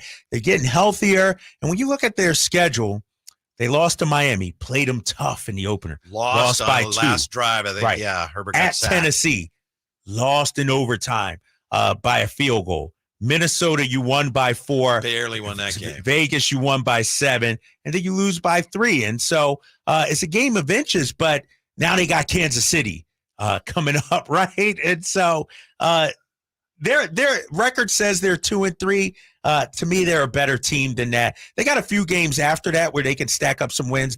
Chicago and New York, then Detroit, Green Bay, and so they'll be in the middle. I got them 9-8 or something like that. It was a tough loss. Herbert, that interception to end the game, he was under duress all night. Michael Parsons had a day. Yeah, exactly. That was the Dallas defense we had seen earlier in the season that didn't show up in that Niners game. I think they said Herbert was pressured on nearly half of his dropbacks, 47% or something like that. And so I don't care how great of a quarterback you are. If you're scrambling and trying to run for your life and you don't have time to get set, right? You just can't get it done. So that was last night. This coming Monday night, of course, it's the 49ers against the Minnesota Vikings. And the 49ers had, of course, 3 key players suffer injuries during that Browns game. Positive news on all 3. Christian McCaffrey, Deebo Samuel, and Trent Williams all have avoided long-term injury, according to Adam Schefter. All have a chance to play against the Vikings next Monday night. That's a little vague, especially in the case of McCaffrey. It's like, okay, well, what happened to him? We don't know, other than that he had the oblique/rib injury, but the 49ers say it's not a long-term thing, and he could play this week. That's huge for them. That's huge, because when you looked at the injuries, you could start with Trent, Deebo, and CMC. The Trent one, I thought, that could be one that could linger on, last a few weeks. He came back in the game. Deebo never returned, and then CMC. And so you could argue you lost 2 of your best offensive players right there, Deebo and CMC. And they're without Drake Greenlaw, too. Yeah, without Greenlaw on the defensive side. And so then that puts more pressure on Brock Purdy. And I said it earlier, if I'm Kyle Shanahan, maybe I'm resting CMC this week. But it's good news, obviously, because we've talked about it before. The only thing that can derail the Niners is health. And so it's sort of like, having Sounds like then you're admitting that their quarterback must be pretty good. If the only thing that can derail them is their health, then it I sounds said that's like what we've talked about. That's not necessarily what I believe. That's not what I believe. I think their quarterback can definitely derail them. I'll tell you what, their quarterback won't win them games. We saw that the other day in Cleveland. He's not going to go out there and say, all right, boys, get on my back. I'm going to lead you to victory. And I'm listening to you got me fired up right now. Well, because I'm listening to Jeff Saturday on ESPN this morning, and he's like, when Brock Purdy needed to rally his squad and drive them down the field, he did it. Jeff Saturday didn't watch that game, Whitey. You know darn well Brock Purdy didn't all of a sudden pick the defense apart and get the chains moving. He had one first down because of a hold pass interference, another first down, a 10-yard completion to Brandon Ayuk that went 28 yards. I mean, the Browns fell apart on that final drive. It wasn't like Brock Purdy made all these amazing throws. And so to hear Jeff Saturday say that, he clearly didn't watch the game. He played in the NFL, and I don't believe he did. It's interesting. But you didn't even think, like, because I thought that was a seminal moment for Brock Purdy. I thought as I'm watching the game, I'm like, gosh darn it, this guy is going to come down the field, lead him down, and get a win. But sure, he got him in the field goal position, but I didn't think he, made plays to get him that. Like, no, he missed more plays. He missed more, right? Exactly, in the game. And so if they would have won, then that's what we would have been talking about, though, is that Brock Purdy let him down and got, but they didn't win. And, to hear Saturday saying, oh, man, Brock Purdy in that 2 minute, 2 minutes in the game, he let him down. Not really. When you actually watch the game, not really. Rookie kicker makes a kick. Brock's a hero again. Right. Think about that. Yeah. Think about that. Yeah. When we come back, how the 49ers, that's a gnat. Yeah. Oh, is that? Yeah. You felt that too, right? Yeah. How the 49ers have to do something they don't want to do. They have to be like the Cowboys this week. Tell you why and how next year with the Drive Guys on Sactown Sports. All new spring deals are here at Lowe's. Start planting your garden this weekend with Bonnie 11.8-ounce vegetables. Buy 4 for $10. Plus, liven up your patios and decks with fresh blooms. Select 1.5-gallon hanging baskets or 2 for $20. Lowe's knows spring. Lowe's knows home improvement. Offers valid through 5/17. In-store only. Actual plant size and selection varies by location. While supplies last, excludes Alaska and Hawaii. Folsom Lake Ford has trucks. The F-150s are here. Explorers, Expeditions, and a huge selection of Broncos and Bronco Sports. They're in stock now at Folsom Lake Ford. Shop Folsom Lake Ford, your truck headquarters, right here in Sacramento for your favorite Ford models at good, fair prices. Short on cash? Buy any new Ford with 0 down. Save big with low interest finance rates. Plus, Folsom Lake Ford is paying top dollar for all trades. We want your vehicle regardless of mileage or condition. This could be the best time to buy a new Ford. Check out the huge inventory online at FolsomLakeFord.com or stop by the dealership and see the most recent arrivals. Looking for something special? Give them a call and tell them Doug Christie sent you. Folsom Lake Ford in the Folsom Auto Mall. Your trusted dealer, my trusted dealer for over 30 years. FolsomLakeFord.com. 0 down with approved credit. Yeah, I'm so stressed. Our business is growing. We've got people all over now. Ooma. What is that? Meditation? I'm recommending the Ooma cloud phone system with auto attendant and more than 50 features. Ooma? Yep. Switching to Ooma is a cinch. Just $24.95 per month per user, plus taxes and fees. Ooma. Now you're feeling it. Find small business calm at ooma.com/radio. That's OOMA.com/radio. The Angie's List you know and trust is now Angie, and we're so much more than just a list. We still connect you with top local pros and show you ratings and reviews, but now we also let you compare upfront prices on hundreds of projects and book a service instantly. We can even handle the rest of your project from start to finish. So remember, Angie's List is now Angie, and we're here to get get your job done right. Get started at Angie.com. That's ANGI, or download the app today. Individual rates, coverage offerings, and savings may vary, subject to terms and conditions. Not available in all areas. Actual Pi customer. As a small business, we're always looking for ways that we can offer the quality product and get some cost savings. Meet Michelle from J.J. Pfister Distilling Company, a small business in California. When looking for workers' comp coverage tailored to the company's needs, she discovered Pi Insurance. We heard about Pi Insurance being geared for a small business, gave Pi a call, and ended up switching. Is your small business overpaying for workers' comp insurance? See how much you could save at trypi.com. Plus, when you sign up for pay-as-you-go billing, your premium is based on your actual payroll, not an estimate, so your workers' comp audit experience is simplified. We saved about 30% off of our workers' comp insurance when we switched to Pi. It's as easy as pie to get the savings you deserve. What are you waiting for? Ask your agent for Pi, or get a quote in 3 minutes at trypi.com. That's TRYPIE.com. Hey, it's Carmichael Dave letting you know Capital Casino, Sacramento's #1 poker room and primetime football location is back. Cap Casino giving away $500 per game in high hand bonuses for every Sunday, Monday, and Thursday night primetime game, offering the best food, best service, and the best action with the most variety of games in the region and conveniently located in downtown Sacramento. Check it out. Capital Casino. And as always, please remember to gamble responsibly. 1-800-GAMBLER. Igor, my faithful companion, it is time to prepare for the night. The shadows grow long, and the creatures of the night stir with excitement. Yes, Master Dracula. What do you require of me? I need you to fire up the hearse. Elk Grove Kia is having a Halloween sale that is to die for.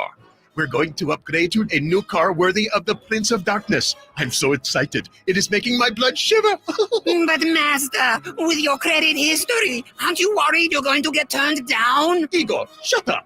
Elk Grove Kia's finance department has over 100 years of experience. They can even get me approved, even with my troubled past.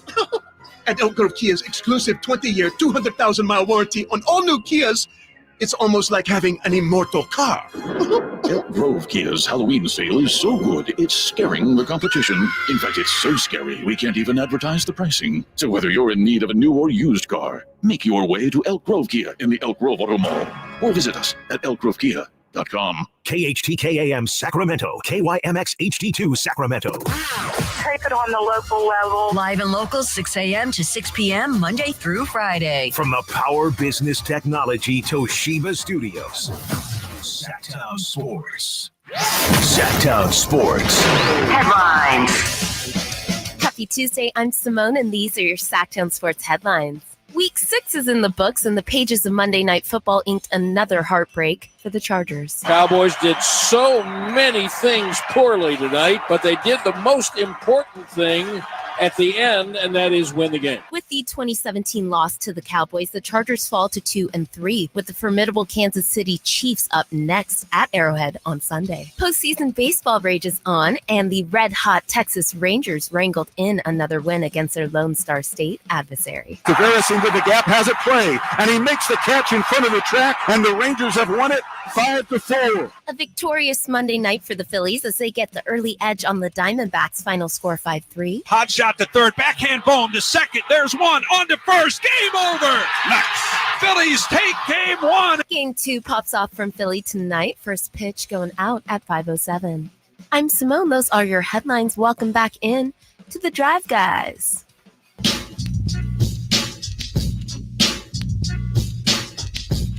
The only station in Sacramento giving you local sports coverage from 6 a.m. to 6 p.m. Monday through Friday. Sactown Sports. And yes, the fall convergence of sports is upon us. Football last night. Right now we got basketball, preseason basketball, hockey, baseball, postseason coming up. So we're watching the Knicks and the Celtics now. Who's going to emerge in the East, Kyle? I think it's going to be those guys in the white and green. But I think it's going to be the Celtics. I think it is, but boy, I think that has a chance to be just an unforgettable race this year. Yeah, I agree with you. I think, I want to say Milwaukee because Dame Lillard and Giannis, but I think the Drew Holiday signing tips the scales in the Celtics' favor. And I get it. If I'm the Bucks, you want to get Dame Lillard, you want another star to pair with Giannis. but letting your arch enemy, your rivals, get Drew Holiday, you had to have foresee that coming. And so, I just like the Celtics makeup. I do worry about their depth, though. I think they're top heavy. I think, their top six is good. Their backup bigs are a little suspect. They got to need a guy like Peyton Pritchard to step up. Yeah, exactly. One guy they're high on, and I'm happy to bring this up, Neemias Queta. Oh, yeah. Our old friend, Neemias Queta.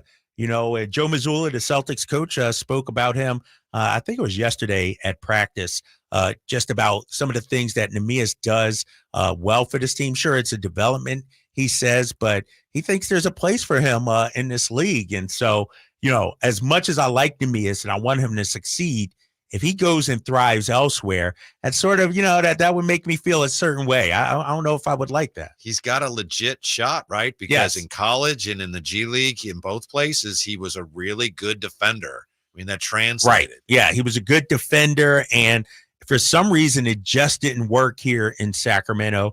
But I would argue, when you look at Mike Brown and the kind of coach he is and his system and what he's trying to accomplish, it's hard for a young player to crack the rotation, especially when you're trying to win games. You're trying to, now if you're on a rebuilding team, something like that, I get it. You can be patient, but I think the Kings, felt like, what, we can't be patient anymore with Neemias. We got to move on. And if he goes and does good things for the Celtics, that'll be that's a knife in the back to me, Mm-hmm. And nothing against him, but I would suggest that he's not stylistically a great fit for Mike Brown's system. Right. Exactly. Yeah. I'm glad you brought that up, because when you look at the bigs that Mike Brown likes, they're, quick, athletic. They can facilitate the ball as well. And I was talking to Neemias' college coach about this, Craig Smith, and he said Neemias is a better playmaker than people give him credit, but we never really got to see it here in Sacramento. Drive Guys here brought to you by Capital Casino, conveniently located on 411 North 16th Street in downtown Sacramento.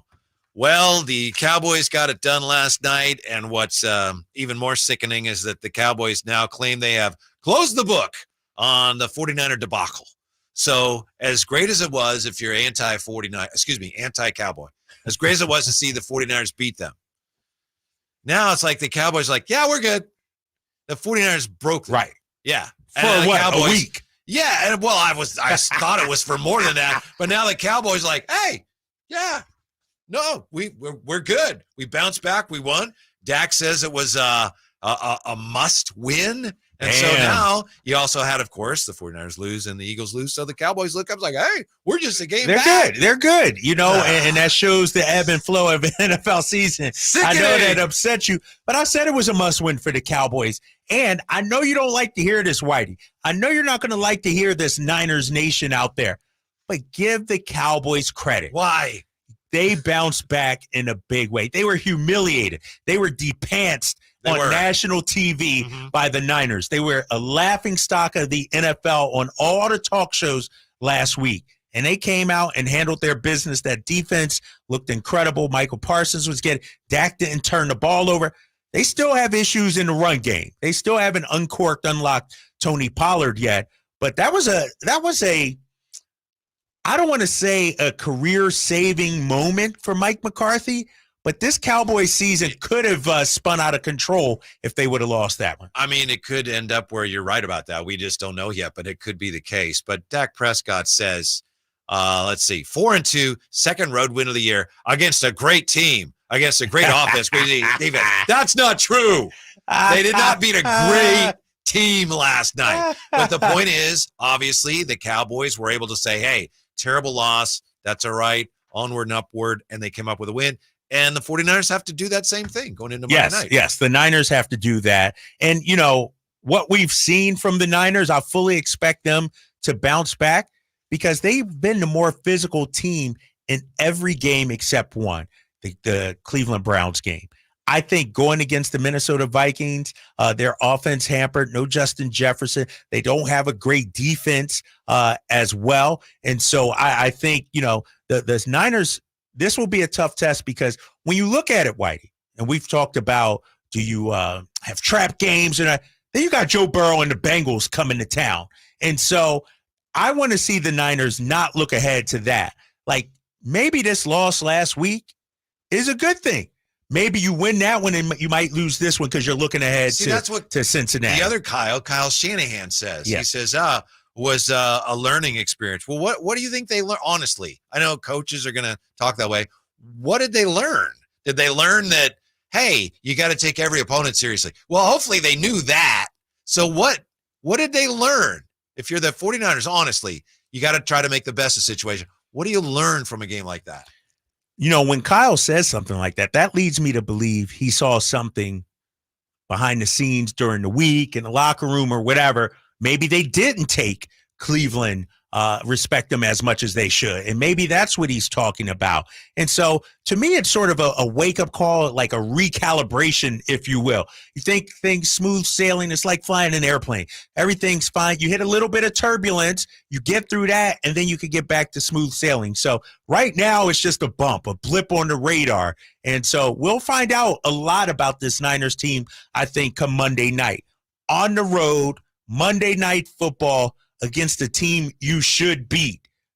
But that's a tough environment, too, in Minnesota. Can I just throw out a crazy scenario? This is not a prediction, okay? I'm not predicting this, so please don't come after me and say, that's not going to happen. I know it's probably not going to happen, but it's just something that crossed my mind. First of all, it would have to depend on this. Brock Purdy would have to continue to play poorly. I don't think that's going to happen, but I could see, let's say Brock Purdy, and it turns into Nick Mullins, and all of a sudden it's like, what happened to him? What happened? Don't think it'll happen, but it could, right? So it could. Yeah, and you'd be so happy. No, not at all. Not at all. If that happened and the Vikings are like, couldn't you see the 49ers say, you know what? Kyle Shanahan say, I need Kirk Cousins. Couldn't you see that? No. He can't do that. Couldn't you see that? He loves Kirk Cousins. He loves Kirk Cousins, yes.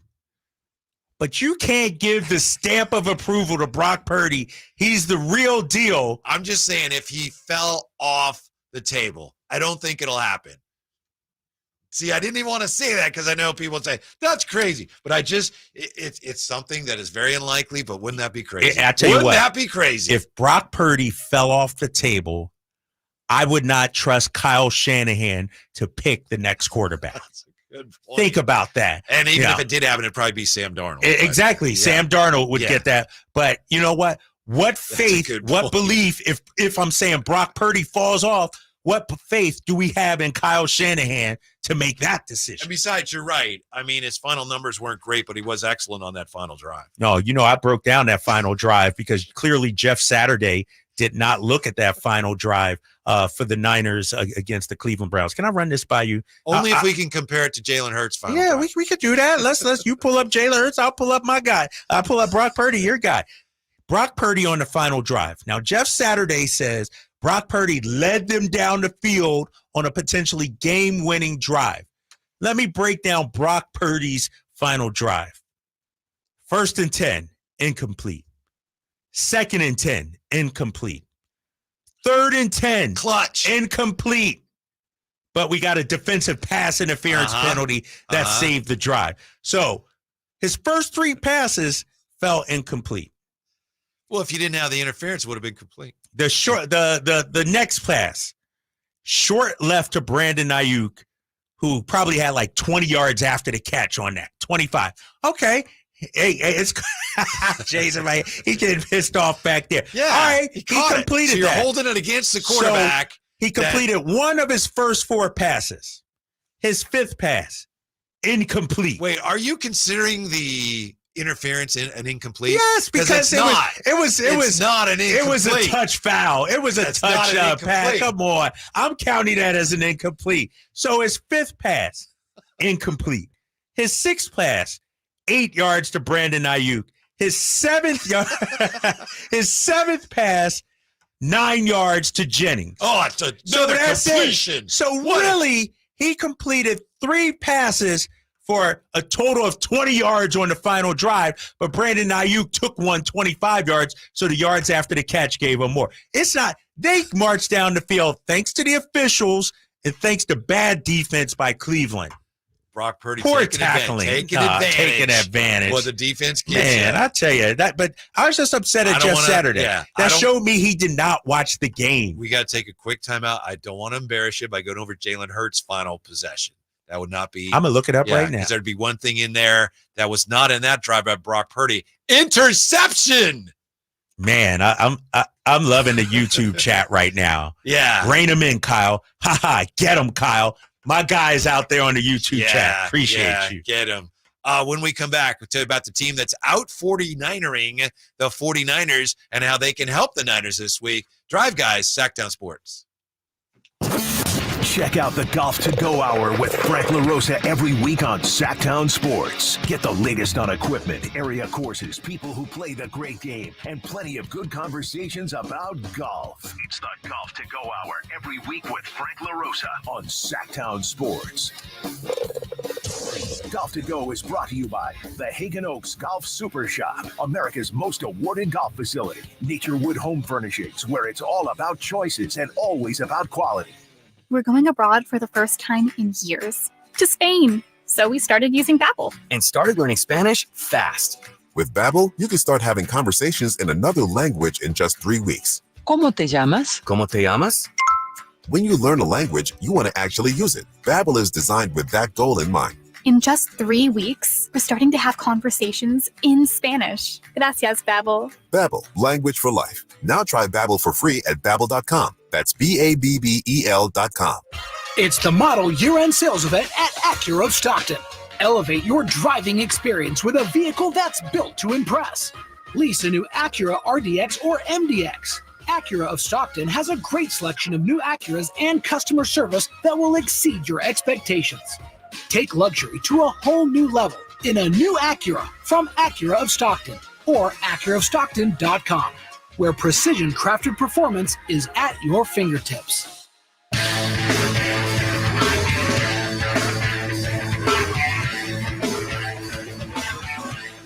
Sacramento's official home for the San Francisco 49ers. Sactown Sports.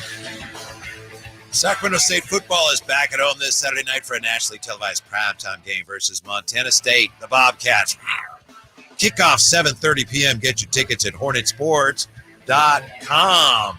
There is a team right now that is out 49ering the 49ers because this is a team that's running basically the 49er offense, but they're doing it much, much better, a lot better. And you know which team I'm talking about. Yes, I do. Because your team has to play them this week. And good luck with that. That's a tough Dolphins. matchup, especially with the Eagles being banged up in the secondary, especially with the Eagles offense not clicking right now. You know, how do you beat this Dolphins team? What's the blueprint to beating them? Buffalo, I believe, mopped them up a little bit. Yeah. But Buffalo's a high-powered offense also. I think, you know, this Miami offense is clicking on all cylinders. They got the run game going now as well. You got to score in the 30s. I can't see you winning a 17-14 game against this team. With that being said, I never thought the Niners offense would be handcuffed like it was against Cleveland. The problem with the Eagles right now is, like you said, that secondary is banged up, and you could argue this Dolphins wide receiving core might be the best in the NFL right now. Well, the 49ers are averaging like 5.98 yards per play, and that's second in the league to the Miami Dolphins. They're averaging 8 yards per play. That's unbelievable. Yeah. Think about 8 yards per play, Whitey. Mm-hmm. Yeah, it's incredible. And they're taking on, look, I'm not just coming after you on this because you're an Eagles fan, but the Eagles last year, they had a lot of health. Right now, though, only one member of the starting secondary was on the field for the finish of the game against the Jets. Right. And Lane Johnson got hurt, and it looks like he could play this week. But the secondary has been a disaster area for the Eagles because of the injuries. They've had already 15. They've gone through 15 defensive backs already this year. They had season-ending injuries to cornerbacks Avonte Maddox and Zach McPherson. They had been without cornerback James Bradbury for a game against the Jets. They didn't have cornerback Darius Slay. So the only safety that's healthy at this point is a guy named Terrell Edmonds. So the Eagles with that going on in their secondary, have to play the Dolphins this week. So it's a recipe for an Eagle disaster. Yes, but, and this is Sunday An night Eagle football. disaster. This is Sunday night football. Yes. And as someone who follows the Niners, as someone who is seeing what the Philadelphia Phillies are doing, this game is at the Link, which is a house of horrors for opponents. And so Tyreek Hill may be running free, on South Beach, untouched, but now he has to go to Philadelphia, which is a tough place to play. And so on paper, yes, it is going to be a huge challenge. It is. You're for right. The Philadelphia paper, Eagles. yeah. On paper. Not a great matchup for your squad. On paper. Not a great matchup. But I'm pulling up the weather report here because that's always important. I thought it was always sunny in Philadelphia. It'll be nice, though. It'll be partly cloudy, 60 degrees. So weather shouldn't be a factor. But here's the thing about the Dolphins. And it reminds me of the Niners. Things are going so well. Everything's going so good. What if you have one game where you're just off a little bit? You have a game where Ayuk drops a couple of passes. Purdy's behind his receivers. Mm-hmm. The thing about the Eagles, what they can do, they can get after the quarterback. We'll see if Jalen Carter plays. I don't know if he's going to play or not. He's key for them. He's pretty good, isn't he? Yeah, he's pretty good. If he plays, I think, the defensive line, they're going to have to come at Tua. You can't give Tua time. You can't give Tyreek time to get down the field. And so I think the only way for the Eagles to stop this Dolphins offense, they need to wrap Tua up 3 to 5 times in this game. I need 3 to 5 sacks, multiple pressures from this Eagles defensive line coming up on Sunday Night Football. Through 6 games this season, and I'm not saying this to counter what you're saying. We all realize what's going on. But the Dolphins have totaled 2,992 yards on 374 plays, so exactly 8 yards per play. No other team is even close. You got the Bills and the 49ers averaging 5.98 yards per play, and they run the ball, they throw the ball. They're like the 49ers, only they're built more for speed, and so far so good. Although, I was going to say they haven't won all their games, but 5-1, they're right up there now with the top teams in the NFL. 5-1 is the best record in the league, and they're one of the teams that has. Yes, but when you look at the Dolphins, they're banged up also. Achan, their running back, he's out, right? Like he got hurt this past week. I think they put him on IR. He has to miss 4 games, and so that makes them a little more one-dimensional. So we'll see, man. We'll see. These are pretty impressive numbers, though, for what it's worth. The Dolphins, number 1 in yards per pass, 9.2 yards per pass, 6.5 yards per rush, 15 passing touchdowns, 15 rushing touchdowns, both first in the NFL, and they're first in the NFL in first downs with 147.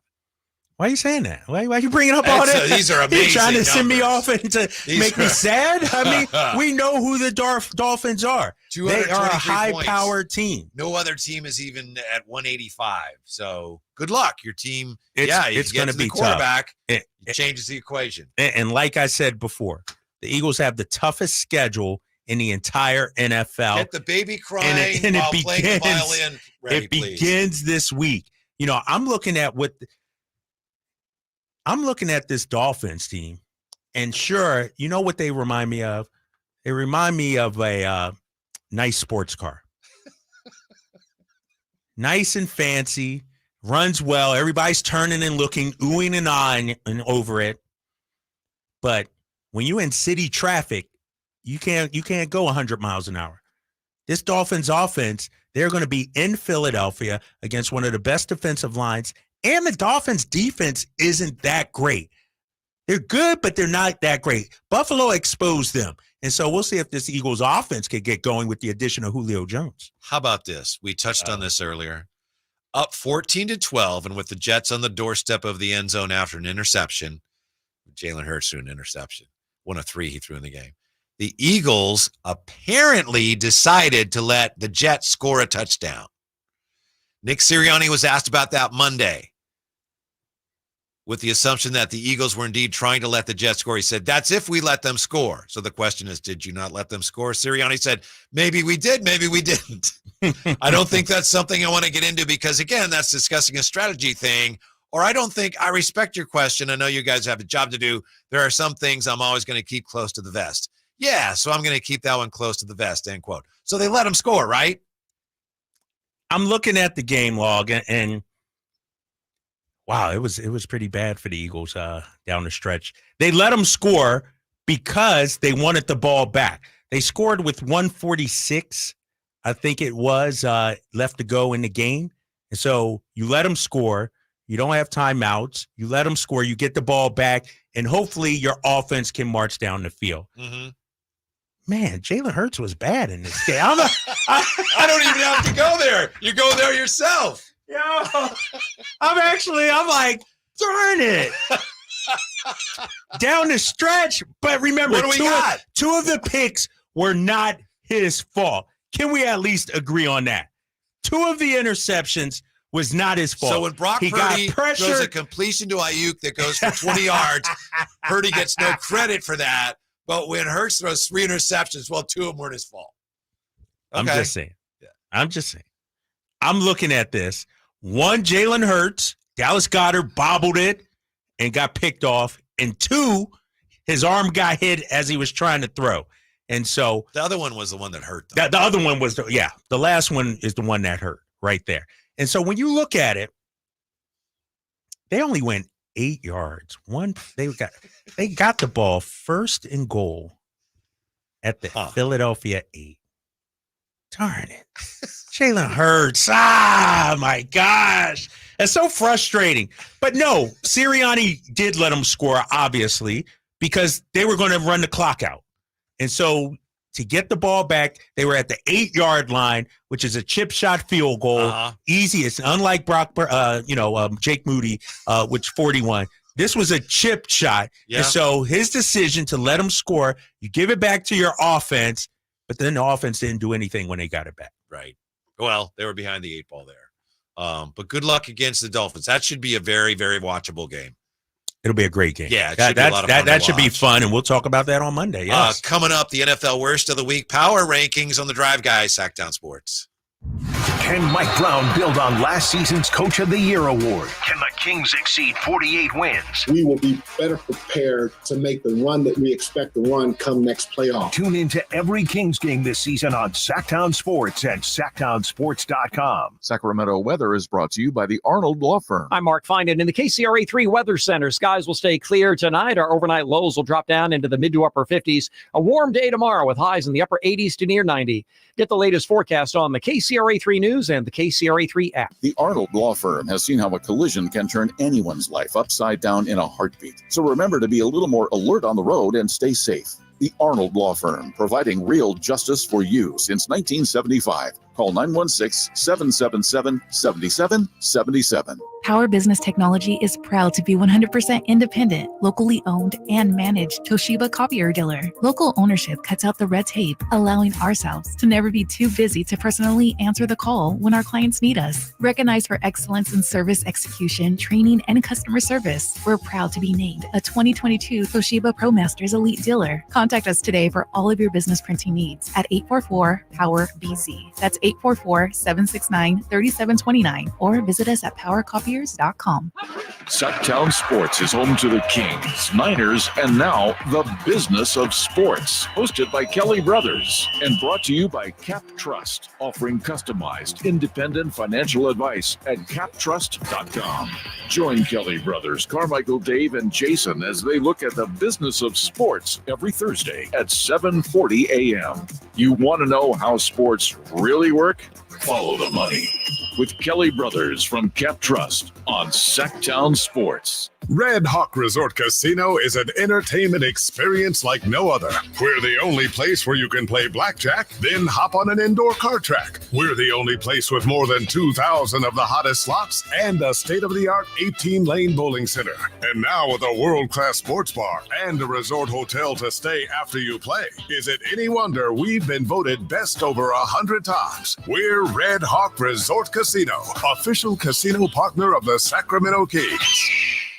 At Elk Grove Honda, not only do we have a great selection of pre-owned certified cars at very fair prices, but every one of our pre-owned automobiles are treated with kid gloves with a 182-point inspection that covers everything from unibody to tires to brakes and engine filters. Then our certified cars receive a mobile oil change and fresh fill-up with full synthetic mobile oil. We know you have lots of choices of where to purchase your next car. Come to Elk Grove Honda, home of the 182-point inspection and mobile oil change. We're in the Elk Grove Auto Mall, Highway 99 at Elk Grove Boulevard. Hey guys, do you know what makes Revive Men's Health Sacramento different?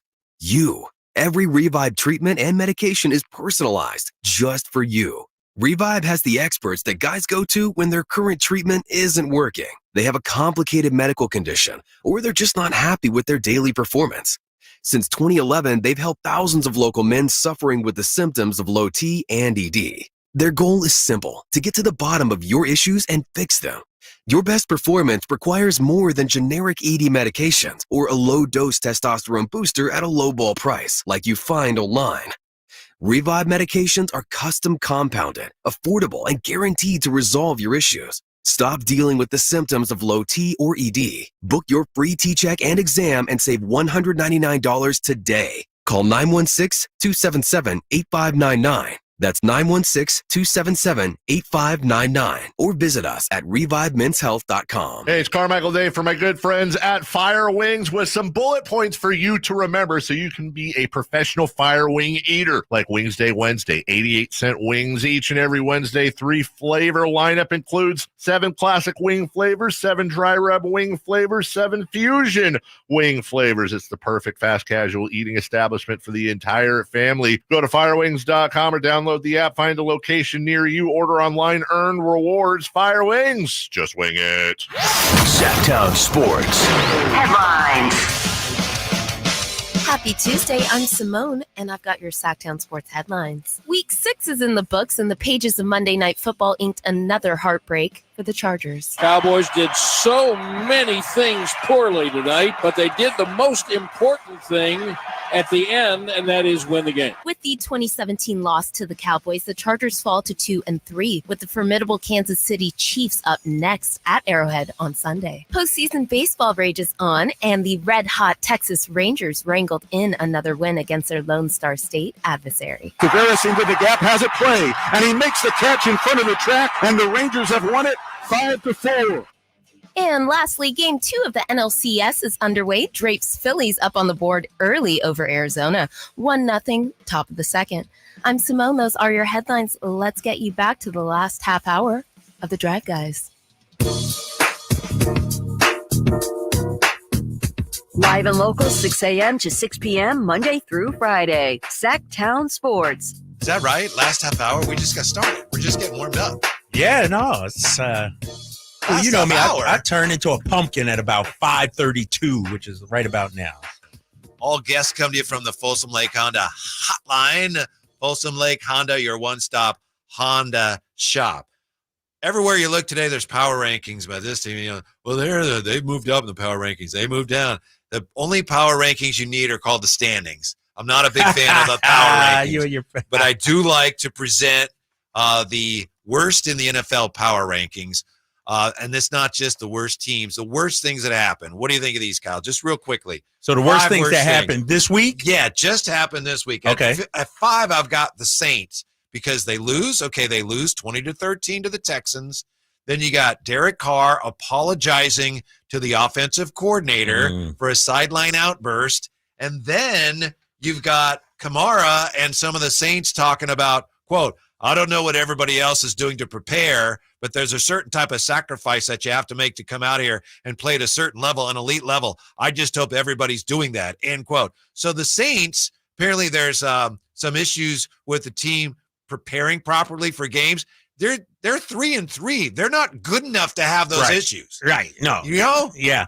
And but you know, to me it looks like this could go bad pretty quickly with the New Orleans Saints. Yes. They're 3-3, so they're not out of it though. Like now's not the time. Now's not the time to be splintering and pointing fingers and everything like that. And so, but it could go pretty bad quickly here for the Saints. Yeah, Demario Davis asked Did you do what you did last week, this week, or did you just enjoy the week too much?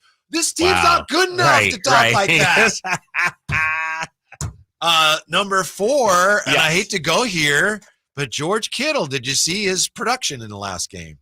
No, what was his numbers? George Kittle had 1 catch for 1 yard. And that's a career low. Now, he did have, I think, 1 catch that was wiped out by a penalty, and I think there might have been another penalty involved in a target. But George Kittle, and a lot of people thought, Kittle's going to be really important against the Browns. Well, it's not all his fault. Brock Purdy had his issues, but 1 catch for 1 yard for George Kittle after the previous week where he went nuts. Right. And that's why, Whitey, you don't talk trash. You don't, because. Oh, you're saying the T-shirt? The T-shirt and all that. Think about that. Like, all right, when you're up, you're doing great. You want to celebrate T-shirt. Now you humbled yourself with this week. He was a non-factor, non-existent. Yeah, he needs another T-shirt this week. F1 catch for 1 yard. Right. Maybe that'll motivate him. Maybe he'll have a better game this week. So George Kittle's career low output, he's 4th on the worst of the week power rankings. Number 3, the New England Patriots. Yes, I was going to ask you about that. They still haven't scored more than 20 points in a game. And not only that, they lost to Josh McDaniels, their former offensive coordinator. They lost to Jimmy Garoppolo. They lost to Brian Hoyer. Mm-hmm. They lost to Jacoby Myers. All guys who used to be on the New England Patriots. Brian Hoyer was so happy. It's like he won the Super Bowl. Yeah, so they're at number 3, and that's just a pathetic offense. Number 2 on the worst of the week power rankings. Hate to do this to Coach Saleh, but Coach Saleh was so excited after his Jets beat the who'd they beat Sunday? I can't remember who the Jets beat on Sunday. It was a pretty good team, right? They didn't beat anybody. The Eagles lost that game. They lost that game. Yeah. What he said was in the first 6, let's see here. The Jets have faced a gauntlet of quarterbacks, and the defense has, quote, embarrassed all of them, end quote. That's what Robert Saleh said after the win over the Eagles. We have embarrassed all of these quarterbacks. And, you can't say that about quarterbacks in the NFL. So he's walked that back. He said, well, the word embarrassed was probably not the right choice of words for me at that time, but there's a lot of faith in our defense and defense. You can't, as a head coach, you can't, especially, again, it's so early in the year. You're the Jets. You haven't won anything. You can't talk about embarrassing. Where's the lie at, though? Where's the lie? Well, I don't know if they embarrassed every quarterback they've played. Have they embarrassed them? I think week 1, Josh Allen, 4 picks. Jalen Hurts yesterday, 3 picks. Mahomes, they did a great job against him. And so I think it's tell me the lie. Tell me the lie. Team to say our defense is embarrassing opposing quarterbacks. Even if it is true, that's the type of thing that can come back. Yes. Yeah. Yes, that is true. And he's trying to walk it back.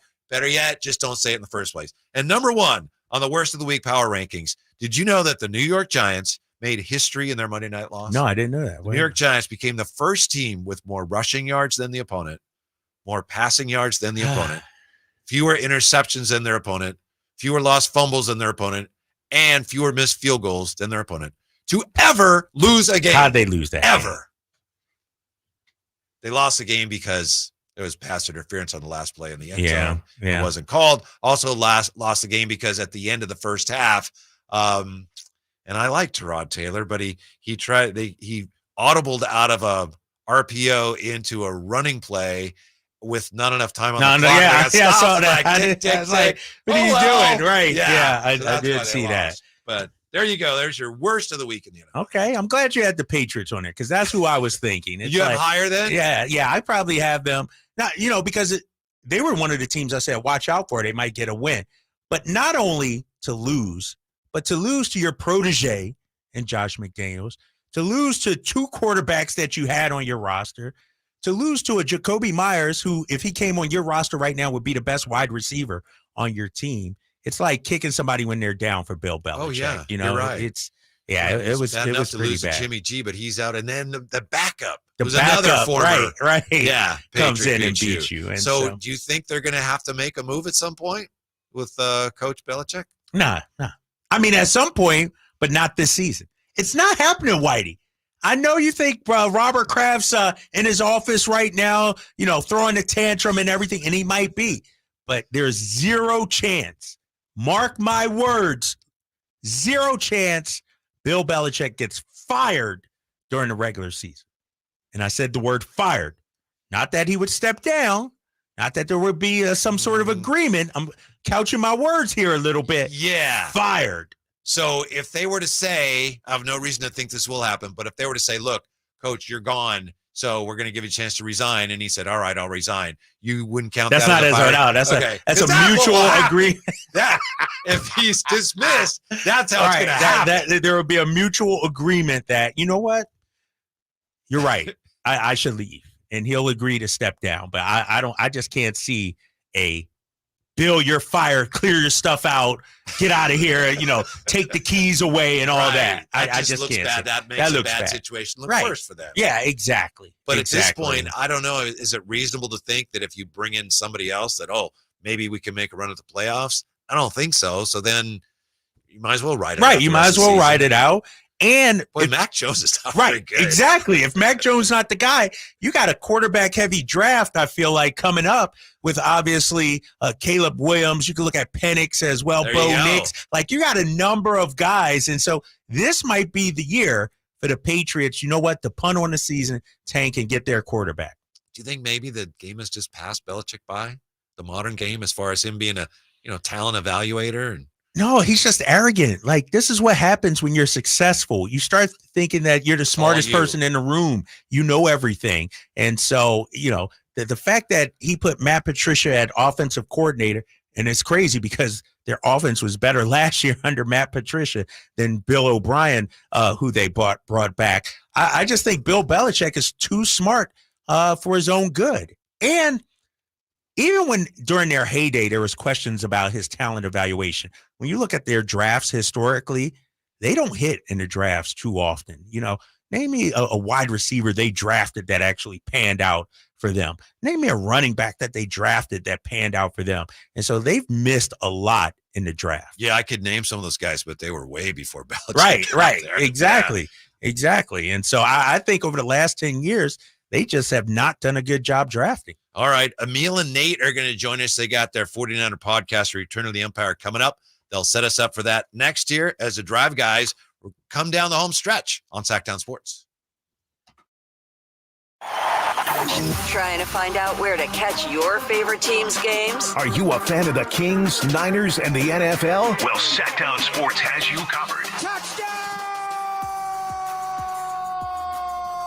San Francisco! It's all on his shoulders. Cox rocks. He fires for the win. He's got the triple. Catch all your Kings, Niners, and NFL games all year long on Sactown Sports and SactownSports.com. Sacramento weather is brought to you by the Arnold Law Firm. I'm Mark Finan in the KCRA 3 Weather Center. Skies will stay clear tonight. Our overnight lows will drop down into the mid to upper 50s. A warm day tomorrow with highs in the upper 80s to near 90. Get the latest forecast on the KCRA 3 News and the KCRA 3 app. The Arnold Law Firm has seen how a collision can turn anyone's life upside down in a heartbeat. So remember to be a little more alert on the road and stay safe. The Arnold Law Firm, providing real justice for you since 1975. Call 916-777-7777. Get in zone, AutoZone. Welcome to AutoZone. What are you working on today? My check engine light's on? That could hurt your gas mileage. The AutoZone free Fix Finder service can help find the fix for free. Get in zone. This whole report for free? That's right. Printed and on your phone for free. Get in zone. But what if the fix is too tough? We'll recommend a local shop. Fix Finder, only at AutoZone. Get in zone, AutoZone. Restrictions apply. Hagen Oaks wants you to know about the exciting new T-Series irons from Titleist, offering effortless speed, exceptional feel, and precise control. Working with tour pros and dedicated amateurs, Titleist T-Series are available in 4 different models. The fitting team at Hagen Oaks will find the perfect Titleist T-Series iron for you. Call 916-808-2531 to find your fit today. Hagen Oaks Golf Super Shop, Fulton Avenue at the Cap City Freeway, or online at hagenoaks.com. I have diabetes. I'm at risk for pneumococcal pneumonia. I have asthma. I'm at risk too. If you're 19 or older with chronic conditions like asthma, diabetes, COPD, or heart disease, or are 65 or older, you are at increased risk for pneumococcal pneumonia. Ask your doctor or pharmacist about Prevnar 20, pneumococcal 20-valent conjugate vaccine, a vaccine that can help protect you against pneumococcal pneumonia in just one dose. Even if you've already been vaccinated with other pneumonia vaccines, Prevnar 20 may help provide added protection. Prevnar 20 is approved for adults to help prevent infections from 20 strains of the bacteria that cause pneumococcal pneumonia. Continued approval may depend on a supportive study. Don't get Prevnar 20 if you've had a severe allergic reaction to the vaccine or its ingredients. Adults with weakened immune systems may have a lower response to the vaccine. Side effects include pain and swelling at the injection site, fatigue, headache, muscle, and joint pain. For full prescribing information, please call 1-855-213-2138 or visit Prevnar20.com. Folsom Lake Ford has trucks. The F-150s are here. Explorers, Expeditions, and a huge selection of Broncos and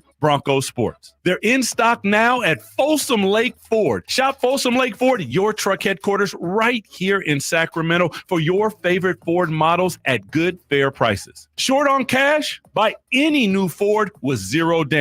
Save big with low interest finance rates. Plus, Folsom Lake Ford is paying top dollar for all trades. We want your vehicle regardless of mileage or condition. This could be the best time to buy a new Ford. Check out the huge inventory online at folsomlakeford.com or stop by the dealership and see the most recent arrivals. Looking for something special? Give them a call and tell them Doug Christie sent you. Folsom Lake Ford in the Folsom Auto Mall, your trusted dealer, my trusted dealer for over 30 years. FolsomLakeFord.com. Zero down with approved credit.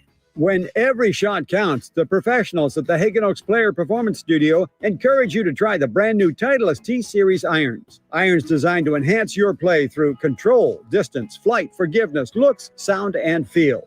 With 4 T-Series models, the fitting team at Hagen Oaks will find the perfect Titleist T-Series iron for you. Call 916-808-2531 to find your fit today. Hagen Oaks Golf Super Shop, Fulton Avenue at the Cap City Freeway, or online at hagenoaks.com.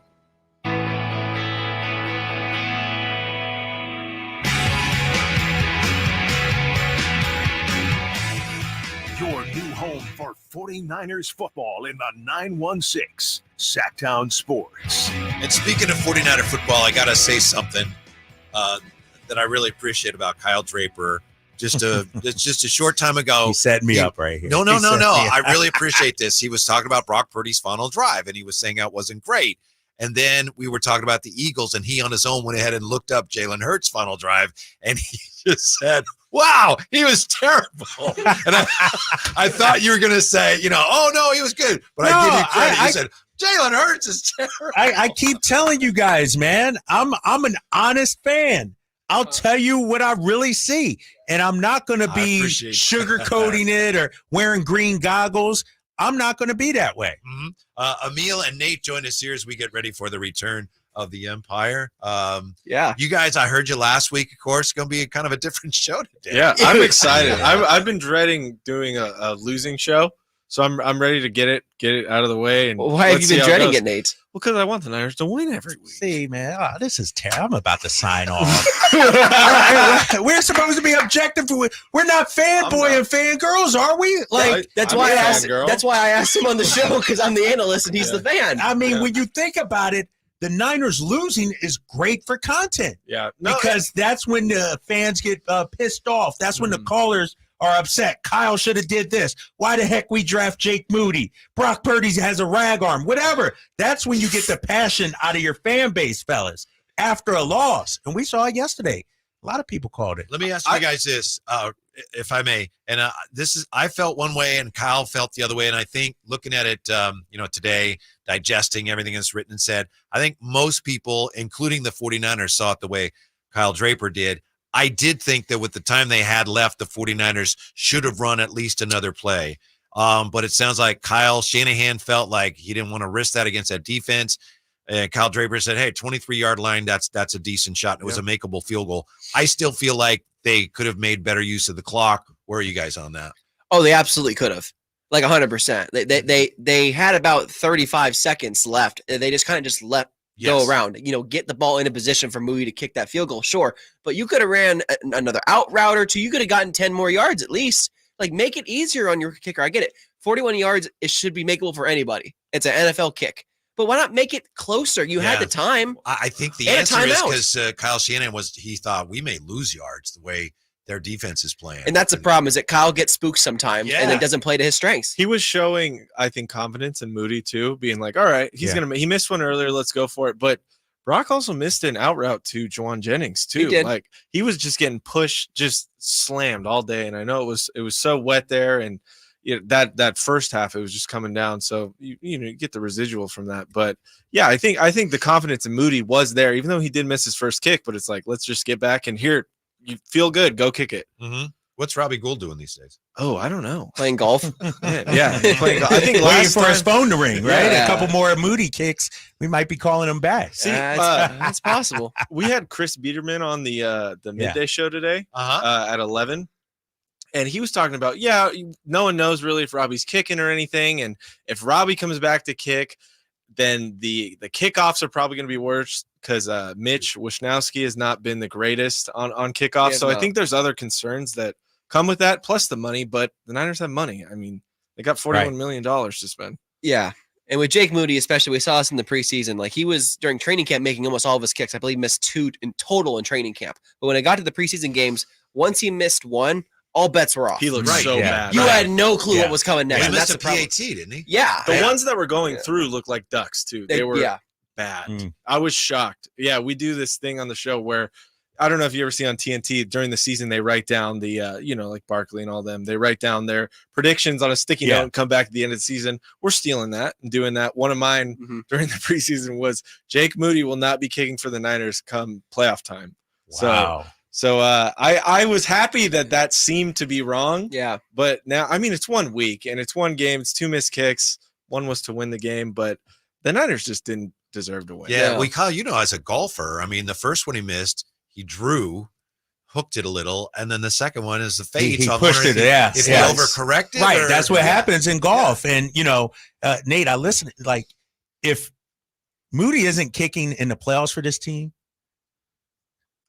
that would be a tremendous failure on Kyle's part. Sure. To use it on a third round kicker, and this guy is not even good enough. Yeah. I mean, this is another missed draft pick. And I know he's drafted well. I understand the hits that he's had. He drafts upside down. Right. He really does. Right. Like, what are you doing?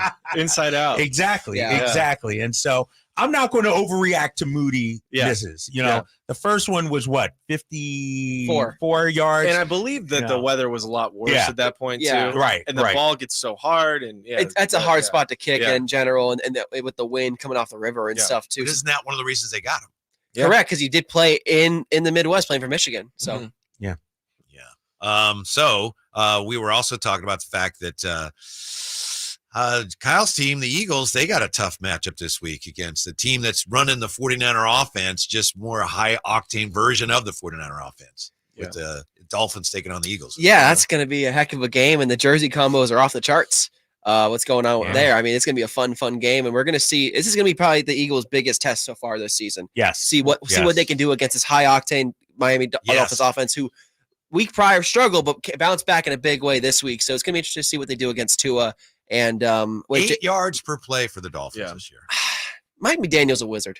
Dude's a wizard. Speaking of a heck of a play, did you see Johnny Hecker headbutt the guy on special teams on the Dolphins last week? And he flopped. He flew back. Oh, I did. Okay, yeah. Hecker goes like this, and the guy throws back. Yeah, it was a lot. It was pretty funny though. Yeah, So, and I did not appreciate the fact that the Cowboys won last night.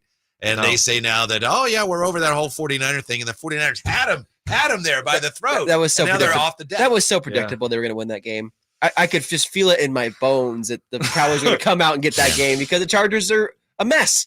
Frankly, a mess. Brandon Staley should have been fired last season. I don't know why he's still there. Do you think he's gone during the season? I think he's going to be replaced by that woman who was cheering for him. And I think she's going to do a better job. The plant. Yeah. Did you hear we had a guy call into Dave's show this morning? Yes, I brought that up. Yeah. Very interesting. There was a guy, I think his name was Anthony, called into the show, and he said he's friends with this woman. I think they go to like a Chargers fan club or something silly.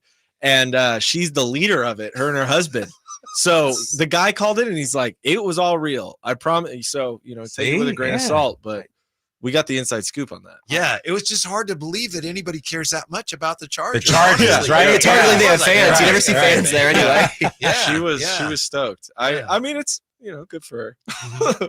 Whatever. Yeah, but it's really disappointing to me to have people like Matt Mayoko suggesting that, maybe the 49ers, they were so pumped about beating the Cowboys, they took the Browns a little lightly. And I can't imagine a team that good where those veterans would actually let that happen. I would go the opposite way, actually. I would say they overhyped this Browns matchup. They were talking all week about how it's our toughest test and all this stuff. Yeah. Maybe they thought too much about it. Showed too much respect to them. Kyle put that thought to this. It's going to be a grinder game. They all said it, too. They all said it's our toughest test. We got to really work on this. Is a talented defense, unbelievable defense. They all said it all week leading up to the game. XFL MVP, PJ Walker. Correct.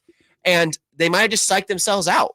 And you can kind of feel that the vibes were a little bit different, even with the fight before the game. Like, there were a lot of different things going into that matchup. Yeah, you guys will probably have some medical information for us today. Oh, yeah. We got a couple. We're faux doctors. Some obliques and some shoulders, and Kyle Draper suggested maybe if McCaffrey's not 100%, maybe you sit him out this week on that turf. It's possible. I mean, you don't want to play in Minnesota anyway, but right. And he is the one guy they can't afford to lose. Yeah. I'm not saying you could lose Brock Purdy because we don't know what we have in Sam Darnold, but CMC is the one guy. And Trent they can't. And Trent, of course, on the line. Yeah. They can't afford to lose him. Those two, though. Yeah. So Kyle Draper will be getting people ready for Kings basketball tomorrow. Yes. We're going to talk some Kings basketball. They got a big game against Golden State. I want to see who starts. Yeah. No Chris Duarte, guys. So you would think Kevin Huerter would be back in the starting lineup. If he's not. Dicey situation. Come on, Kayvon, let's do it. He did not seem happy. No. Keep it right here for Return of the Empire with Emil and Nate next right here, Sactown Sports. Jeez. What's the latest with the San Francisco 49ers? Carmichael, Dave, and Jason Ross keep you up to date on all things red and gold during the 9